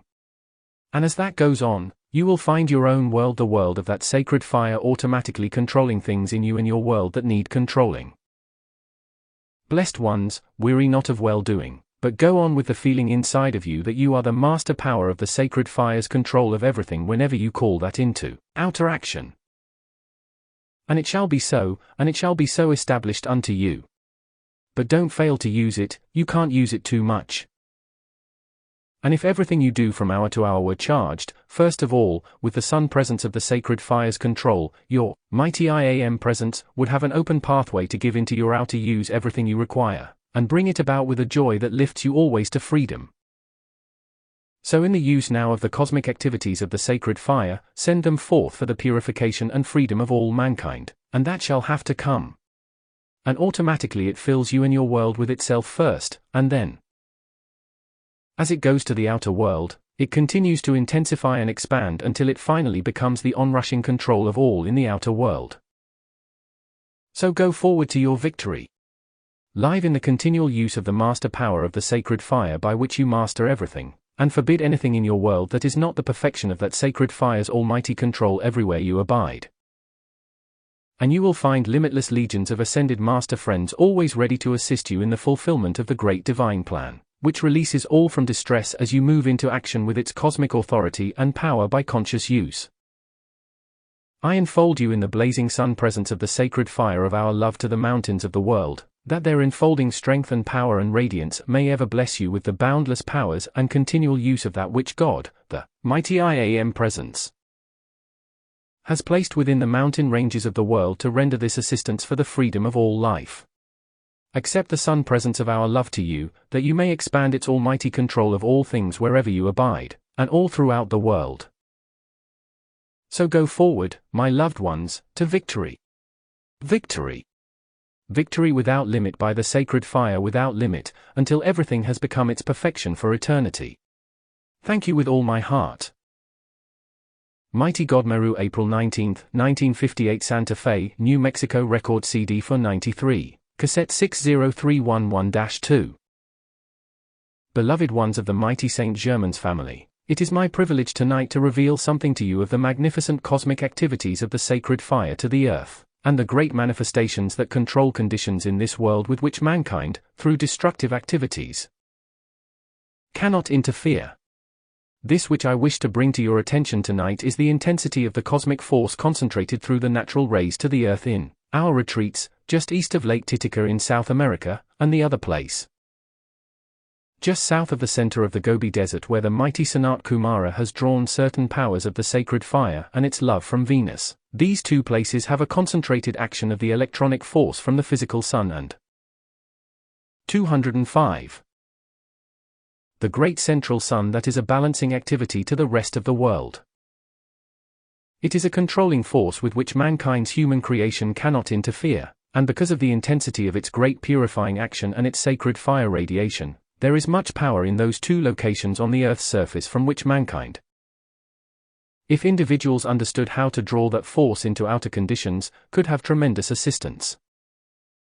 The radiation goes forth anyway and enfolds the Earth, as well as entering into the physical structure of the Earth and fusing into a sun presence at the center. But there is a natural spreading of the radiance at those two places, and that can and does become a power that holds control and compels balance in the crust of the Earth itself, and in many activities in the atmosphere of Earth.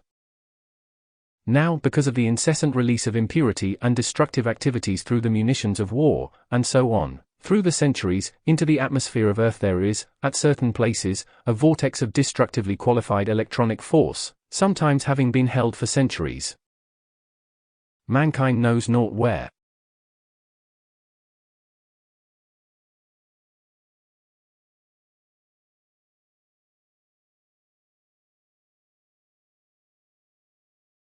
These are, but we do, and it is well for those of you who understand this law to continue your decrees for the purification of the atmosphere over the earth.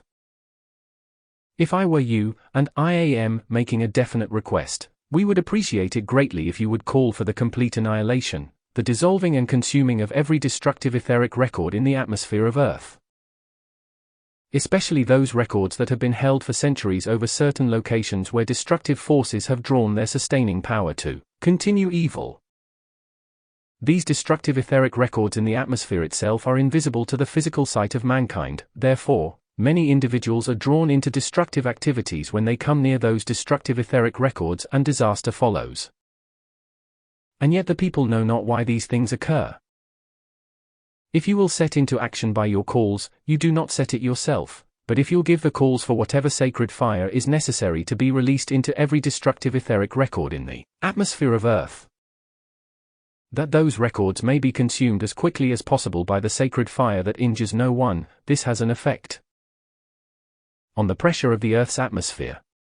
If you do make these calls, it will enable certain dispensations to be given by which the records where atomic and hydrogen bombs have been released, and have established that destructive record in the atmosphere, those vortices of destruction can be consumed.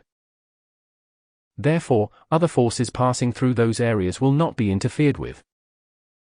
We are hoping that you will get into action on this as soon as possible, and give us the opportunity to consume certain etheric accumulation from many civilizations past. If we are able to do this within a certain length of time, you will see many manifestations that the world calls miracles which it will not understand, so far as mankind in general is concerned, but which will reveal its blessing. And mankind surely will be grateful. There are many sustaining streams of energy that feed the sinister force from these destructive etheric records of the past. We have called this to your attention to some degree concerning locations of the Earth itself, within the structure of Earth. But I'm speaking now of the upper atmosphere. I do not mean the octave of light. I mean just above the mountain ranges of the world. There are certain etheric records from the past that, if that energy is taken and purified by the sacred fire from the heart of the central sun, not only much destruction will be avoided, but that energy, purified and requalified for the freedom of the Earth, can be drawn into the protective activities of all that is constructive. You must realize, beloved ones, that with the constant destructive activities that have gone on in the atmosphere of Earth, there is a cause for them, and since the sinister force delights in distress, we are hoping for your cooperation in this respect to more quickly shut off a certain feeding of energy into the destructive forces of the psychic realm. And we must consume this within a certain length of time. Now the psychic stratum in the atmosphere of Earth, you must remember, is humanly qualified energy. It's energy that has come out of someone's mind and someone's feeling, in other words, the mental and feeling world of the mass of the people down through the centuries. This is the main feeding source of energy to the sinister force of the world, and where destructive activities have taken place in the atmosphere of Earth in the centuries past, that vortex still remains there until the etheric record is consumed. Now since the destructive forces are determined to drive mankind insane and enslave and deprave the minds and bodies of the people, if you will help us to remove these conditions as quickly as possible, many of their plans will collapse. And the cosmic law is such as will remove many of them from the Earth until they are purified, and will no longer create discord anywhere they abide in the universe. When the great law of life pours out the great blessing of the love of the sacred fire through those natural rays to the Earth for the sustaining of the plant life, the sustaining of the myriad blessings through the powers of nature, and the sustaining of conditions in which mankind function and can have great blessings, we, as the guardians of the mountains, must watch that the outpouring of the sacred fire through those two magnificent streams of life's energy must not be interfered with any longer by destructive forces.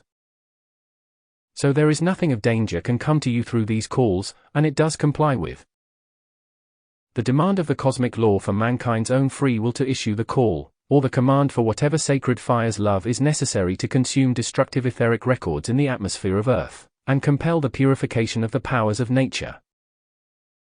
This will bring a blessing which you can scarcely understand tonight, and I want to show you its personal reaction to you.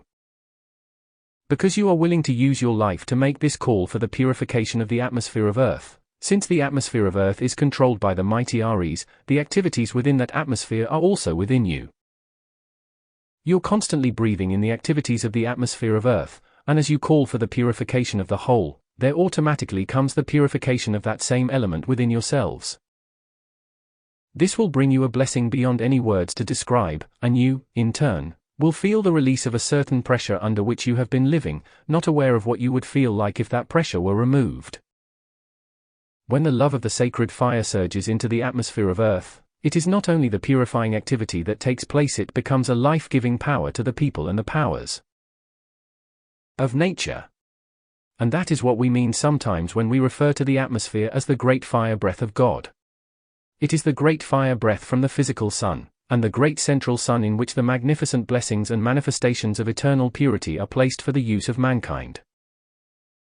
Therefore, the mighty Aries is very much concerned with this, as am I.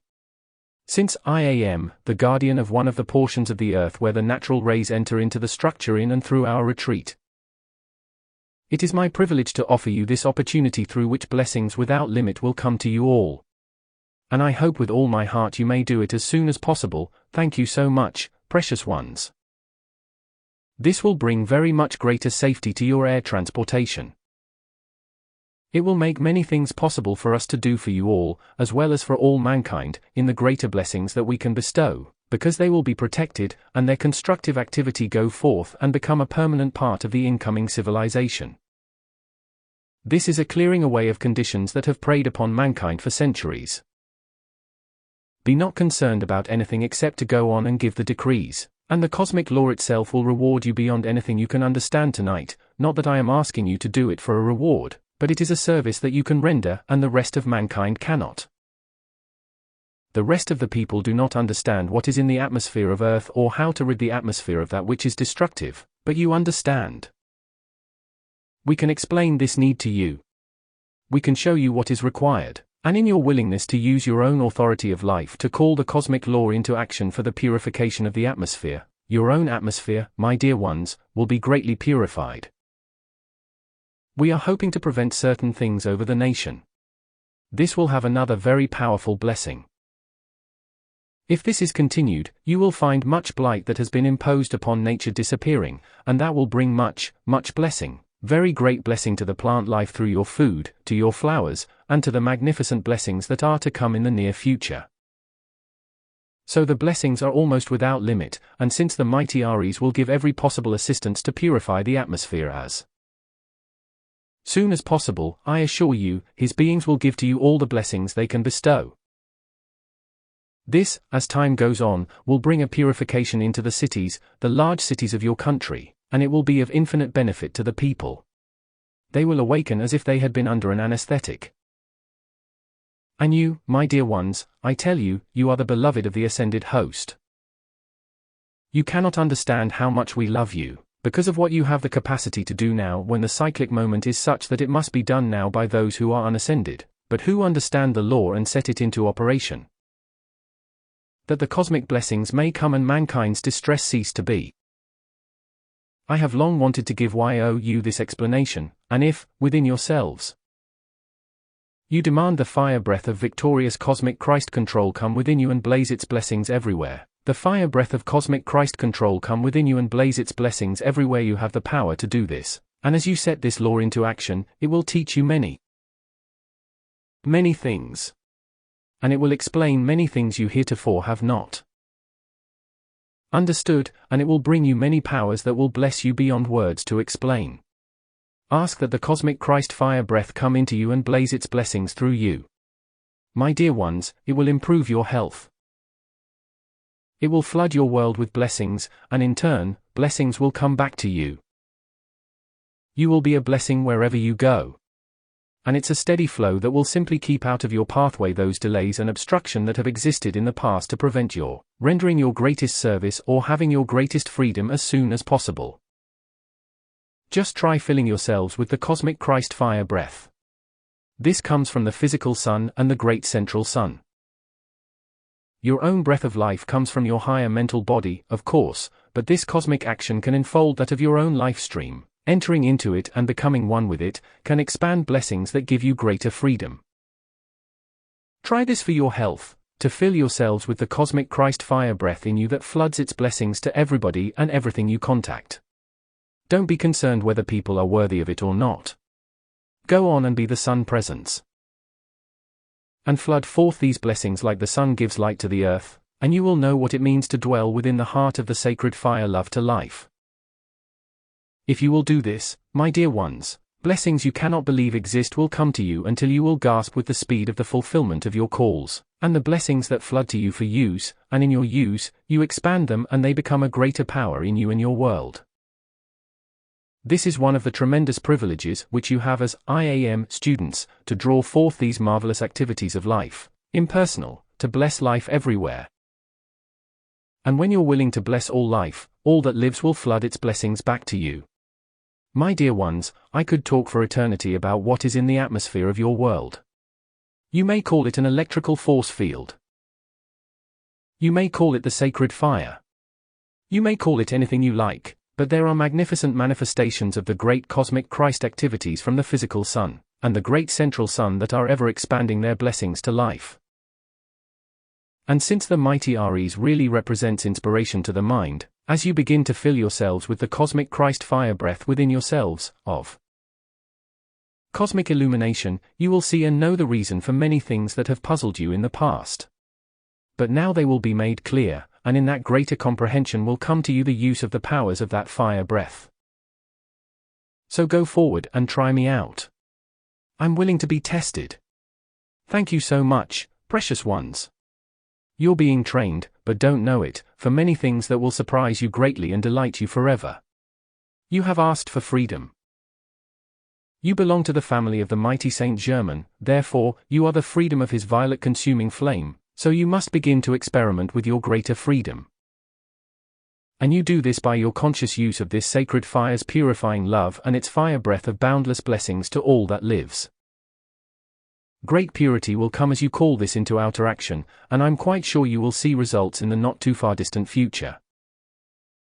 I want you to do this so you may have the answers to your calls that will lift you beyond words to explain into the feeling of your own mastery, and the privilege that is yours to use these greater blessings and powers of the universe to bless all life. And you, of your own free will, if you will give this service, automatically make yourselves an open door through which we may pour ever greater blessings into and through you, that, in turn, they may flow forth and correct conditions in the outer world. So from our retreat do I draw tonight the love of the sacred fire that is focused there. Its blessings I shall pour to you without limit, enfold you in their power, I shall guard you by my love. And I hope for the victory of the fire breath of the mighty IAM presence, and the cosmic Christ, to sweep into the atmosphere of earth and consume that which has but cast shadows upon the light of God's love. May the fullness of the great power of that fire breath of the victorious cosmic Christ fill you with its blessings, flood your world with its perfection, keep you invincible against discord, and take you forward to victory with a joy you have never yet known. And when you bring this happiness to life, life will pour its happiness back to you, my loved ones, and beloved Saint Germain's family of freedom will yet bring happiness to all life forever. Go forward and try this out. Help us to render this service. Your nation shall be the beneficiary. You, yourselves, step into the sunlight of greater freedom, and you begin to use your own powers to reveal greater mastery to free life wherever you go. May you go forward and enjoy the use of this marvelous power of the fire breath of the victorious cosmic Christ, as you demand that that sacred fire annihilate every destructive etheric record in the atmosphere of this world, and forever hold the purity that is eternal freedom. With my love I enfold you in the power of the sacred fire. It is my privilege to direct and offer you for constant use. May you enjoy the use of your greater powers of freedom forever. Thank you with all my heart. Beloved Mighty God Himalaya, December 27, 1959, Chicago, Illinois. Record CD 612, Compact Disc 00612. Beloved ones of the heart of the world, I come this hour to bring to you that which I trust will enable you to more intensely feel our enfolding love and sacred fire assistance to you all. That which I wish to clear in your consciousness, so that you will have more wonderful results from your application, is to give you the Ascended Master's comprehension of what is actually occurring when you call forth the Ascended Master's consciousness. Now that phrase may seem to you like an intangible thing, but it's not. When the Ascended Masters or cosmic beings offer you the use of their consciousness, they are giving you pouring directly into your flesh bodies and into your mental and feeling world, the streams 221 of energy from their own emotional bodies. And those streams of their life carry the consciousness, the picture, the idea, and the energy of sacred fire to enter into you and fill you with their new life that creates and manifests the fulfilled manifestation of the picture and of your calls.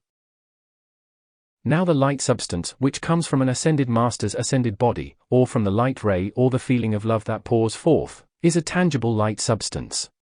It is the substance of light. And that, as it enters into you, when you call for our illumining Ascended Master consciousness and comprehension to make you understand what this power of life is within you and can do for you, I assure you, we are giving you some of our heaven, which our octave is, into manifestation in the physical world to, one day, make this world the Ascended Master's octave. Now when you're studying, we'll take music for instance, with a teacher, and when you're taking your lesson and the teacher tells you what to do, the vibration of the teacher's life and consciousness goes into the flesh of your body and into your nerves and into your emotional body through the hearing, through the ear. It is a physical vibration in the voice of the teacher, and the words that are the concept of the teacher's mind carry that vibration and feeling into your life stream, and make you one with the consciousness of the teacher concerning the explanation given. Now when you call to us or to your I am presence, try to still the outer enough to feel and hold the picture of the heart flame of our love coming forth from our Ascended Master bodies within a light ray, and entering into your bodies through the pineal gland. And then filling the body with the expanding flame of our love. Feel that and see that as a living flame, a flame that you can touch just like you can touch the flame on those candles. That's a living flame. If you doubt it, touch it. But this that we give you is the flame of our life, therefore, it has to be a living flame. And when this comes into you, and entering into your own heart flame, it makes that expand through the flesh of the body. When this goes through the energy of the emotional body, it goes through every cell of your flesh like a flame. I wish you would feel this very deeply, then you will know what it means to be one with our life, one with our life's mastery of manifestation, one with our life flame that creates perfection and expands it and protects it and sends it into action in the world around you. I want you to feel that when you ask for our sacred fire love to come into you, it is the actual release of a flame from our hearts or our hands or from our foreheads. It is a projection of a flame into your life stream, and our heart's flame enfolding your own flame of life, the infed flame in the heart, enables the blazing radiance to move into the flesh, and consuming discord, creates perfection in its place and holds harmonious control. You must come to the point where you feel the oneness of the sacred fire, whether it is your mighty I am presence, sending down the flame to expand the infed flame in your heart when it sends you its love. Or when you are receiving the flame of love from an ascended being or the angelic host surrounding the body or coming within the flesh structure, try to feel that every time you call forth an action of the sacred fire, we release it, and it enters into your life stream and becomes one with you forever. That is how we can enfold you in eternal protection, in eternal harmony. We can enfold you in the sacred fire powers by which you can do the things that we do, at least a large proportion, even before your ascension. Now we do a similar thing to the structure of Earth itself. When there are conditions that need purifying or correcting or expanding, we call forth, by conscious command, a flame into the structure of Earth, commanding it to produce whatever is needed there. I wish you to understand the ability of an ascended being, or a cosmic being or the angelic host to manifest a flame instantly by conscious desire to release that sacred fire love into manifestation, into action, to produce perfection or to consume imperfection. It is to make you feel the reality of these activities of the sacred fire that enable THEM as you feel that reality, your life, enables us to fill you in your world with the sacred fire perfection of our octave. And thus build permanently our Ascended Master's mastery, and perfection in and around you for more victorious accomplishment in the physical world and physical action. This is how we bring forth the greater and greater perfection of any civilization. Since the Himalayan range is one of the most magnificently powerful on earth, transcendent, magnificent activities of the sacred fire of our love have taken place there for centuries, and mankind knows not how many. And when we correct conditions in the structure of the earth, when we hold destructive forces in leash, so to speak, we send forth this sacred fire. And it is just as much a tangible flame as your physical fire is a tangible flame in the substance of this world. Now we come to the place where I want you to feel that when you call for our love, it is more than just a wave of vibration. It is the flame of our life which we create and send to you. It is substance from our Ascended Master octave, and it is the energy of our own life. And that is new life to you because it is the energy of perfection eternal, and which, of course, you then never can requalify. In other words, when we give you our love, we draw into your life steam an eternal part of ourselves. We give you our life. We give our life into your life by that sacred fire love that is all perfection for eternity. I want you to feel the reality of this, the power of it, and your opportunity to use it and feel with every fiber of your being its reality, its tangibility, and its almighty control of everything in manifestation.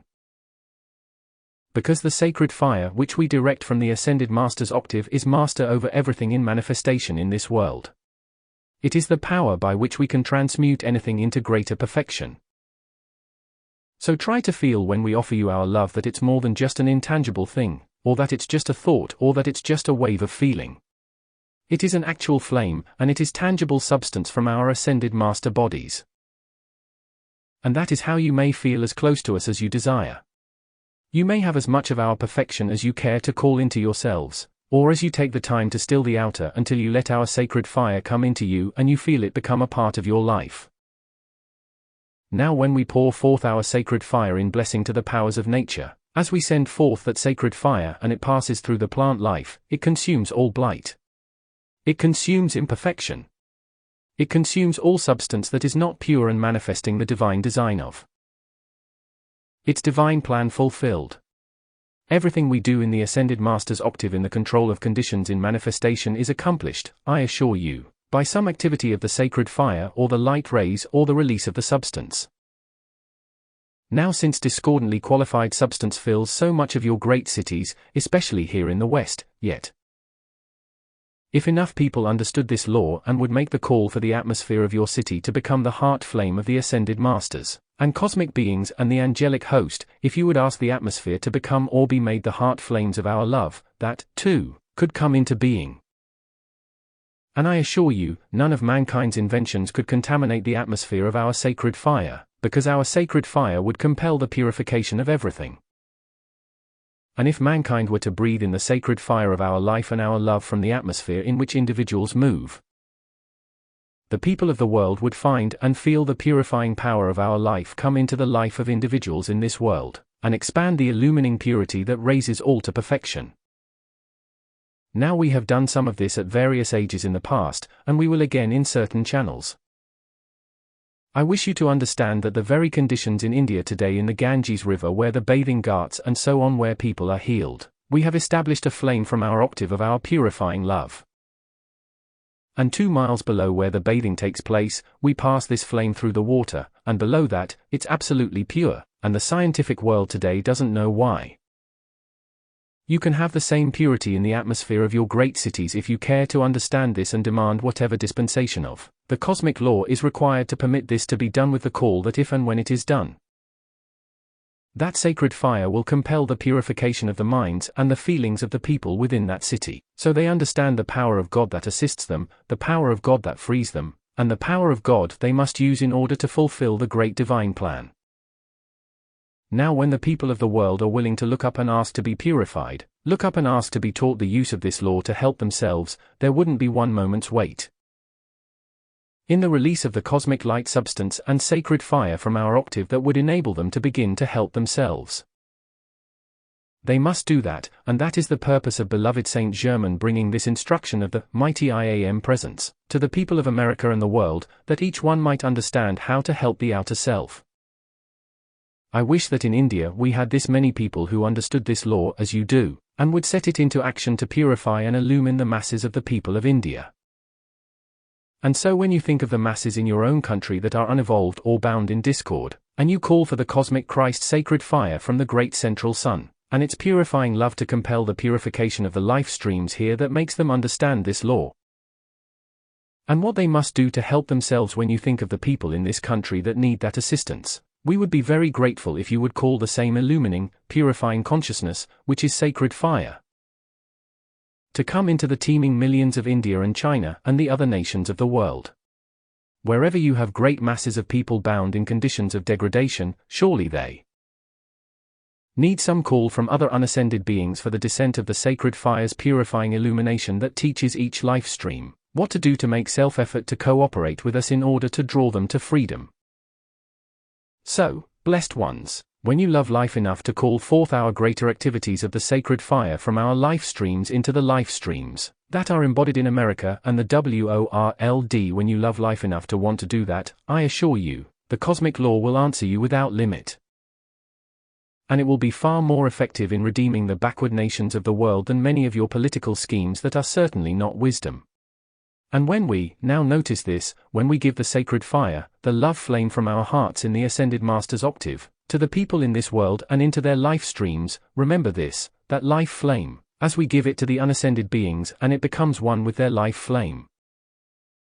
Our own life flame ever expands by the expanding blessing which we give.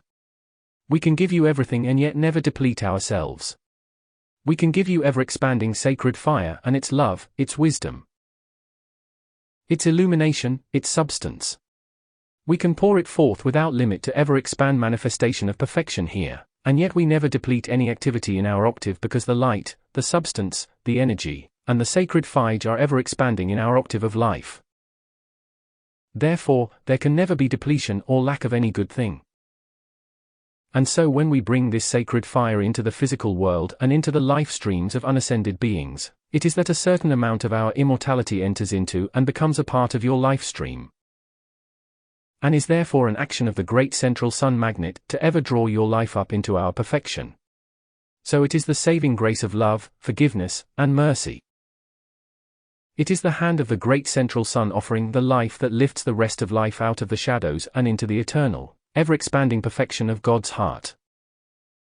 And that God, the mighty I Am presence, is ever giving of itself, and in that activity, it ever grows greater.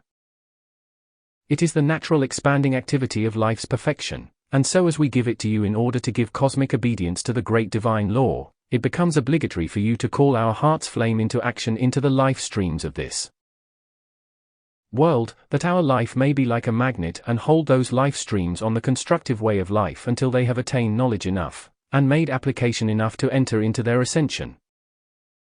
This, when consciously used by unascended beings, is the way we prevent the second death. Thank you so much. This is the way we rescue life streams that have been caught in destructive activities that otherwise would completely destroy them. So when you set into action by your own conscious call these various activities of the sacred fire from our Ascended Master octave of life, rest assured that if you sincerely do not want any life stream to go through the second death, you will call the sacred fire from our Ascended Master octave into those life streams with the conscious command that it shuts off all destructive activities and forever prevents the second death. This is what the depraved races of the world require, your savage races, and where there are the teeming millions of people in such distress, they are there, my dear ones, because of disobedience to the law in the past. But if you love life enough, this which we offer can be drawn into those life streams with the command, this is what the beloved God Meru gave you, that evil in those life streams shall not succeed, and must now cease to be, because you have demanded the sacred fire purifying love and authority from our Ascended Master octave to enter into those life streams and be the authority to put an end to any more use of life for destructive activities. Your ability to help is very far-reaching. And as we continue to pour the sacred fire through the rivers of the world, in order to keep that water purified to a certain degree, that mankind may survive, then you can pour great rivers and oceans, if need be, of the sacred fire of our life streams, our illumining sacred fire, love and power of illumination, into all life that is caught in the degradation of human creation. This is why we love the world. This is some of the power we draw from the mountain ranges of the world, for, I assure you, there are individual powers and points of concentration of the sacred fire within all the mountain ranges of the world.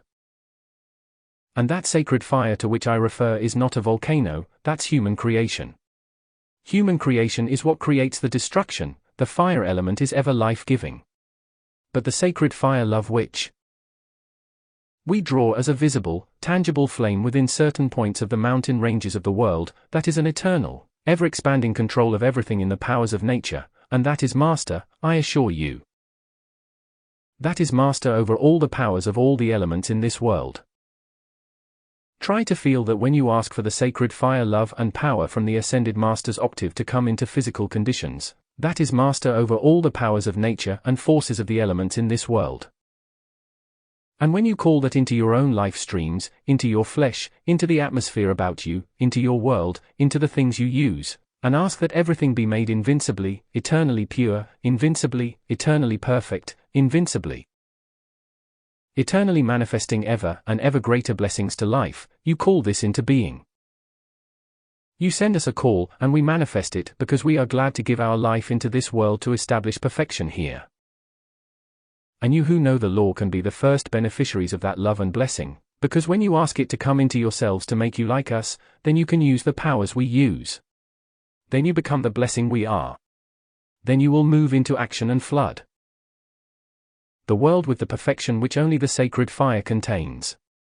And that love of the sacred fire is so great that when you set it into action in this world, its natural, victorious activity is to ever expand the perfection which is within itself, within its own action. Now if you want peace and world peace, and you want activities to prevent the destruction intended by certain nations in the world, then, dear hearts, you need this sacred fire love from our octave. But you need it drawn into yourselves as part of your life first. Then as you draw it into the life of the atmosphere about you, it shuts off destructive activities and controls them until they can be consumed. So you're not without help. You're not without friends. You're not without the use of the great scepter of power of life, the sacred fire love of the universe.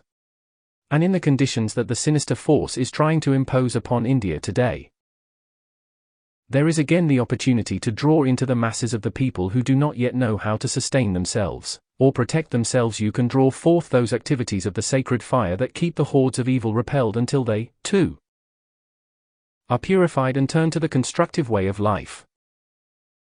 Great is the power of the cosmic law, and this condition which needs to be handled in outer world affairs, must be called into physical conditions to release forces and powers from the Ascended Master's octave that the sinister force does not know how to use and does not even believe exists. You make your calls, and with all the power of your hearts, demand with a love that is eternal that every part of life be compelled to be purified, and charged with cosmic illumination that forever keeps it constructive, and fulfills the divine plan unto the ascension. Now this is an assistance you may give to your loved ones who have made the change and passed out of the physical body. In the octave of light where they abide, if they be constructive, you can send to them, there, the Ascended Master's illumining sacred fire love and comprehending consciousness that will be a strength in their life streams until, when they come back into embodiment, they gain their understanding and make effort to their ascension quickly. You can help your loved ones. You can help all who pass out of the body even under sometimes very vicious conditions. This sacred fire from the Ascended Master's great temples of the sacred fire and from our own ascended bodies can go forth as easily into these conditions, as you can raise your hand and use the energy through it to do what you want to in the physical service of life. So, blessed ones, be ever encouraged. Call the consciousness of the cosmic beings who control the mountain ranges of the world to blaze their sacred fire love into the masses of the people everywhere. And be the raising activity that shuts off destructive impulses and allows the natural condition within life to expand its light, and its constructive activity to fulfill the divine plan unto the victory of the ascension for all. When you think of the conditions in the various nations of the world, especially government conditions, you can, whenever you see anything wrong, demand all the sacred fire from the Ascended Master's octave that is required to prevent that evil being imposed upon life any longer for any reason. You call, and let that evil be dissolved, and consumed by powers and activities of cosmic action that have nothing whatsoever to do with the people of this world, except that as they pass through, all must become purified. We have given this service for centuries through the waters of the planet. How think you would the water sustain the life of mankind upon the earth if all the discord and impurity of the past had not been consumed? What do you think it is that keeps great bodies of water pure, that mankind may use them and survive? This purifying activity of the sacred fire we have given for eons of time through the powers of nature. And now if you will do this and make this call, you become our helpers. And who of you can tell me what blessings I can give you as well as the other gods of the mountains from the mountain ranges of the world that will delight your hearts and lift you to happiness and perfection you never expected to enjoy? Thank you so much, precious ones. Now let me help you, as you stand a moment, in one more thing. Sometimes when you have made mistakes and you begin to think about them and it throws you back into a sense of depression, well, don't do that. When you are conscious of remembering mistakes, turn back to your beloved I Am presence, and to us, and ask for all the Ascended Master's sacred fire to come in and to forever dissolve and consume mistakes, prevent mistakes, and close the door of eternity against everything that was a mistake in your life stream and then in your fellow man and everywhere throughout the world. And do the same with your problems and your struggle. Ask the sacred fire to come into those conditions and compel the purification that forever prevents any more manifestation of mistakes, or problems or struggle in your beings and worlds. Ask this to come into action. Call it forth from your beloved I Am presence, always first, and then to us, and our sacred fire, I assure you, can pass through things in your beings and worlds that will relieve you from distress of many, many years and, sometimes, lifetimes. So, blessed ones, accept our love, forgiveness, and mercy. We don't care how many mistakes you've made. We're not even much interested in your present problems. We want to replace them all by our sacred fire love that ever expands perfection, makes you happy, gives you the power to perfect the universe wherever you go. And freedom and peace are yours to give to life without limit for eternity, and that will be when you call this sacred fire into yourselves and into your affairs and into your world. It will be like a breath of fresh air from the mountains coming into your city and producing the purity that you all enjoy. So we are ready to help you enter into this if you will use it as I've said today, and with it will come tremendous illumination to the mind. You will understand more readily the Ascended Master's problems, if you call them so. At least our activities, they are not problems to us, but you will understand our activities of life to help the rest of life unto greater perfection. And then peace is yours for eternity. Come. Be our legions of Ascended Master sacred fire to the earth, and let it flood and flood and flood and do its perfect work for eternity, and you, yourselves, live in our world of that sacred fire love that always is peace to life for eternity. Thank you with all my heart, and won't you be seated, please? Beloved God, Tabor, May 16, 1961, Denver, Colorado. Record CD 726A. Beloved of my heart, I welcome you into my domain of my heart's love to life, my realm of victory, my realm of power, my realm of perfection.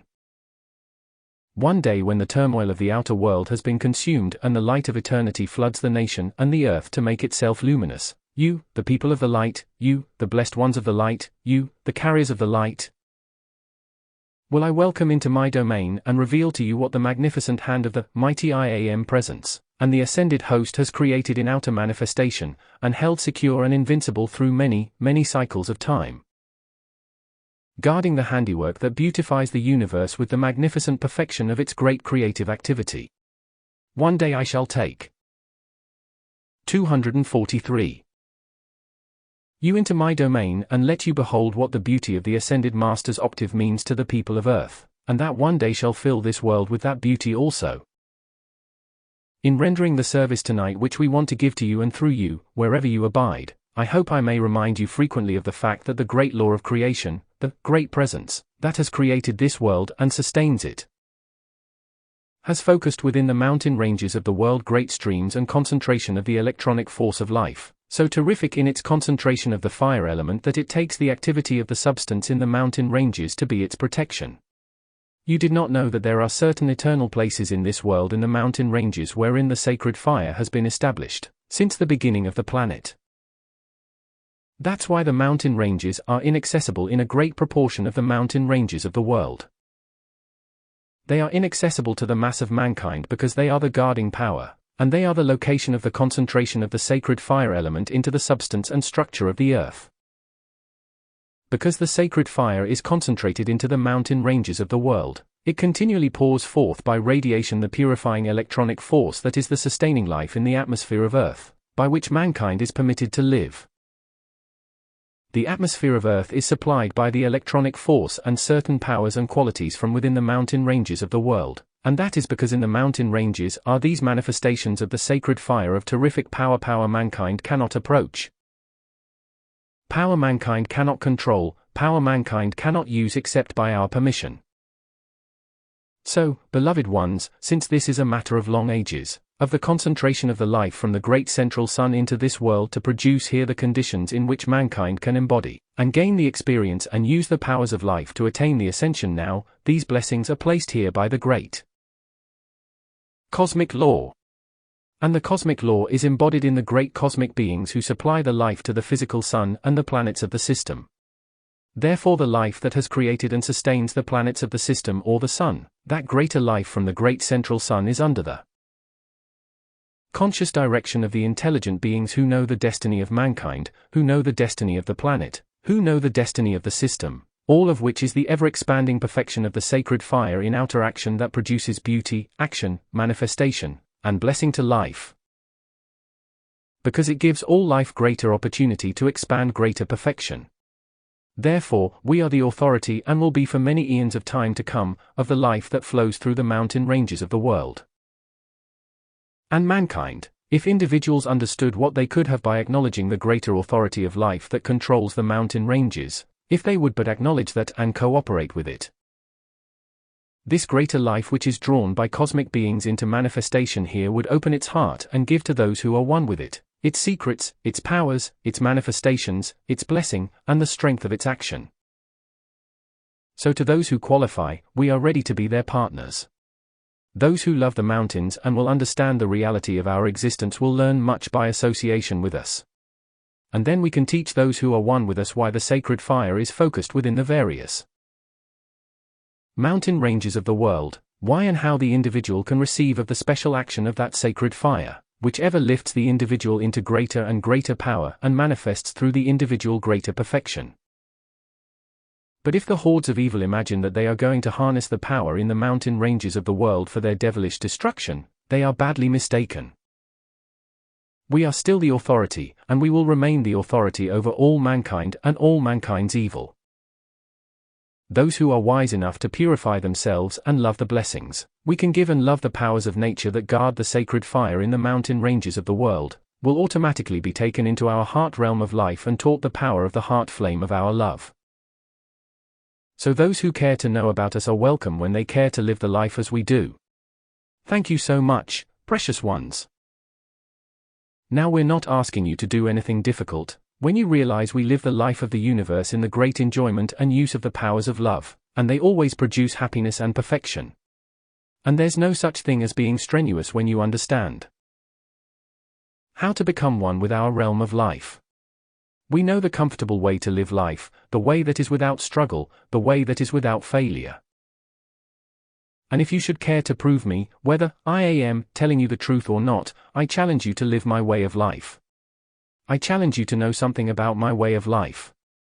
I challenge you to understand the powers and beings of nature that are my family of creation.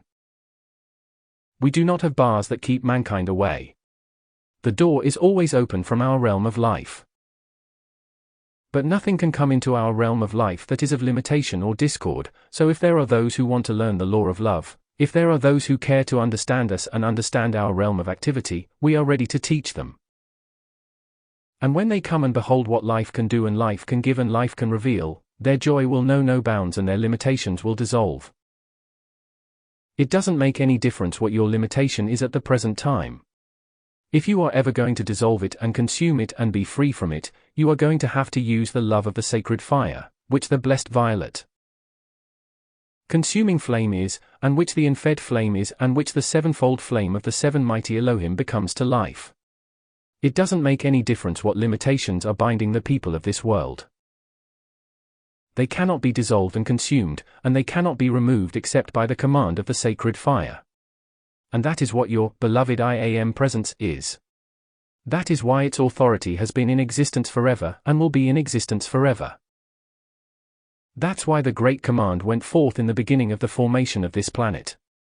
And the first command was, "Let there be light," and then the world manifested. And so it is today. If there be limitations in yourselves or your world, with all the power of your love, all of your being, turn to your beloved I Am presence, and with every atom of your being.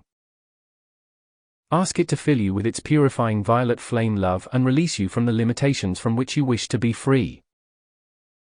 When you look there and call there, when your love goes there and asks for the purifying violet flame love of the greater life in the whole system to come into you and release you, from that which is not the divine plan, then can we, with your beloved IAM presence, give you the true education of life, reveal to you the true powers of creation, and show you what it means to cooperate with the great divine plan and the supreme causeless cause of life. Mankind's limitations and distress will never be consumed until the sacred fire is called into action to consume them. The master presence of the universe is the causeless cause of the eternal sacred fire. The beloved IAM presence is that. Every ascended master is that presence. Every one of the angelic host is that presence. And the causeless cause, which we refer to as the great central sun, is the focus of ever-expanding sacred fire love, the treasure house of the universe which gives of itself in ever-expanding perfection wherever it is loved into outer action. So if you are to be free from your limitations, remember, some activity of love must release the sacred fire that consumes the limitations. Limitations exist because love is not where they are, therefore, if they are to be removed, the sacred fire love must come and remove them. It matters not whether it be the individuals, nations, or the world, or life anywhere, the only source of perfection, the only power of mastery, the only manifestation of freedom of existence is the sacred fire love from the heart of creation, the causeless cause of all that exists that is constructive. So, blessed ones, if you want the knowledge of life, if you want to learn the truth of existence, if you want to know the reality and perfection and source of the universe, your attention must go to your beloved IAM presence, the ascended masters, the cosmic beings, and the great central sun. And with all the love at your command, ask that perfection of life, that presence, to tell you the truth of itself, teach you the law of its manifestation, and make you its presence of perfection. How do you suppose we have created so much beauty in certain places in the mountain ranges of the world? How do you suppose we created that? By love to beauty and love to perfection and love to the power of creation. And so it is with you. The law is simple. The power is absolute. The perfection is the divine law. All you have to do is love it. Doesn't it sound easy? It ought to be easy to just love something that is wonderful. It certainly is not difficult to love the magnificent perfection of the infinite universe around you. That doesn't take any effort on your part to just love that, because it is love, and it's worthy of your love. The power in the mountain ranges that can flow to you as free as the air you breathe is the gift of love, free as the birds of the air, and all you have to do is to love it enough to let it flow. Think you not that the sacred fire love is the master control of the universe and its manifestations? Now I love the mountain ranges of the world, as does every other god of the mountains. And I love my domain, and I am the guarding presence of it. But there is nothing I will refuse if someone else loves my domain like I do. Why would I not share it? You are welcome when you love it as I do. Thank you so much, precious ones. Won't you be seated, please? Just remain so. Now let me explain to you something of how the great electronic force of life is supplied to the planet through the mountain ranges of the world.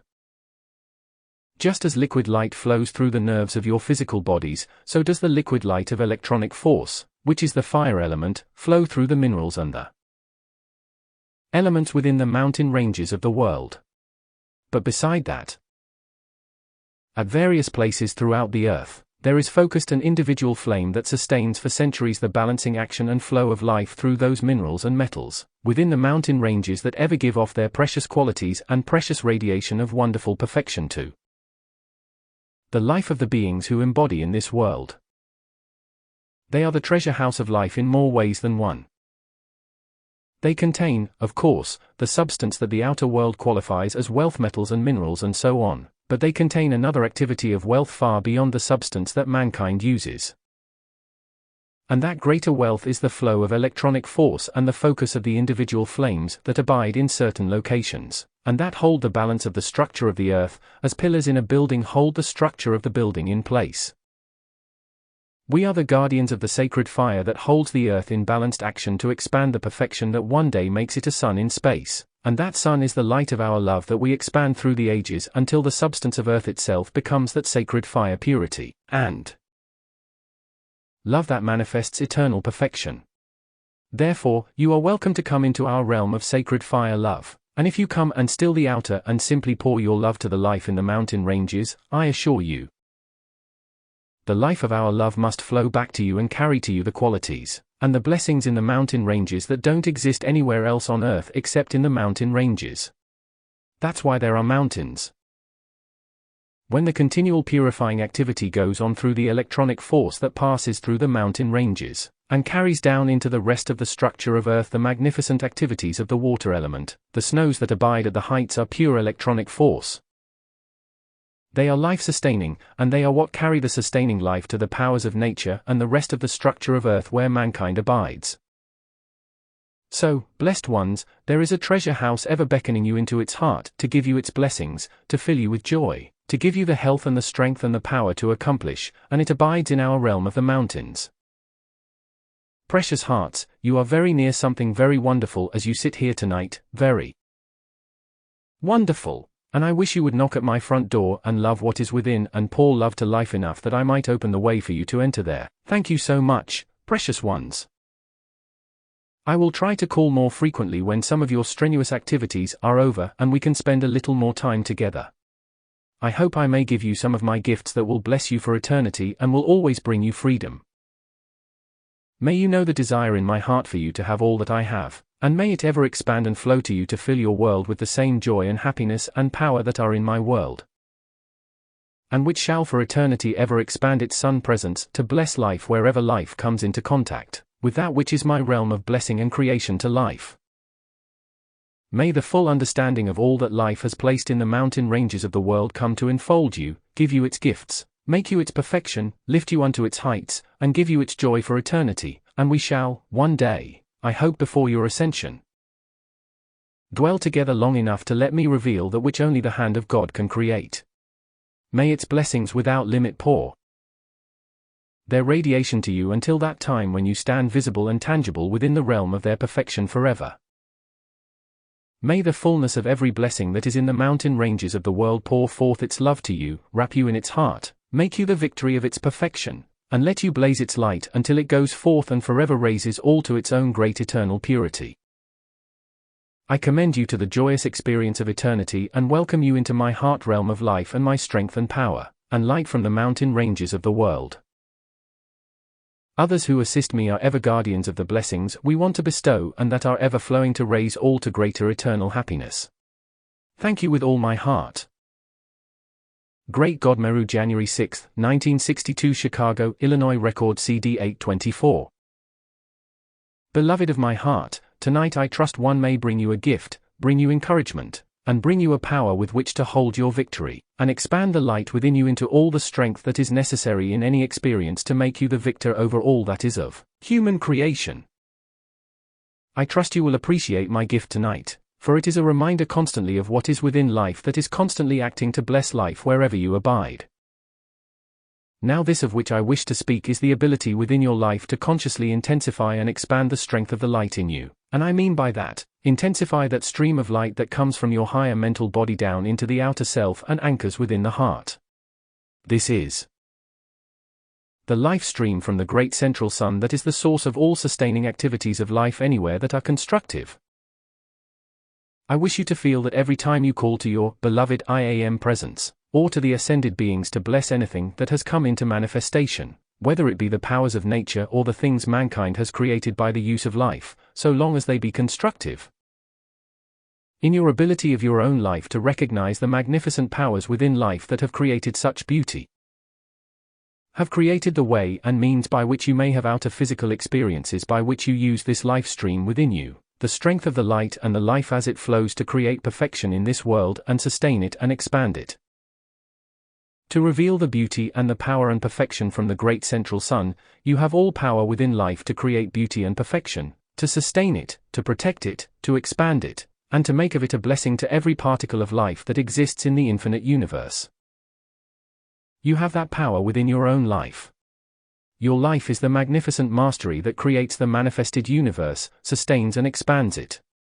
Now in your use of your life, the energy and the things of this world, the substance, whenever you will allow the outer self to be appreciative, to be grateful, to recognize the beauty To realize what amount of action life has concentrated into the manufacture of anything that is of beauty or use or perfection, or blessing to life, every time you bless life and recognize how life has blessed you, you allow the stream of your own life, the strength of the life in you, to intensify, expand, and release more of its luminosity into outer physical conditions wherever you abide. If you let enough luminosity come into the conditions around you, you cannot have imperfection in them. And there is no easier way to let your own strength of the light expand in you, and then through you, and pour it into all outer world conditions around you, than to bless and bless and bless every particle of life. Whether individuals are doing what you think they should or not has nothing to do with this. You are blessing the life of the universe and pouring the love from the great central sun into it impersonally. You have no idea, if you will do this to everything as a matter of habit, how you will breathe, as it were, into the universe around you the great fire breath of ever-expanding beauty, perfection, and creative action from the higher mental body into the outer self, into the world around you. And then let it go on, and as the light expands, you will find no lack of any good thing in your being and world. If you will bless everything you contact with all the blessings of the life in the great central sun, and understand that you can command the great central sun's cosmic sacred fire love to just bless and bless and bless all substance you contact, all the energy you use, all the things you observe, and all the things that bless you. If you knew what you could create in your own beings and worlds in a very short time, anywhere from 6 months to a year, and maybe within 30 days, could you see what would come back to you by that continual blessing? There isn't a thing on this earth that could persuade you not to do it, no matter what any human being does. This messenger has had occasion to watch a very dear, lovely elderly lady, all alone, just love everything in her garden, in her home, in everything she does. She just lives every second of the day just calling the blessings of the mighty I Am Presence and the Ascended Host into everything just as naturally as breathing, and she has had some of the most amazing miracles in the last 6 months you could ever dream of. I ask every human being that hears or knows of this instruction to take me at my word tonight, and experiment with your own world to just bless everything with such sacred fire love from the great central sun, that you let the master powers of your higher mental body come into the outer self, and be the strength of the light in you to do greater and greater things that ever bless the universe around you. And because you are pouring into outer world conditions more of that sacred fire love, it always creates a raising activity that raises the rest of the world into greater beauty, perfection, and harmony, and, automatically, you must raise with that. Because that is your life that you have called forth by conscious command to bless the universe around you. So when you say to your beloved I Am Presence, my beloved I Am Presence, intensify and expand without limit your strength of the light in me to blaze blessings and miracles, and marvels without limit into everything in my being and world, into all life that I contact, into the atmosphere about me, and send it forth as my world of the illumining presence and boundless strength of the light with the great central sun's love that has blessed me, that has placed me here, that sustains me, and gives me the power of itself to create and sustain in the world around me the same blessings it has given to me. You cannot have a greater blessing to yourself. You can't have a greater way to expand the strength of your own life stream in the outer self to make you more capable of doing more wonderful things in the world around you than to just keep calling this forth into outer world conditions. Since this world doesn't need anything but the sacred fire love from the great central sun, which the violet consuming flame is, the more you pour your love and blessing of the violet consuming flame's almighty perfection into everything, the more it acts within you, the stronger you become.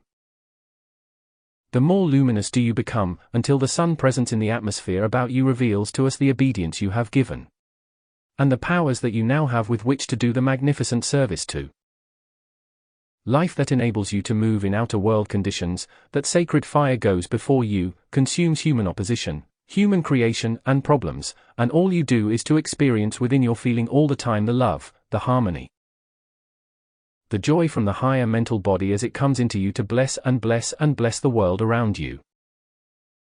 You cannot be unhappy nor uncomfortable nor limited if you will let your higher mental body, by this call, come in and pour forth through you its eternal blessings of the sacred fire love from the great central sun, and make everything in the world around you a sun presence of its own realm of perfection. This is an action of the great central sun magnet that draws into you and into the atmosphere about you the perfection of the higher mental body, and from the Ascended Master's octave. Then you become the custodian of the gifts from the presence, and the gifts from our life, our realm of life, our octave of life, our activity of life. And the more you use them, the greater becomes the strength of the light in you to control all conditions around you. I just want you to live this magic way of life more than you know. Will you do it? Thank you, precious ones. Won't you be seated, please, and just remain so? Beloved ones, if you will do this, you will live life as we do, for I assure you, we do not do anything but bless life.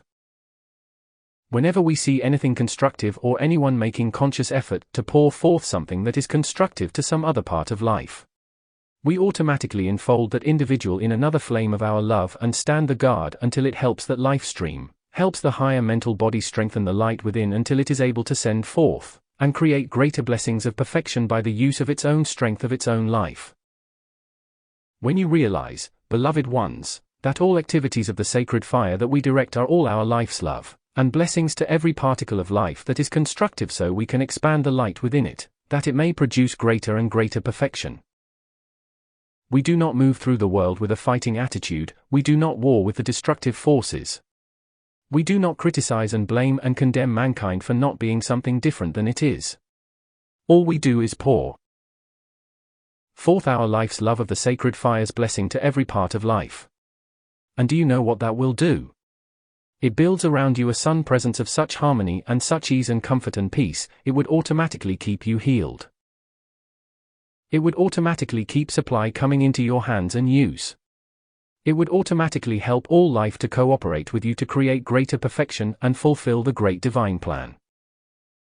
Now with all the blessings, magnificent things that have been created on this earth in the mountain ranges of the world, we bless that creation constantly with the sacred fire love of our own life streams. And from our great temples of the sacred fire we are ever pouring into that more of the sacred fire love to make it grow greater, that it may bring greater blessings to the world.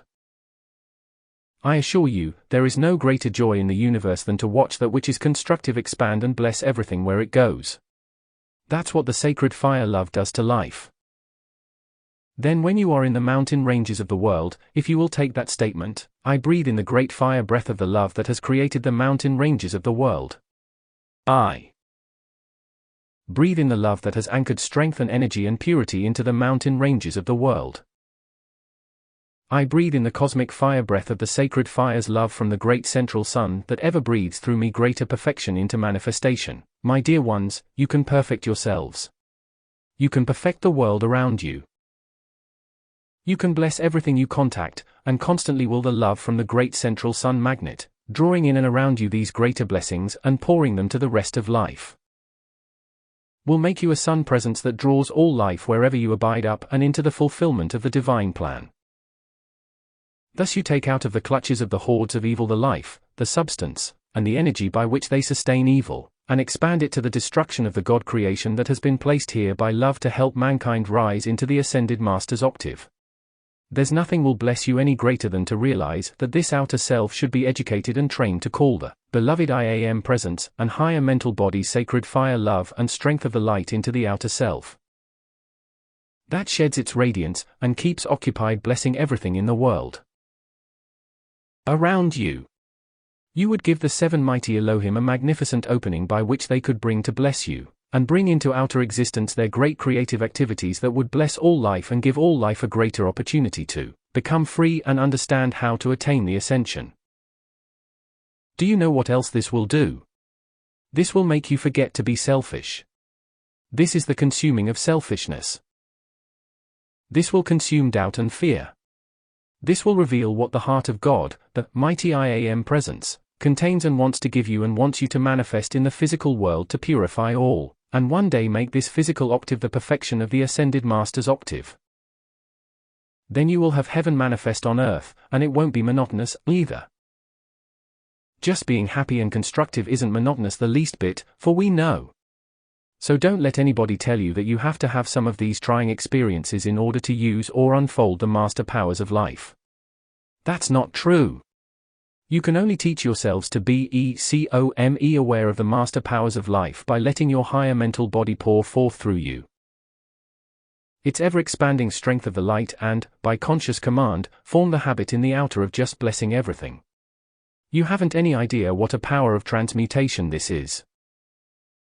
If you want to be enfolded in a sun presence of the flame of the transfiguration, there is no easier way to do it, no more joyous way, and no more wonderful, constructive way to live life than to keep using the master powers of your own life and the greater strength of the cosmic light in yourselves to go forth and just make life everywhere feel that you are grateful for its existence in the universe.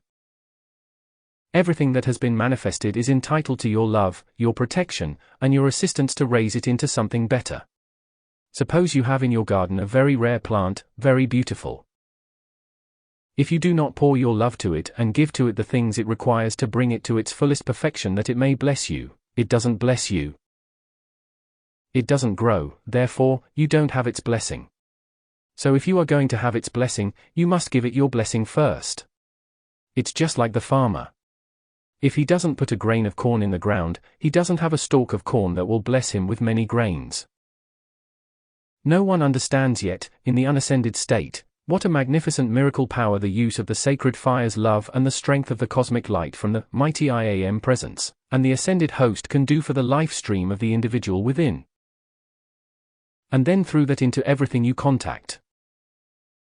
Dear ones, there will come such illumination to your mind, there will come such a flood of inspiration and blessings and things that you can do to create happiness and perfection, all of which fulfill the divine plan in the physical world, that you could not ever again know distress.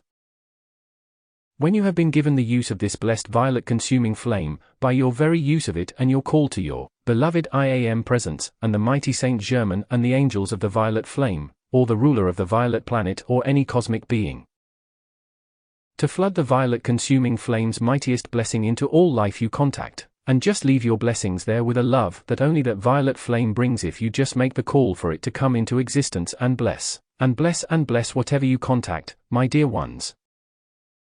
There would be such blessings, in you first, and then in your world, of such perfection from the higher mental body and from our octave and from the violet consuming flame, that you would never again be caught in the whirlwind of outer world destructive conditions. So regardless of what human beings do, you don't have to live in other human beings' wrong activities. Now your intellect will say, well, all these conditions around me, I haven't got this and I haven't got that. So long as you want to justify your limitations or excuse yourself for living in them, you do not want to bless life. If every time you rebel against them, you will just stop and forbid the outer self to do that and command it to draw the mighty I Am presence, and the Ascended Master's sacred fire love to bless those conditions until they become transmuted into the perfection that blesses you, unless you command. Unless you call into action the sacred fire love that transmutes them, how are you ever going to get out of them? You have either created them or opened the door and let them in. In any event, it was your life that did that. Therefore, your own life must call the greater strength of life, the greater strength of the light in you, the greater sacred fire love of the universe into the condition in order to consume it or transmute it, or replace it by that which is eternal happiness and perfection for you that lets your mighty I Am presence hold command. So the day that you command this outer self to love and bless life wherever you move with the great central sun's cosmic sacred fire love, and all the blessings of the violet consuming flame, that you may be a blessing wherever you go, you cannot pour that out without having it come back to you, infinitely multiplied, until it is the lifting force of the universe and carries you forward on the wings of light, the light you have given to life. When people are bound in distress, then they must have more strength of the light within to raise them out of that distress. So all life needs your call for the strength of the light within you and the strength of the light in all around you, to give its blessings of sacred fire love that raises all you contact, and in that raising, raises you also. If you will do this, and if you will think of us once in a while in South America, and call forth all the great central sun's sacred fire, violet flame strength of the light in that whole continent to strengthen everything that is life's perfection there, strengthen everything that manifests the fulfillment of the divine plan, and strengthen everybody and everything there to awaken and stand within the boundless strength of the light of eternity, and make the people strong enough to stand against that which wishes to destroy or desecrate them, if you who are up here will pour your love down there. Then we who are the guardians of the life in the South American continent will, I assure you, for we are boundless, we will pour back to you such love and blessings as can only come when you give this obedience to the law. So I hope from tonight your world will be the world of the great central sun's sacred fire love and violet flame blessing. Blessing. Blessing to life, and you'll be so busy pouring it out, you won't even see the distress and the limitations that heretofore have tortured you. If you are going to be free from your problems and struggle, you must have more light within yourself. You must have more strength of the light within in order to be the force that repels and makes problems and struggle let go. So if you use this power, your own limitations must automatically be dissolved and consumed. So, blessed ones, go forward, and be the blessing of the great central sun's sacred fire love that loves to cover all life with the violet consuming flames cosmic, action that forever, and forever creates and expands perfection and strengthens life everywhere to produce greater and greater fulfillment of the great divine plan. The Lady Master Nada, who is my messenger, long ago has offered her love to help all life do this, and if you care for her concentration of that violet flame love that she directs, you can but manifest the same greater perfection that she is now to life wherever she abides. I assure you, she is the master presence of a love that loves life so greatly that the beauty and the perfection, and the blessings in her own realm and sphere of activity are boundless and wonderful to behold. She will give them to you to help you have a world as wonderful as hers. And I will give you what is in my world until your world is as wonderful as mine, and I have gone on to greater and greater cosmic expansion of that ever-releasing power of cosmic sacred fire love, and the strength of eternity. Creates and sustains the magnificent perfection of life that blesses everything infinitely in cosmic action. So go forward, and I shall prove the truth of my words tonight as you call into life everywhere that which blesses it and strengthens it to create something constructive. And as we go forward, we will free life everywhere from the shadows that are not God's creation and must be consumed by the strength of the cosmic light, that is so bright the shadows can no longer be allowed existence. So go forward and fill the universe around you with the strength of the cosmic light, and the sacred fire violet flame blessings and love go forth to help you and all you contact to your freedom for eternity. Thank you with all my heart. Beloved God of the Swiss ALPS, January 8, 1962, Chicago, Illinois. Record CD 826. Beloved ones of the blessed Saint Germain's family, weary not in well-doing. We are very grateful to you for everything you have done to call the light into the people of this world and to help us consume the shadows.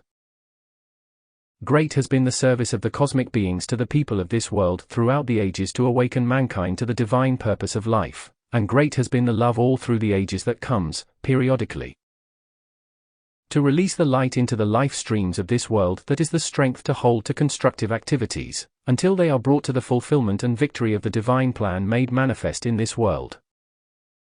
In that great effort that has been made for the purification of Europe and the whole condition. 275. In that area all through the centuries, the effort has been made again and again to awaken the people to this light. Those blessed ones have tremendous ability to do so many wonderful constructive things, but just as certain as the constructive activities are brought forth into outer existence and the people allowed to be active in them for a while, the moment they've begun to make a certain amount of progress, then the black magicians through the ages, and the hordes of evil, have done everything possible to prevent those life streams understanding this law and gaining their freedom. This has been accomplished again and again through war and agitation and every diabolical thing. Those life streams have been held in the clutches of destructive forces again and again. Through the hundreds of years that effort has been made to bring the light with such intensity in that portion of the earth, that these destructive things that are existing today could not come and do the damage they intend. But since the people have generated a certain amount of this discord, then by the conscious use of great cosmic powers through the retreats of the world, there is constantly being drawn into outer physical conditions the cosmic strength of the light, the inner essence of the cosmic light substance and the sacred fire, periodically, that is intensified in those localities as another civilization. These blessings are brought again and again, and during those times a certain number of ascensions take place. Then as the light becomes covered over again by the shadows of human creation, The people come down under the control of the destructive forces. Now there comes the time when the increase of the cosmic light, and various activities of the sacred fire must be intensified and expanded through every retreat throughout the world. When that intensification comes, the light from each retreat will come and meet the light from the other retreats throughout the world. This will hold a certain control of destructive forces until they are completely removed. In the meantime, those of you who know where some of these retreats are, and that you have the right to call the individual streams of the power of each retreat into outer physical conditions whenever there is an opportunity to consume evil, please feel assured that we have legions at our command. And there is always a way and means of drawing into physical conditions that are wrong, various activities of the cosmic fire, the cosmic light substance, and the power from certain realms of activity that act as a barrier to at least control, for a time, the plans of the destructive forces. Now when you think of the sinister force, it is but the mass accumulation of mankind's selfishness, which is a human desire in the feeling, in the emotional body. This is but an aggregate of that energy that has been qualified with the darkness of human desire. Therefore, in whatever way you wish to give help, fundamentally remember that the hordes of destruction are hordes of darkness. Therefore, if they are to be controlled and dissolved and consumed, there must come tremendous concentration of the cosmic light substance to shut off their activity, and control them until the sacred fire consumes them. Much as your snowstorm covers over everything and stops activity when it comes to a certain intensity. So it is from the inner level when you can call forth the cosmic light substance in whatever cosmic concentration will stop the action of the hordes of darkness, the hordes of evil, hold them inactive until the sacred fire surrounds them and consumes their destructive activities. There is no reason that you cannot be answered instantly as you demand this for the purification and freedom of all life in the world. We have through the centuries poured out tremendous help, but, precious ones, very few of mankind, very few are concerned about illumining the people of the world with enough cosmic light substance, and cosmic activities of the sacred fire to consume their evil. When people are in distress, yes, there's a general sympathy in certain individuals that wants to give help, but the masses of the people are not calling for illumination to show them the way out of the darkness. It is only through those life streams who reach up and want understanding of the way of life in the universe and the plan of life, and to understand the use of life in the greater manifestations of perfection that draw that here for the freedom of all mankind. I am going to say something, because it's the condition in the mental and feeling world of the masses of the people that enables them to be used by destructive forces, because they do not understand the law of life enough to know how they are being used until they are caught in conditions from which they cannot free themselves. The average mind, and I am speaking of the masses of the people throughout the world, you must understand, is not, you might term it, a student mind. It is not an intellectual mind. The masses of the people are creatures of feeling, and the feeling, having 3 times more energy than the mind, insists on controlling conditions before the intellect can understand what is being done to destroy the people. The average mind is not a student mind. Now because of this condition of the darkness of the mind, because the light has not come in to explain to life streams why and how the destructive forces enslave them, they have been helpless before the onrush of the mass accumulation of selfishness. Many of these life streams do not belong to this world and will be taken off and returned to the worlds from whence they come. But you who understand this law, not only intellectually, but you who have felt the peace and the blessing, the purity and the love of the violet consuming flame and the ascended host, you, because of that awareness and understanding of the law, when you make a call for the cosmic activities of the sacred fire and cosmic light to come into all life and force the awakening, force the consuming of the human creation that binds the people in darkness, you can be answered, my dear ones, with far greater release of cosmic power than can come to the masses of the people when they just reach up and ask for release from their distress. Now I come to the main point that applies to you and all life. Whenever you call for help to life anywhere in this world to consume discordant conditions, whenever you ask for the love and mercy of life to consume mankind's evil and replace it by perfection and the divine plan fulfilled, never fail to demand the cosmic ascended master illumining comprehending mind of life to come into the outer intellect, and explain the truth of the illumining consciousness to the intellect of man. Mankind's intellect must be filled with the Ascended Master's consciousness and understanding of life, if it is to be taken out of the clutches of the hordes of evil who have warped the outer intellect by misconcepts and deliberate desecration of the faculties of the mind, because that is what communism has done. It's what the hypnotic forces of mankind's selfishness has done down through the ages. Therefore, the consciousness of the people everywhere in the world has got to be purified by the activities of the sacred fire, and must be illumined by the Ascended Master's understanding of life. Therefore, if mankind does not know the Ascended Masters exist, individuals do not call the illumining intelligence from the Ascended Master's octave that brings to the outer consciousness the understanding of the use of the powers of life to produce constructive manifestation. So whenever you call for the consuming of all evil, immediately demand that it be replaced by the Ascended Master's cosmic illumination and understanding of the law of life, the purpose of life, and the action of life to fulfill the divine plan unto the ascension. Now you must understand how powerful is the radiation around every Ascended Master retreat throughout the world, because the radiation alone has controlled many of the conditions, destructive activities of the powers of nature, in those localities. Then if just the radiation has held in abeyance certain destructive activities of nature in those localities, then, certainly, when you call forth the Ascended Master's cosmic illumining consciousness to force the intellect of man to understand the truth, and the fiery law of purity and purpose of life to attain the ascension, you will take the intellectual powers of life in mankind out of the control of the destructive forces, the sinister force. That's why when you sometimes consume only a small portion of evil, if everyone would understand to demand that be replaced by the Ascended Master's cosmic illumining consciousness that would never allow discord to be created there again, then the work would be permanently done and individuals can be taken out of the clutches of the sinister force. And even though they perhaps are not too strong in the light, yet enough light could be given to strengthen the light in the life stream to take it out of the control of destructive forces. That is what we do through the radiation of the retreats of the Ascended Masters throughout the world. I wish to bring an explanation tonight concerning the retreats of the Ascended Host. To some degree, some of mankind understand that there is something called a retreat, and that is about as much as they do understand. But what the outer world refers to is not the Ascended Master's retreat. That's why we definitely make the distinction between what the world calls masters, and what the mighty Saint Germain in this instruction brought clearly from the beginning and called Ascended Masters.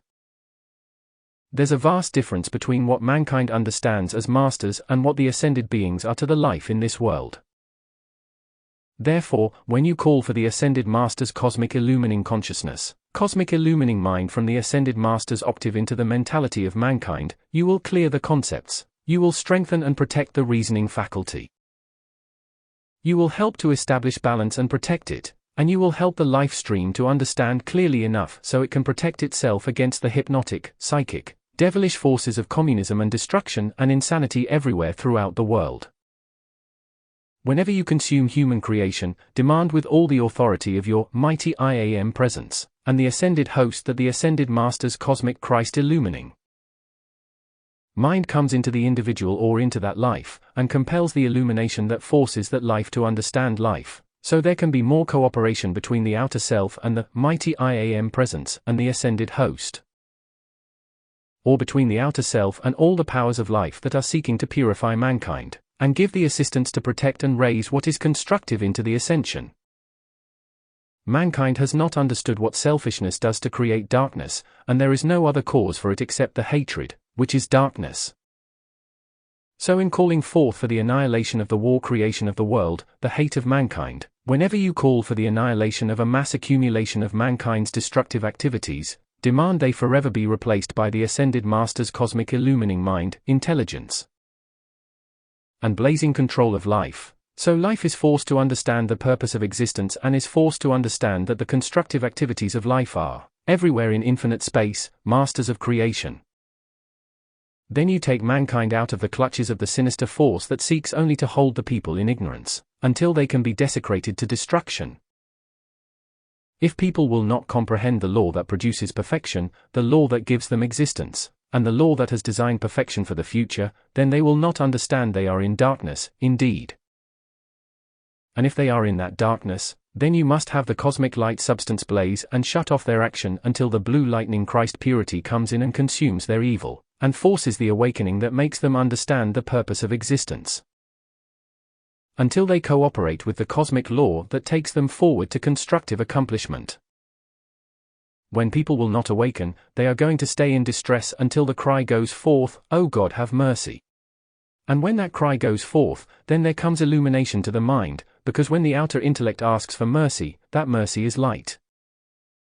It's the cosmic light and love from the mighty I Am presence in the great central sun, and I assure you, when that light comes to the mind, it brings conscious understanding that is never forgotten.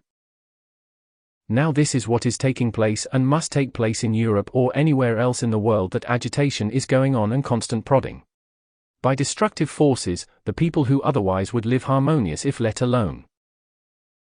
The darkness generated by mankind's selfishness and hatred and filth must be controlled, and consumed by the cosmic action of the sacred fire that brings light where darkness seems to be. Until the impurity is consumed, you cannot teach the mind and it is not receptive.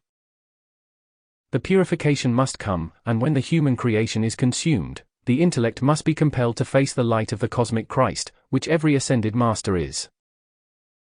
And the mighty I Am presence and higher mental body of every life stream is the cosmic Christ.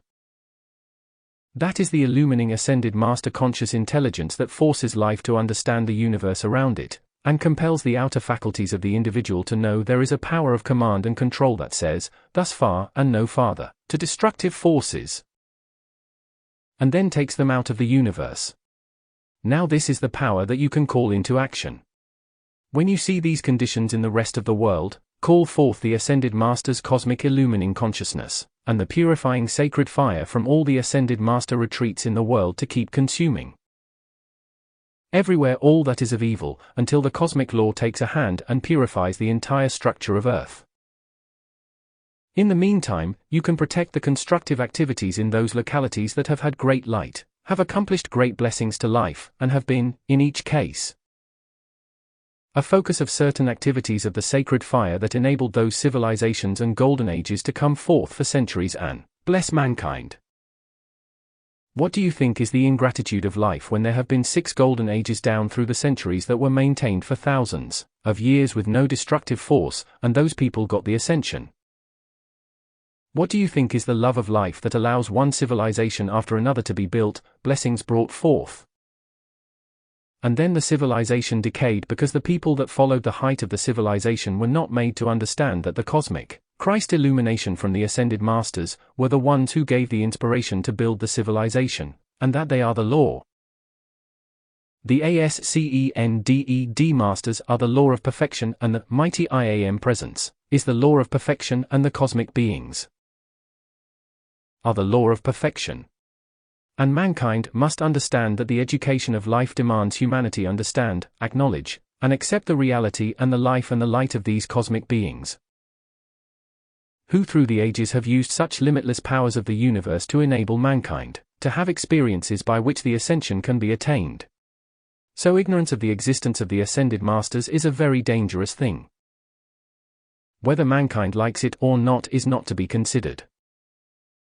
The awareness of our existence, the awareness of our law, the awareness of our power, the awareness of the power of purity that is focused in the retreats of the world must be brought to the understanding of mankind in order for human beings to be protected enough that they may extricate themselves from the clutches of the hordes of evil until those hordes are annihilated. So, beloved ones, when you know where some of the retreats of the world are, the Ascended Master retreats, and some of you have been privileged to live within the radiance and radius of some of those retreats, you are very fortunate, indeed. You can absorb the outpouring of the sacred fire from those retreats just the same as you can go out in the sunshine and absorb the light and the warmth of the sun. The sacred fire is placed in those retreats that the radiation may go through the powers of nature and go through all mankind, and bring greater life and strength to the individuals to stand for what is constructive.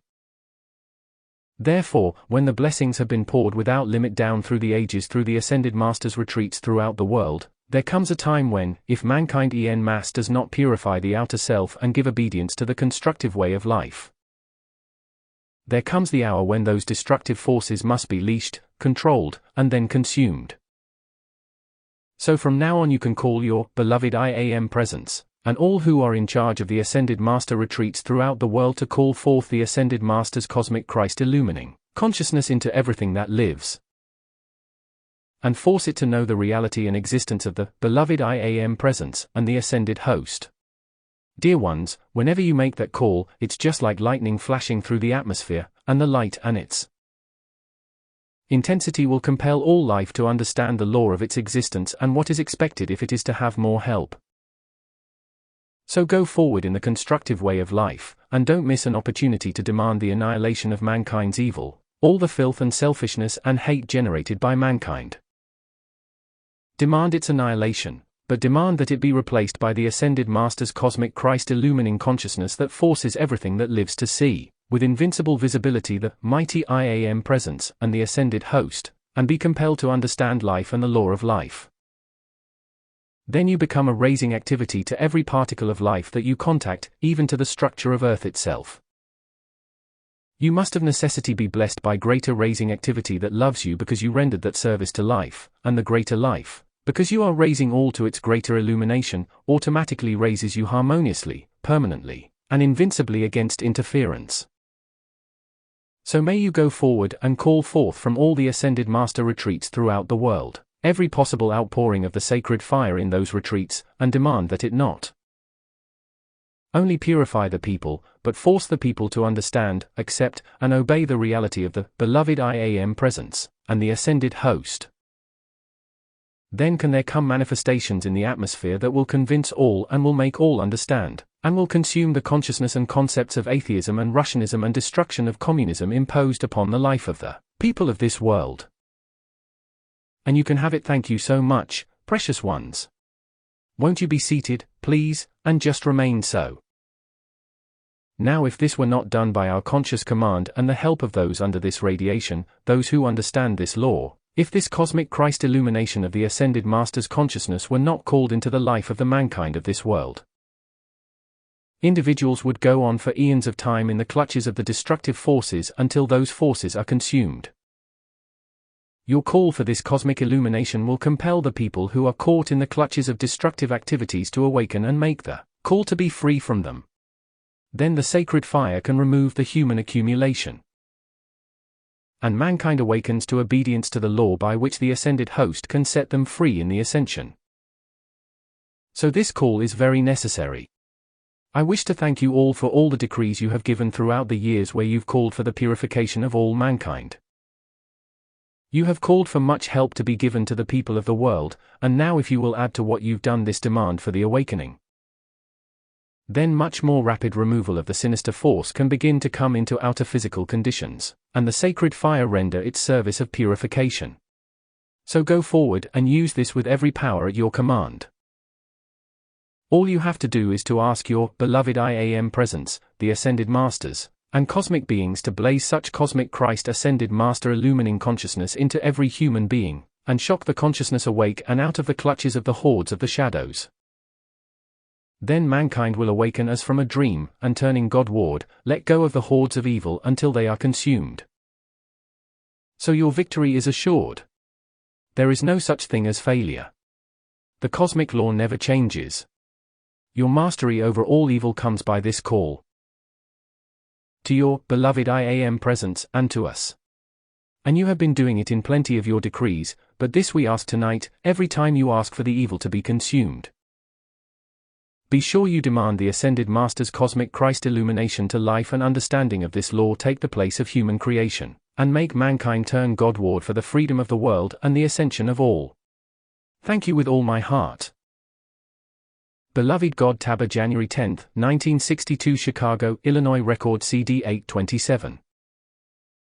Beloved of my heart, I wish to bring something to your attention tonight concerning the mountain ranges of the world.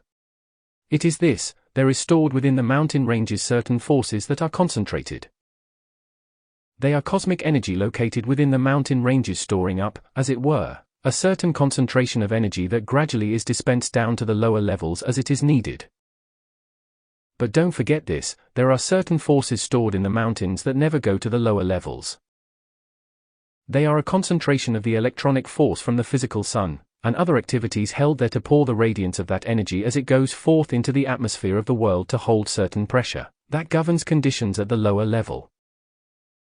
295. Just as the mountain ranges are the custodians, so to speak, of certain cosmic activities of electronic force which is sent down into the lower levels from time to time as it is needed, when you keep your attention to your beloved IAM presence or the ascended host. Your attention connects with the higher activities of life that we control and the greater activities of life that your electronic presence and higher mental body control. This is dispensed into the outer self from time to time as the outer self calls it into the outer physical activities for your use in your daily life.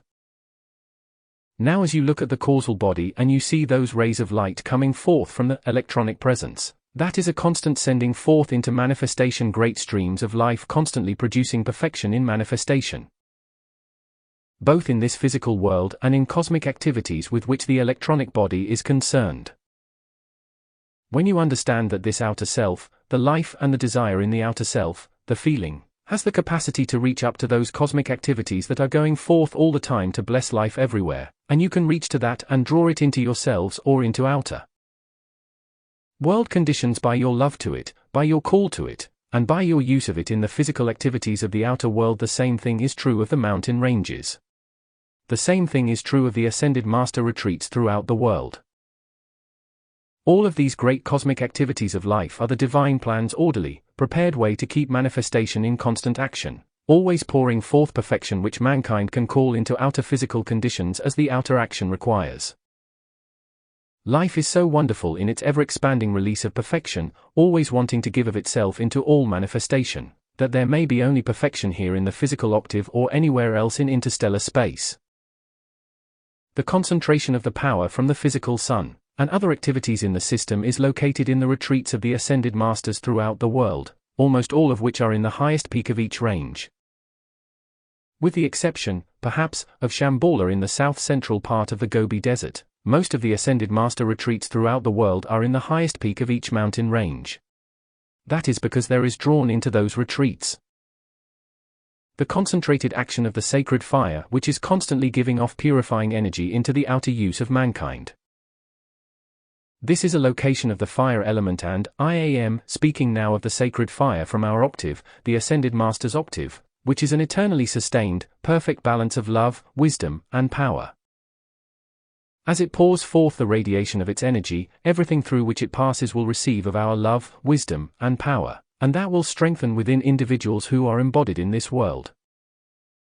So each one's qualities and powers of life can be expanded and set into dynamic use for the outer self to use, to produce physical manifestation in this world that affects not only the individual but all other beings in this world. This arrangement is a cosmic ever-sustaining supplying activity of the greater purity, the greater powers of life always waiting to pour them through individuals, or through the powers of nature, into the outer activities of life everywhere, always to produce perfection. Now many people are perfectionists so far as their desires are concerned, but there's a great deal of mankind that isn't much concerned about perfection in the present state of limitation. When that takes place, there must come a concentration of this electronic force of eternal purity. That must go into the mental and feeling world of the mass of the people all over the world if you are ever going to cut them free from their human creation and awaken them to the purpose of life. In the sordid conditions of the various portions of the world where such impurity has accumulated by conscious command, by the conscious direction of the cosmic beings who have drawn these activities of the sacred fire into the mountain ranges, that can be poured forth to the masses of the people to purify them to a certain place, certain extent, until the consciousness within awakens to the desire to reach up and live in some way better than what they are in now. When you see the teeming masses of the people throughout the world that are in those conditions and have been for centuries, you must know that someday, sometime, somewhere, there's going to be an action of the sacred fire that consumes that frightful miscreation which is mankind's selfishness objectified. Therefore, too, those of you who know this law, those of you who call to us can have not only unlimited help for yourselves, but you can call forth the cosmic streams of purifying electronic force from the mountain ranges of the world, and consciously ask for them to be directed where purification is needed most. If you will notice, a very great deal of the contamination of great masses of people is in the tropics. Well then, that's where purification must come. Therefore the concentrated energy that is in the mountain ranges of the world can be called forth, and projected by the gods of the mountains into those areas of a nation where purification needs to take place. That's why there are the 4 gods of the mountains. That is our service to life. We consciously direct that. But those of you who know this law and know of our existence and our power can, by conscious command, have all you want in your own localities or in any special service that you wish to give to life. We have unlimited electronic force at our command, not only what we direct in the mountain ranges of the world, not only what is anchored within our retreats as a focus of the sacred fire, but at any time we are free to draw a sun presence of any special activity of the sacred fire into these conditions of the outer world, and establish that as a radiating center to continually purify a locality or a condition, until the life in the human beings in that locality awakens to something better than it is in at present. When you see what mankind has done with life and to life by human desire, when you understand it as we do, you will never again allow your human desires to have dominion in you. You never again will want anything that is human desire. When you see what it has led to, when you see what it has imposed upon life, when you see what degradation human beings have gone into because they have gratified human desire, you will one day plead with us for the purity of our realm to concentrate its sacred fire into those conditions that human desire has created. It is not well to become indifferent to the demand of the cosmic law for the purity of God's way of life to be the law of a nation or a civilization, or of the world. Sometime the cosmic law may permit us to take groups of unascended beings to the inner level and make you behold what people have done to create these conditions, and when you do, every desire in you will be gone except to become as we are. Everyone doesn't want that experience, but some of them are going to get it anyway. Thank you so much, precious ones. Won't you be seated, please? Just remain so. Now from the human sympathy standpoint, many people in the outer world want to correct these conditions as best they know how, but before the physical assistance can become permanent, the inner light must come to the minds of the people who need assistance. And that inner light comes from the radiation in the mountain ranges and from the gods of the mountains who direct that energy. We are cosmic illumining beings to the humanity of this earth, and that is why mankind has never conquered the mountains and never will. They remain an unexplored, impassable manifestation to unascended beings until assistance is given by those who are the gods of the mountains, and the other cosmic beings who direct the sacred fire to this world. It is my privilege to be the guardian of that electronic force in the North American continent. There's no limit to what you as individuals can have in your own individual activities, if you form the habit of daily asking for the invincible power and purity of the gods of the mountains, and the mountain ranges of this nation to pour forth their blessing, not only to you individually, but into those conditions of the masses of the people that will force them to awaken. The awakening must be forced, beloved ones, because people do not awaken of their own free will when they are hypnotized and bound by the human creation of centuries of generation. We are one activity of the cosmic law's purification to the mankind of this world, and if we did not do this, you would not have a sustaining purifying activity of life powerful enough to offset mankind's frightful accumulation of evil. So the balance must be maintained, that those of you who have conscious knowledge of our existence can have the blessings and the power of the mountain ranges brought in, and around yourselves and your outer activities with very great blessing. And I assure you, all the power that comes from the mountain ranges is invincible purification. Therefore, whatever you want, the strength and purity in yourselves or your affairs or your locality can be assisted greatly by that power which we direct. Now if this were not the divine plan, beloved ones, there would not be the Ascended Master retreats throughout the world. Each is in charge of a department, so to speak, and governs that entire activity, and while the service is to the masses of the people, yet the individual who is aware of our presence and will make the call can have our special help and assistance to you in whatever you wish to do to bring purity in and around yourselves or your location or to conditions of the outer world. We are definitely cosmic beings of the purifying legions of the sacred fire to the earth, and because of that, Those of you who through your decrees have called forth purity into the physical structure of earth and into the mankind of this world, to you we can give boundless blessings and wondrous gifts if you care to become a daily outpouring of the purity from the gods of the mountains to whatever life you contact. You can be like an ambassador sent on a special mission to accomplish a certain victory. You can be our outpost, as it were, a sun presence that can draw the strength and the energy and the purity of the mountain ranges in and around yourselves. Then you ask us to direct it in any special locality with which you are concerned, and if that is established as a habit, we establish at the inner level a pulsation that will continue until the work is accomplished. All it takes is your assurance to us, by your deeds, that you are going to keep at this until it is accomplished. As soon as you've set the habit of calling regularly, we will set the habit, and we will set the focus and outpouring into action just like a heartbeat, and wave after wave of that can come to purify conditions that otherwise are not purified. You would be surprised how much violet flame is focused into the mountain ranges of the world. There's a very great concentration of it in the mountain ranges of the world. That's why you have the beautiful violet colors so often in the mountain ranges. They are great oceans, so to speak, of cosmic purifying sacred fire, love and blessing to life to bring perfection without limit. It is given without limit, without money, without price all. It is always continually flowing, but a concentrated action of it can come into you or any special place where you want it directed for any special purpose. We will establish there ultimately an action of the sacred fire. If you ask it, you establish the habit of daily giving it recognition and making your call. One day, wherever you ask that to come forth, there will be a focus of the sacred fire that can be made eternal to this world. And that can be in your homes as well as everywhere else. Thank you so much. Now the explanation I have given tonight is that I may give you this which you need, which the world needs, which is here in the physical octave of earth for the blessing to mankind. And all it takes is someone awakened to the way we give the greater blessings of life to the lesser life that needs blessing. So, blessed ones, I can be a very close friend to you for eternity if you care to be an outpost of my blessings of the mountain ranges that are needed in the lower levels of your nation, the lower country. You have had much contact with the mountain ranges, and as you say in your slang phrase, you haven't seen anything yet aside of what I can show you. The blessed goddess of justice has much to reveal, and if you could see the perfection in the retreats of the Ascended Masters, you would know that the divine design, the divine plan of life is to provide that which, ultimately, is ever-expanding perfection for eternity. In the retreats where the sacred fire is drawn, a certain amount of perfection is created and established.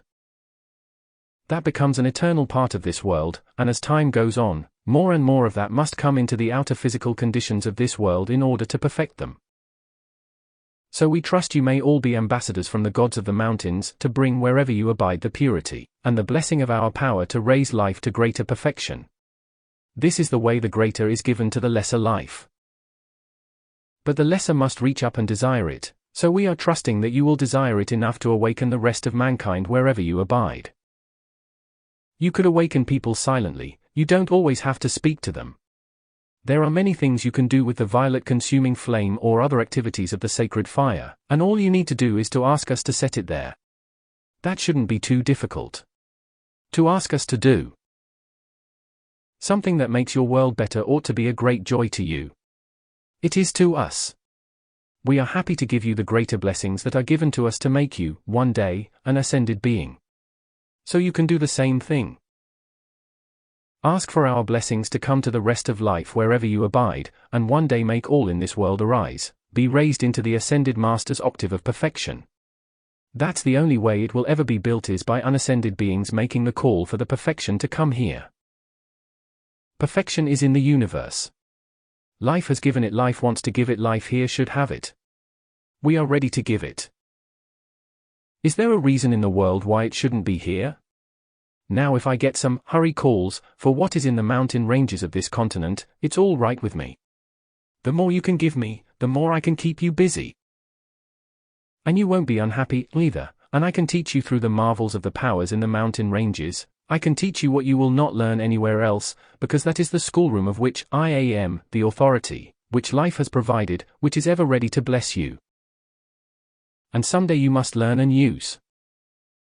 so I trust you will come to the mountains as often as possible. I trust we may establish a daily pulsation of all of our blessings, at least to those under this radiation, until enough purification has taken place in the world to reveal us to the mass of the people.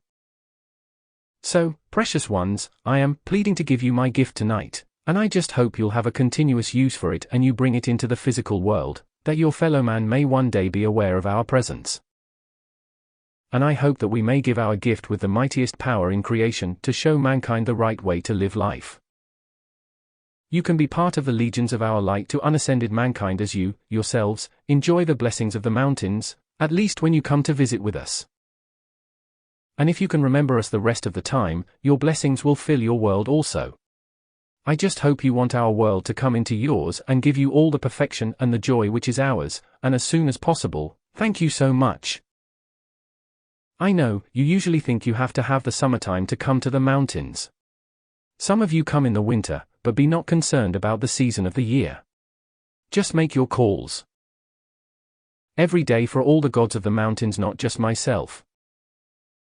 The other gods of the mountains, to draw in and around you all of their blessings that they know you can use, and that will perfect your world, and enable you to be the blessing to all you contact that will raise all into outer greater perfection for eternity. And we shall bless you without limit, and you shall be our family of the mountains. And many, many wonderful things are in the mountains that neither you nor any of mankind have ever heard of. So, one day, you are to experience the beauty, the perfection, and the power that life has placed in the mountain ranges for those who come our way of life. And I am awaiting the hour when your enjoyment and mine will be for eternity, as I reveal to you that which human eyes have never yet beheld. There are blessings beyond measure that we can give. We want you to have them, so if you'll call for them, I will await your call, and the blessing shall one day fill you in your world, and as soon as you want it. Thank you with all my heart. Beloved Mighty Himalaya, January 11, 1962, Chicago, Illinois. Record CD 828. Beloved of my heart, I trust one may make clear to you tonight something that is very important, and I hope I will be able to make it easier for you to comprehend something of our assistance to mankind through the channels in which we serve. And it is this: when we pour forth the light rays, either from the mountains or our Ascended Master retreats or the electronic belts around the physical sun or the great central sun, every outpouring is an actual stream, just like a river of cosmic light substance and activities of the sacred fire. That is our life, our consciousness. It is our directing intelligence that we pour into the life of individuals in the outer world to help strengthen everything that is constructive and 311. To dissolve and consume and repel, as much as the law of karma permits, from individual life streams that which is not constructive. Now let me show you how practical this is and how it's going on to some degree in any activity of the light and the sacred fire that blesses this world. When you pour into a glass of water, for instance, some other substance with a definite color or a definite quality, you have changed the qualities in the water, and you are able to use the qualities of whatever the substance is you have poured into that water. You have produced a third element, so to speak.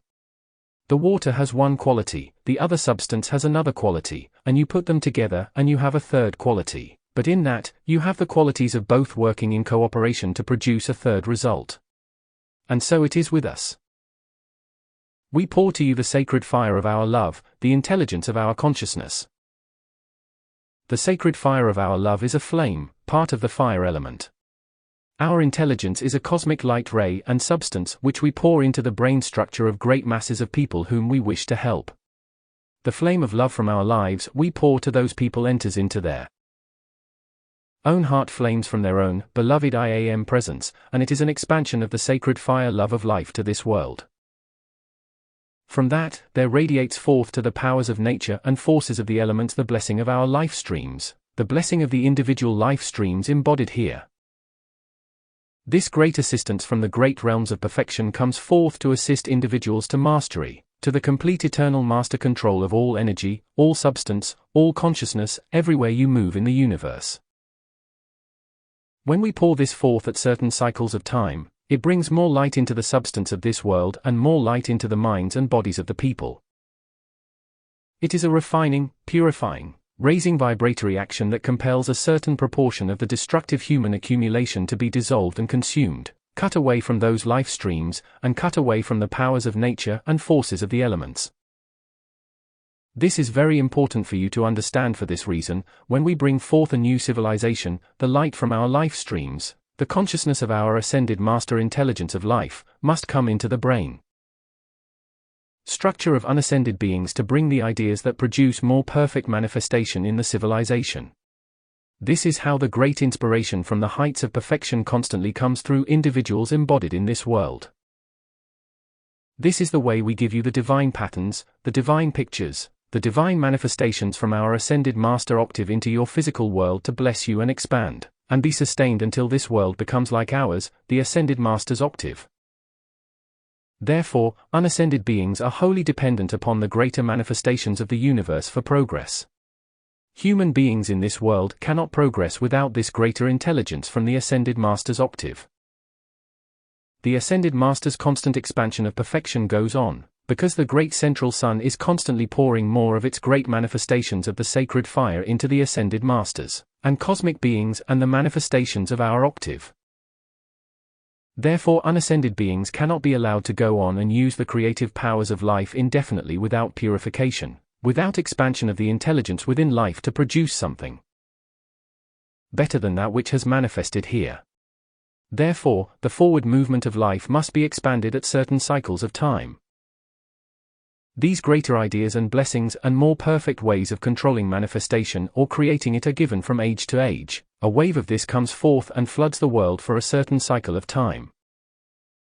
And then we withdraw and we watch humanity to see how many individuals will use the ideas we've given constructively, and feel their responsibility to raise mankind's consciousness and the creative activities of this world into something more nearly like our octave. Mankind goes to sleep in its own desires and will not use these greater blessings which we give to become ascended. Then there must come the reaction of the law that shuts off any more giving from our octave until purification takes place. And that purification must come in the individual. So everyone is responsible if he or she does not use the powers and the blessings of life in this world to expand greater perfection in himself or herself or in the atmosphere, or the world conditions around the individual. The cosmic law does not change, and the law of balance is absolute authority for all time to come. When the world gets into the condition it's in today, the chaos is breeding more and more agitation, fight, injustice, filth, hatred against life, I assure you, just as certain as you exist. There must come an action of the cosmic law that turns that evil back into its cause and forces it into annihilation. Those who are constructive, those who will use what we give to fulfill the divine plan and bring about that which blesses life, will automatically be protected by the very greater perfection which we give, because that which we give is eternally invincible against mankind's destruction. That is why I said it is imperative that mankind understands the reality of our existence. It is imperative individuals know of our authority and power and service to life, and it's an absolute law that mankind at certain cycles must be aroused, awakened, and forced to understand the purpose of life is the attainment of the ascension. So regardless of the outer world conditions today, millions may be asleep, but millions can be awakened. Thank you so much, precious ones. Won't you be seated, please, and just remain so. Millions can be awakened not only by the powers of nature in unbalanced action, but millions can be awakened by certain manifestations of the sacred fire in the atmosphere of Earth and certain activities of the light rays. That will not need explanation because they will explain themselves, because there is that quality within life. That when it comes face to face with the manifestations of the sacred fire, there is that consciousness within life that automatically knows that that sacred fire is not only its master, but is the inexorable perfection that forces it forward to the fulfillment of the divine plan. Mankind does not need to experience shock nor unpleasant pressure of the cosmic law, but we, for centuries, have poured forth our love, our blessing, and our greater intelligence of life through all individuals who were constructive and who would use the intelligence we have given to create conditions that will bring the greater light to lift all mankind. The light must take dominion of its own. Now we come to the master presence of life that all should study and understand. When the great divine law of such magnificent love and power creates a heavenly body like the physical sun, and the love of life is so great that it controls that and it gives its life to the planets of the system and mankind embodied upon them. Unascended individuals should be taught reverence, respect, adoration, and obedience to the intelligence and love that is so great that it can create a system of worlds. Then will the individual respect life, because the individual understands the greater life that manifests everywhere in the heavens. Mankind can understand plenty if individuals want to, and unless the consciousness is awakened to love and gratitude to the greater life in the universe, and is awakened to the understanding of the law of that life's action. Then the shock must come that brings the awakening through conditions that the individual cannot control. Now when you understand that we, from our life, our great octave of life, are pouring forth the sacred fire, the cosmic light substance, our love, our life, our intelligence, our consciousness, our wisdom, our power, our energy, all of which are eternally invincible against all discord, then do you not see? When that goes forth into the consciousness of unascended beings, since that is eternal light, it is just like illumining this room with your electric light bulbs. When you turn on that light in this room, it illumines everything within the room. When we turn on our cosmic consciousness through the cosmic light rays from our great temples of life or from our own heart's flames, to illumine individuals, where our heart flames go, they illumine life. Where our cosmic light substance goes, it illumines substance. When our love goes forth, it is a sacred fire that consumes everything unlike itself, and when our power is concentrated into the lower atmosphere of Earth, mankind will learn there is a power in the universe. A power of life about which individuals unascended know absolutely nothing, until that power teaches individuals here, by itself, what that power is, and how it controls manifestation, and that it is here to rule the life that manifests in this world. That's the master hand of the sacred fire of the universe, the sacred fire love of the life streams that bless the earth all the time with immortal love, with immortal sacred fire, with immortal perfection and the intelligence to produce it. Now I ask you, whenever you think of us, whenever you ask us for anything to help you or your fellow man or your nation or the world, try to realize and hold the picture of a sun presence coming forth, or a light ray or a river of flame from our temples of the sacred fire or from the physical sun or the great central sun, flowing into the condition that you wish to change. And then remember that it is immortal perfection from our octave that is flowing here to rule this world, and therefore, none of mankind can shut it off or prevent its fulfilling the divine plan, none can prevent its revealing presence, revealing what needs to be known. And this is part of the mighty power of the gods of the mountains all over the world. Thank you so much. So when you charge yourselves with the full cosmic illumination of the gods of the mountains to teach you what we know you need most in the unascended state to create perfection here that is invincible against all evil, you must give us that recognition.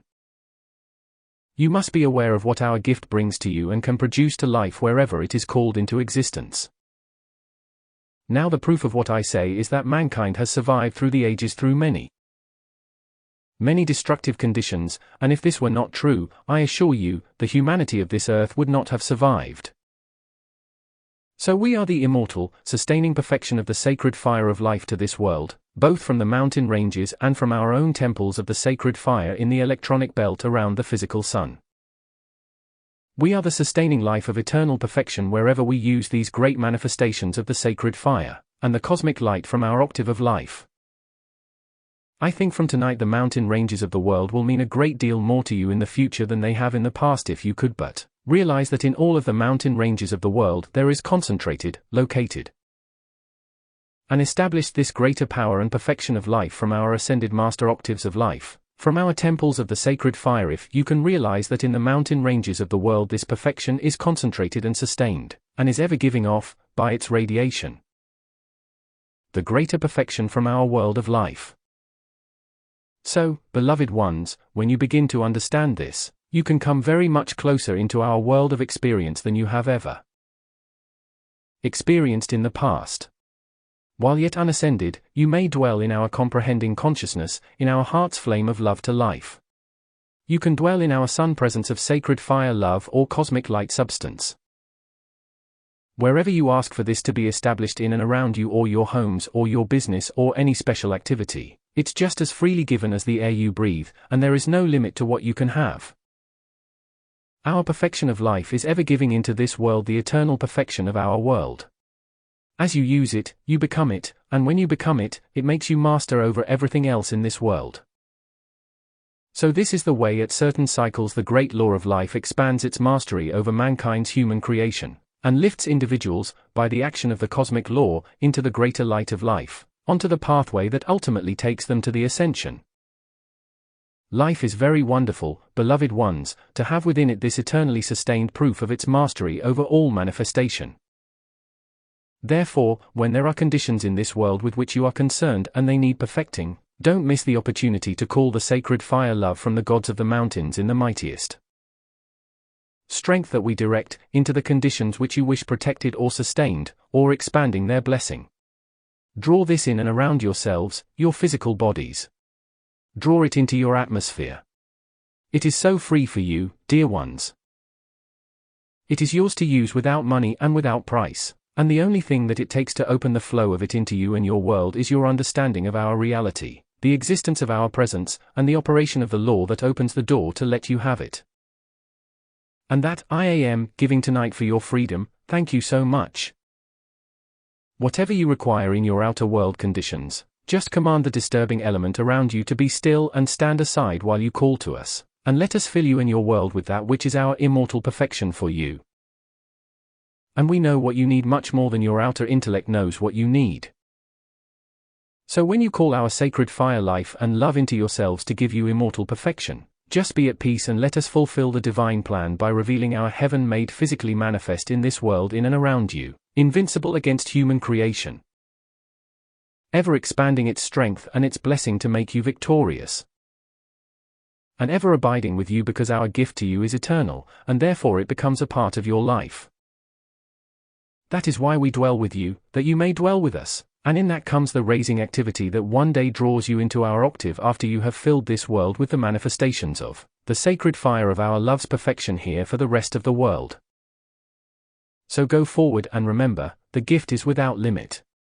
It is cosmic, it is invincible, it is eternal. It is ever expanding, and the world needs every call that you can make, and we will answer. So feel with us tonight your unlimited use of the sacred fire blessings to this world by the gods of the mountains that control everything around you harmoniously, permanently, intelligently, and invincibly. Let us show you how our life coming into your life, in your world, makes the conditions here that ought to have been here long ago in the fulfillment of the divine plan for all. Thank you with all my heart. Beloved God Tabor, January 7, 1964, Chicago, Illinois. Record CD 989. Beloved of my heart, we bring you tonight not only the radiation and our love from the mountain ranges of the world. We bring to you the illumining consciousness that brings into your outer self whatever your beloved I Am presence has commanded will allow the outer self to manifest and to use to more quickly fulfill its own divine plan. Tonight, again we want to bring to you the explanation of why there is such strength and purity in the mountain ranges of the world, why the great power of the electronic force from the great central sun is anchored and concentrated within those mountain ranges, and how that service goes forth to help mankind and the powers of nature release what mankind requires while embodied in this world to do that which 325 needs to be done in order to gain mastery over the forces of the elements and the control of conditions in the physical world. The mountain ranges of the world are the guardians of the most concentrated electronic force of immortal purity, and that is why the masses of the people do not live in the mountain ranges, because they are inaccessible and are very much more inconvenient as places to live in than the lower altitudes of the earth. But the greater purity and the greater power of that purity is definitely concentrated and stored, as it were, in the mountain ranges of the world, to be a certain proportion of immortal purity of that electronic force from the great central sun that mankind cannot contaminate. Therefore, as the radiation goes forth through the mountain ranges of the world, its intensity, the purity and the power and the blessings and the marvelous outpouring and radiation that is held within the mountain ranges of the world, is stepped down in intensity as it flows to the lower levels and lower altitudes. It is stepped down in intensity so that mankind can absorb it little by little, or as much as the individual can make a part of his or her life stream and use it. Those of you who love to go to the mountains and abide there always receive strength and harmony and power while you are there that pushes aside, or consumes the tension, the struggle, and the feeling of impurity or discord which exhausts you and which causes disturbance in your affairs. Therefore, when you want the extra power and immortal purity from the mountain ranges of the world, call to your beloved I Am presence first and then to the gods of the mountains, any one of us or all. And ask for our cosmic mantle of electronic force and immortal purity to flow in and around you its protecting presence, clothe you in its garment of boundless strength, and make you the peace of the silence in the mountains, because when you still yourselves, after you go into some place in the mountains and you become still, the concentrated electronic force in that stillness begins to penetrate you. You begin, first of all, to breathe it in, that quiets the emotional body. Then you begin to feel it strengthen you from within. Then if you were to stay and make the call, you would find it could bring you wondrous illumination. When you are in the mountains and you will quiet the outer self and turn your attention to the beloved I Am presence and the ascended host, asking us to fill you with our gifts and powers of the mountain ranges that you know you need and that we know you need, you can in that stillness, as you feel yourselves at one with the stillness, you can be filled just like you would pour water in a cup. You could be filled with the strength, the energy, the health, and the power of the silence in the mountain ranges, that can draw in and around you the illumining power of the love that constantly sustains the outpouring of the life in the mountain ranges. Because the life that is anchored there that creates and sustains the great forests of the world, and all the blessings of the powers of nature in the mountain ranges, all of that strength and power and activity of life can come into you as you abide in the silence and feel yourselves at one with it, because the amount of power, the energy of life that it takes to create the vast forests in the mountain ranges of the world, you must realize, is something of tremendous cosmic concentration. And it is drawn into this world from the great central sun by the cosmic beings who have created the powers of nature, and are masters over those forces in the physical octave. Therefore, when you understand that you have the power and the capacity within your own life to push aside the turmoil of human creation, and entering into the stillness, and the power and the purity in the great mountain ranges, you can draw within yourselves those activities of life that produce such perfection there. There is much beauty within the mountain ranges of the world, beauty mankind has never understood because there's only one means of contacting it, and that is the stillness of the emotional body, the purity of the energy of the outer self, and the heart desire for that which the great cosmic law has located in the mountain ranges for use both by cosmic beings and mankind. The purity that flows forth through the forests in the mountains and the radiation from the mountain ranges and the mineral wealth that is within the mountains, that is the purifying electronic force of life that goes to the lower levels of the world, and forms the atmosphere of great cities and locations in which mankind live and in which there are so many of mankind in one spot. It is the most wonderful provision of life when you understand how the greater life pours the flame of its love and its energy to that which is lesser, provides the sustaining flow of the greater life until it has raised the vibratory action of the lesser life into something greater. And it is all done in a great, natural flow of the currents of energy that are continually pouring from the great central sun to the physical sun, and then into the mountain ranges of the world. Now just as that greater life pours to the earth through the physical sun, just so can the life, the purity, the harmony, and the perfection of the powers of nature pour into the individual, the human beings embodied in this world. It is a great gift of the greater life's love that continually pours its energy, its purity, its harmony, and then its unfolding magnificent pictures and activities of perfection and of perfect creation into the outer use of mankind. This is one way the magnificent divine plan and its perfection from the Ascended Master's octave flows, little by little, through the mountain ranges of the world into the brain structure of mankind, into the mental and feeling world.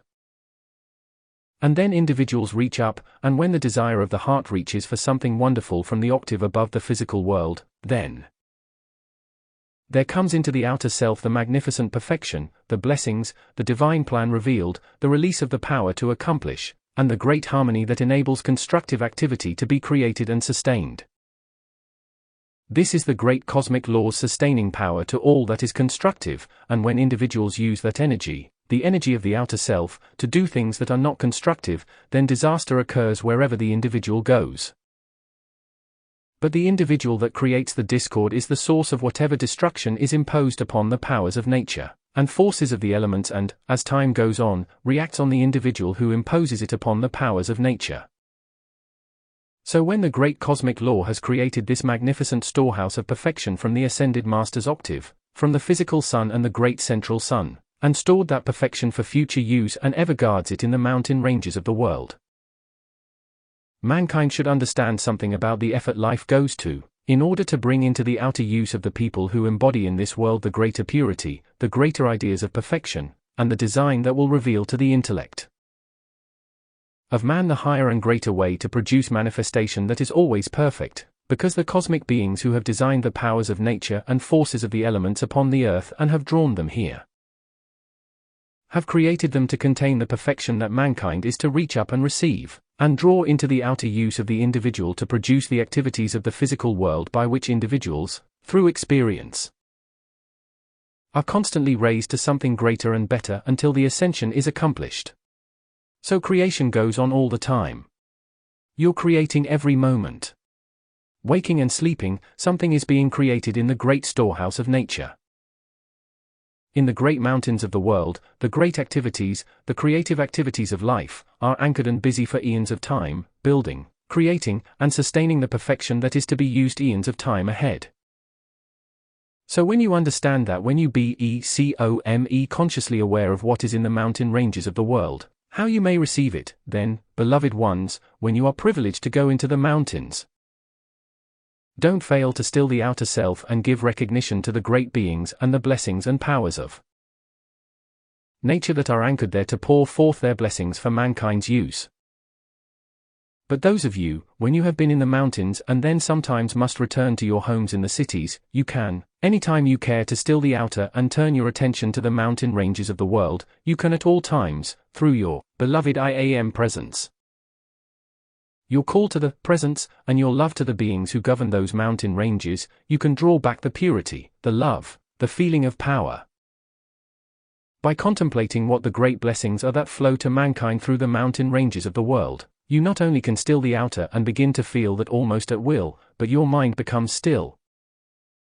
And your very contemplation upon that greater life and its greater perfection will open the door, by which your own, beloved I Am presence, and one or more of the gods of the mountains can bring the illumination to your outer intellectual consciousness, to let you create more and more of the magnificent beauty and the perfection that you can bring into the physical world to bless it, to bless all you contact.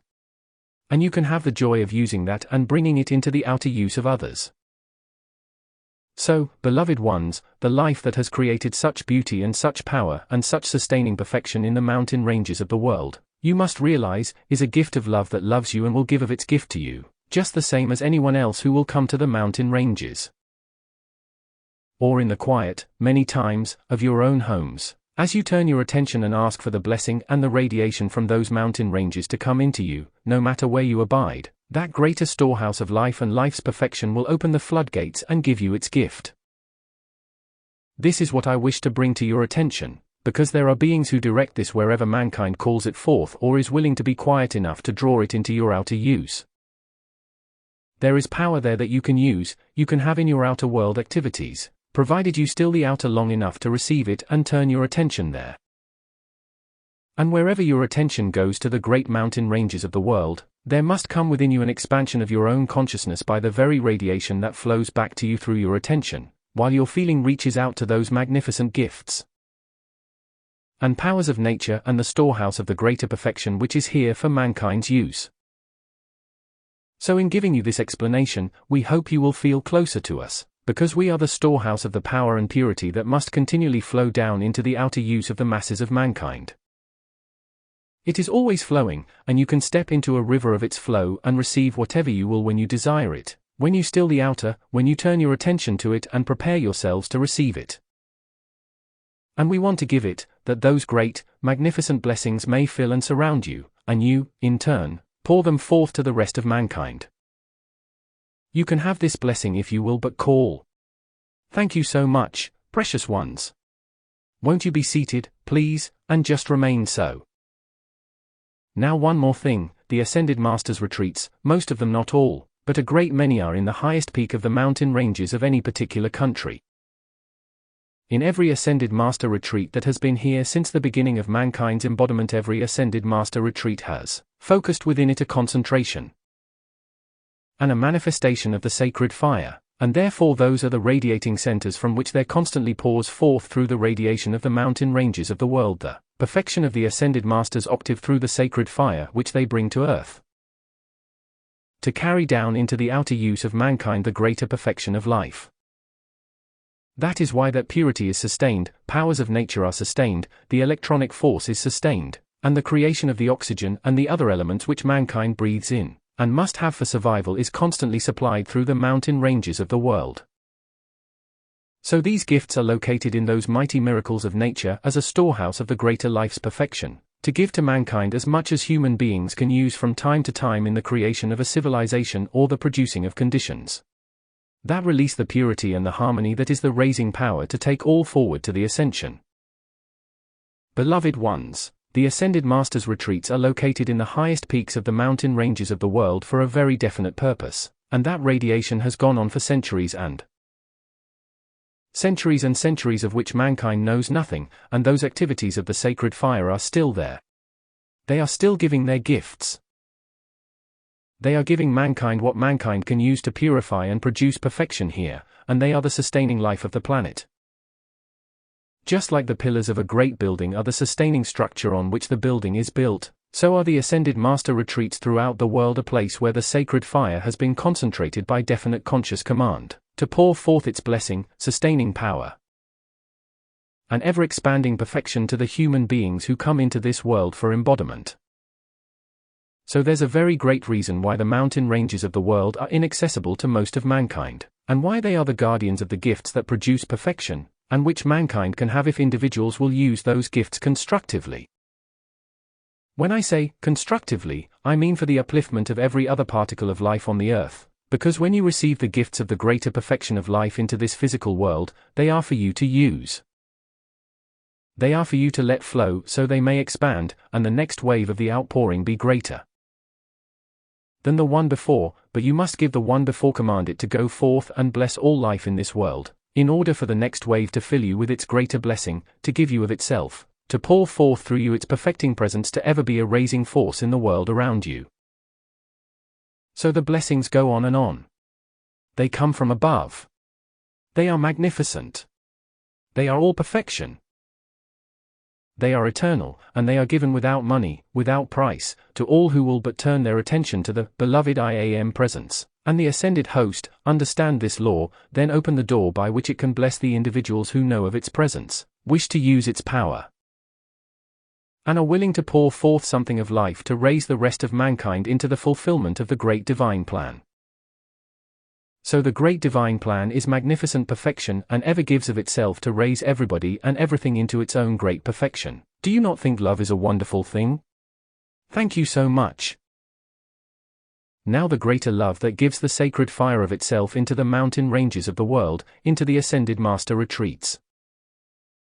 Throughout the world, into the ever-expanding powers and blessings of nature, that greater love must be allowed to pour forth through human beings, purify them, expand perfection through them, and raise them into the next octave of experience, raise them as masters over manifestation, that they, too, may use the greater life to again raise all they contact.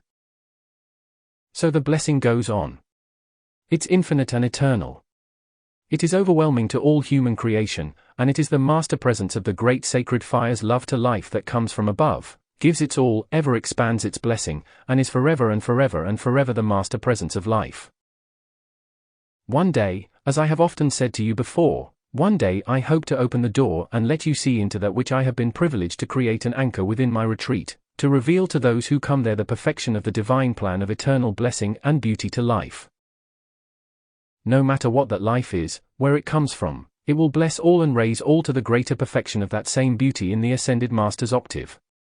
Beloved ones, since these creations have gone on for thousands and thousands of years, the work has gone on through the centuries, it still will go on, but it is ever seeking an outpouring whereby it can give its blessings to those who as yet have not quite attained their mastery, and realize what they are privileged to use as they understand what life can give. And the beloved IAM presence is the master hand that can use these gifts and bring them to outer existing conditions, that mankind may understand the right way to live life and go forward in the obedience that brings only joy everywhere forever. For, I assure you, there is no discord in the great powerhouse of perfection and light which has been located in the mountain ranges of the world, and there is no discord in the Ascended Master retreats throughout the world. The sacred fire does guard the immortal purity and gives it forever through the love that ever raises all into the same great perfection. So your opportunity is without limit. It is ever at hand, and it goes forth to carry its blessing to you, to all wherever you direct it, and it makes you master of circumstance. May you feel its great enfolding sacred fire heart presence of the purity and the love and the mighty power of the mountain ranges of the world to raise you and to raise all into that same great perfection for eternity. We are so grateful every time we can open the door and draw another life stream into that same great perfection, and we will always welcome you with the power that only love contains. Thank you with all my heart. Beloved God Tabor, September 11, 1968, Shasta Springs, California. Record CD 1465. My beloved friends of the mountains, I come to you tonight to give you a concept of the mountain ranges of the world that I am sure, as you understand it, will bring you very, very great blessings, and will enable you to return great blessings and to help others as we want to help you. And it is this: the mountain ranges of the world are, in reality, storage batteries for the electronic force from the physical sun. For all the blessings of the powers of nature and forces of the elements that are NEEDE, D in the physical structure of earth and are needed in the physical flesh bodies of mankind to hold balance of all the elements required, to produce the physical body, produce the blessings of the 343 powers of nature, and to produce the magnificent substance that is in the structure of earth itself. When you realize how the great cosmic law concentrates the electronic force from the great central sun through the physical sun down into the physical atmosphere of earth, and then down into the plant life itself, I wish you to understand something of what the sustaining life is to the substance of this world, and it can be the same thing to your own flesh bodies if you understand the law and will cooperate with it. Now when through the powers of nature, and the electronic force that comes from the physical sun down into the structure of earth, and it activates, as you say, the plant life so that it grows, and then it gives its blessings to mankind, then it goes on, cycle after cycle after cycle. And if you will follow me closely, you will realize that something in the universe is continually pouring substance to this world in order to sustain it, and perfect the powers of nature upon it, and is constantly giving that to mankind to embody here. Sometimes when the powers of nature are not understood, mankind considers all the blessings that nature supplies as inanimate, or a concentration just of substance, but I tell you frankly, the powers of nature are intelligent. And the blessings of nature are grown and directed and sustained by intelligent cosmic beings who constantly pour their light and love, and blessings to the earth for mankind to live and mankind to use and give in the physical octave in the activities of the physical world. If people understood that everything that is provided in this world is the gift of some of the great cosmic beings, or group of them, to produce that manifestation, you could become aware of the cosmic beings who are giving constantly of their great outpouring from the Ascended Master's octave. And you, too, could have it consciously in and around yourselves in any intensity you desire. Now this is true of the mountain ranges of the world. Most people love the mountains, but if you want the blessings of the mountains, and even though you love to be in the mountains, do not fail to give conscious recognition to the great powers from the great central sun that are anchored within the mountain ranges, to hold the world balanced in cosmic action, all the time, in order to hold this world in its orbit around the sun, to hold the things in this world in balanced relationship with each other.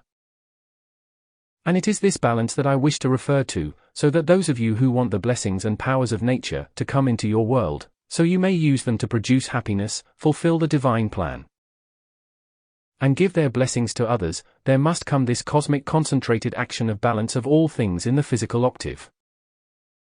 And the power that balances the substance in the earth is directed by intelligent beings, cosmic beings, who when they see mankind doing destructive things and destroying the blessings of nature, and throwing out of balance the elements in the structure of the earth, there must come the time when the cosmic law and authority of those great cosmic beings speaks through the humanity of earth the command to cease destruction.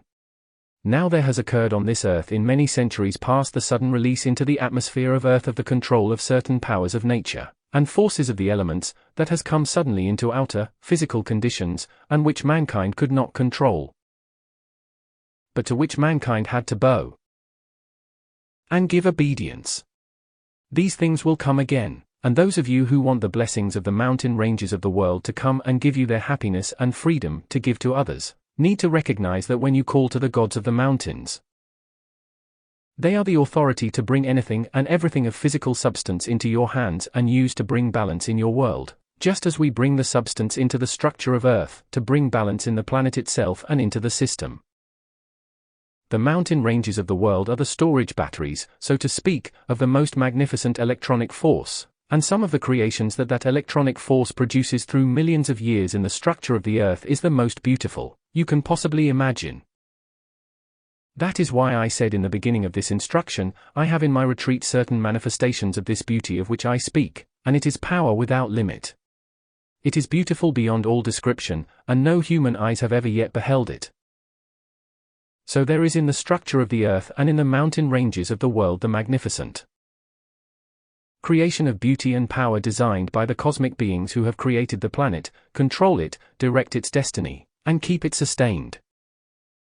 Therefore, those of you who want to understand something of the power of the gods of the mountains can have our love bring into you the Ascended Master's truth, and consciousness and understanding of the blessings that are in the mountain ranges of the world, which you can have as free as the air you breathe simply by your love to us and your love to the mountains and your love to the powers of nature within them. Now this doesn't have any reference to physical wealth or anything of the kind. I am talking about the radiation of certain conditions in certain mountain ranges of the world that are continually purifying the big cities, and many of the conditions in the powers of nature and forces of the elements that have been sustained throughout the centuries. Therefore, to understand all the blessings that the great cosmic law has stored within the mountain ranges of the world will enable you, as you think upon them, to receive back the radiation that they are constantly pouring forth to hold balance in the world. And as you accept the radiation of the purity in the mountain ranges of the world, you can draw that in and around yourselves to sustain it in the atmosphere about you. And it will be a powerful protection to you also. This has much to do with the maintaining of the health of mankind throughout the world. If this were not pouring constantly into the big cities in order to hold a certain amount of purity and balance, mankind would not maintain sanity. Because of the discord in the emotional body, mankind's brain structure would be out of balance. This has much to do with the health of mankind and should be understood by those of you who know this law. Thank you so much. Won't you be seated, please, and just remain so. If you will remember, the beloved Saint Germain said in the beginning of this instruction that the mighty God of the mountain, the Himalayan range, the mighty Orion who directs that sent forth like a snowstorm of golden flakes into the atmosphere of earth to maintain certain purity, that mankind might breathe more comfortably. So mankind owes a very great deal of gratitude, or should pour it to the gods of the mountains. The masses of the people do not even know the gods of the mountains exist, and yet we have been the guardians of these blessings down through the centuries. Now if we alert you to the blessings that come forth from the gods of the mountains, the blessings which come forth through radiation from the mountain ranges alone, you can accept that, and you can ask it to be concentrated in and around your being and world, and have its blessings and its beauty and its perfection.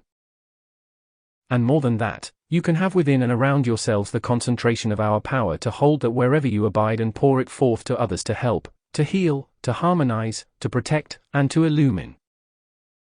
These blessings go on forever because they are eternal.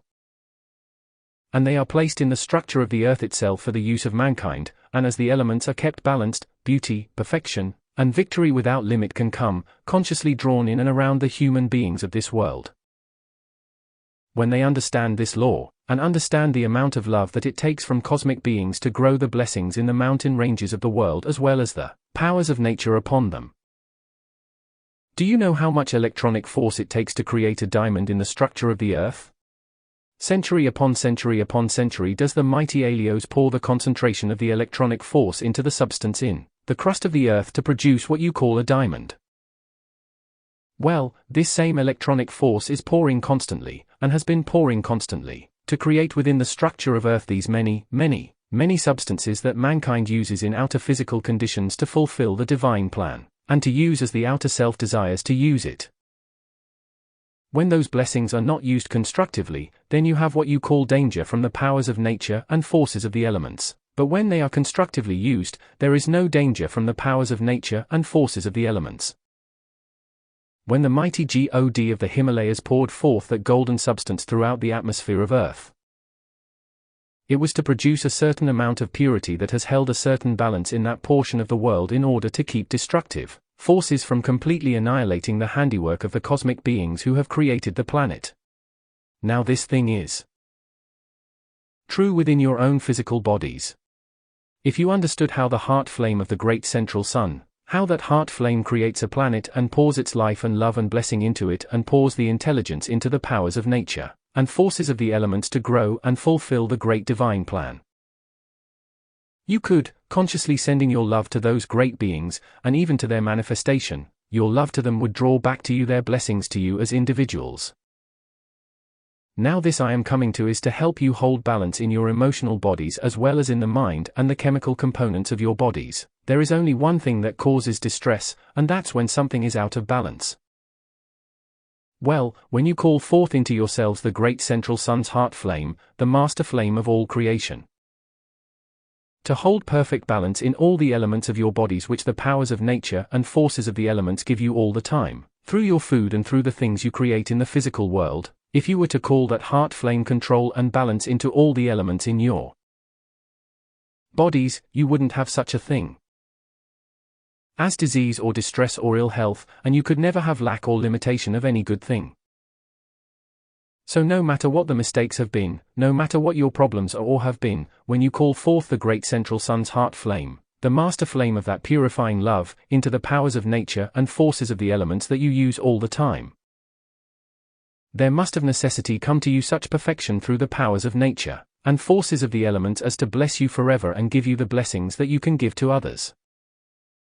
It is a boundless outpouring from the treasure house in the heart of creation that will set mankind free if people will only understand it, accept that heart flame of love, and then use it to bless the powers of nature and forces of the elements. That balance may be sustained everywhere, and that which you desire for yourselves be amplified, that you may give it to the rest of life everywhere in the world.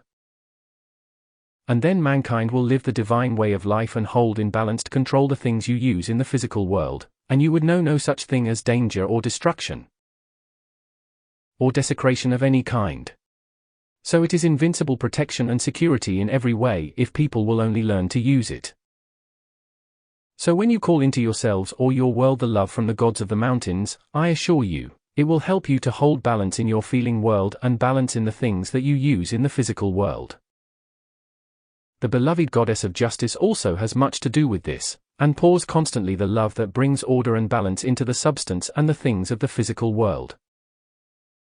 And also is a pull upon the attention, for mankind's attention to go back to the presence and give the divine justice to the presence and the ascended host, by which eternal balance can come into your outer physical bodies, physical affairs, and the physical conditions of this world, until it becomes the ascended master's octave of perfection.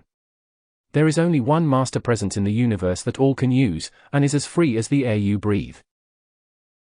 It is the heart flame of love from the great central sun which abides in the mighty IAM presence of every life stream. It abides in your physical heart. It abides in the physical structure of earth. It abides in the mountain ranges of the world. It abides in the sevenfold flame of the seven mighty Elohim in your forehead. And it is the controlling presence, the master flame that controls all substance, all energy, all consciousness, and this is what is ascended master obedience.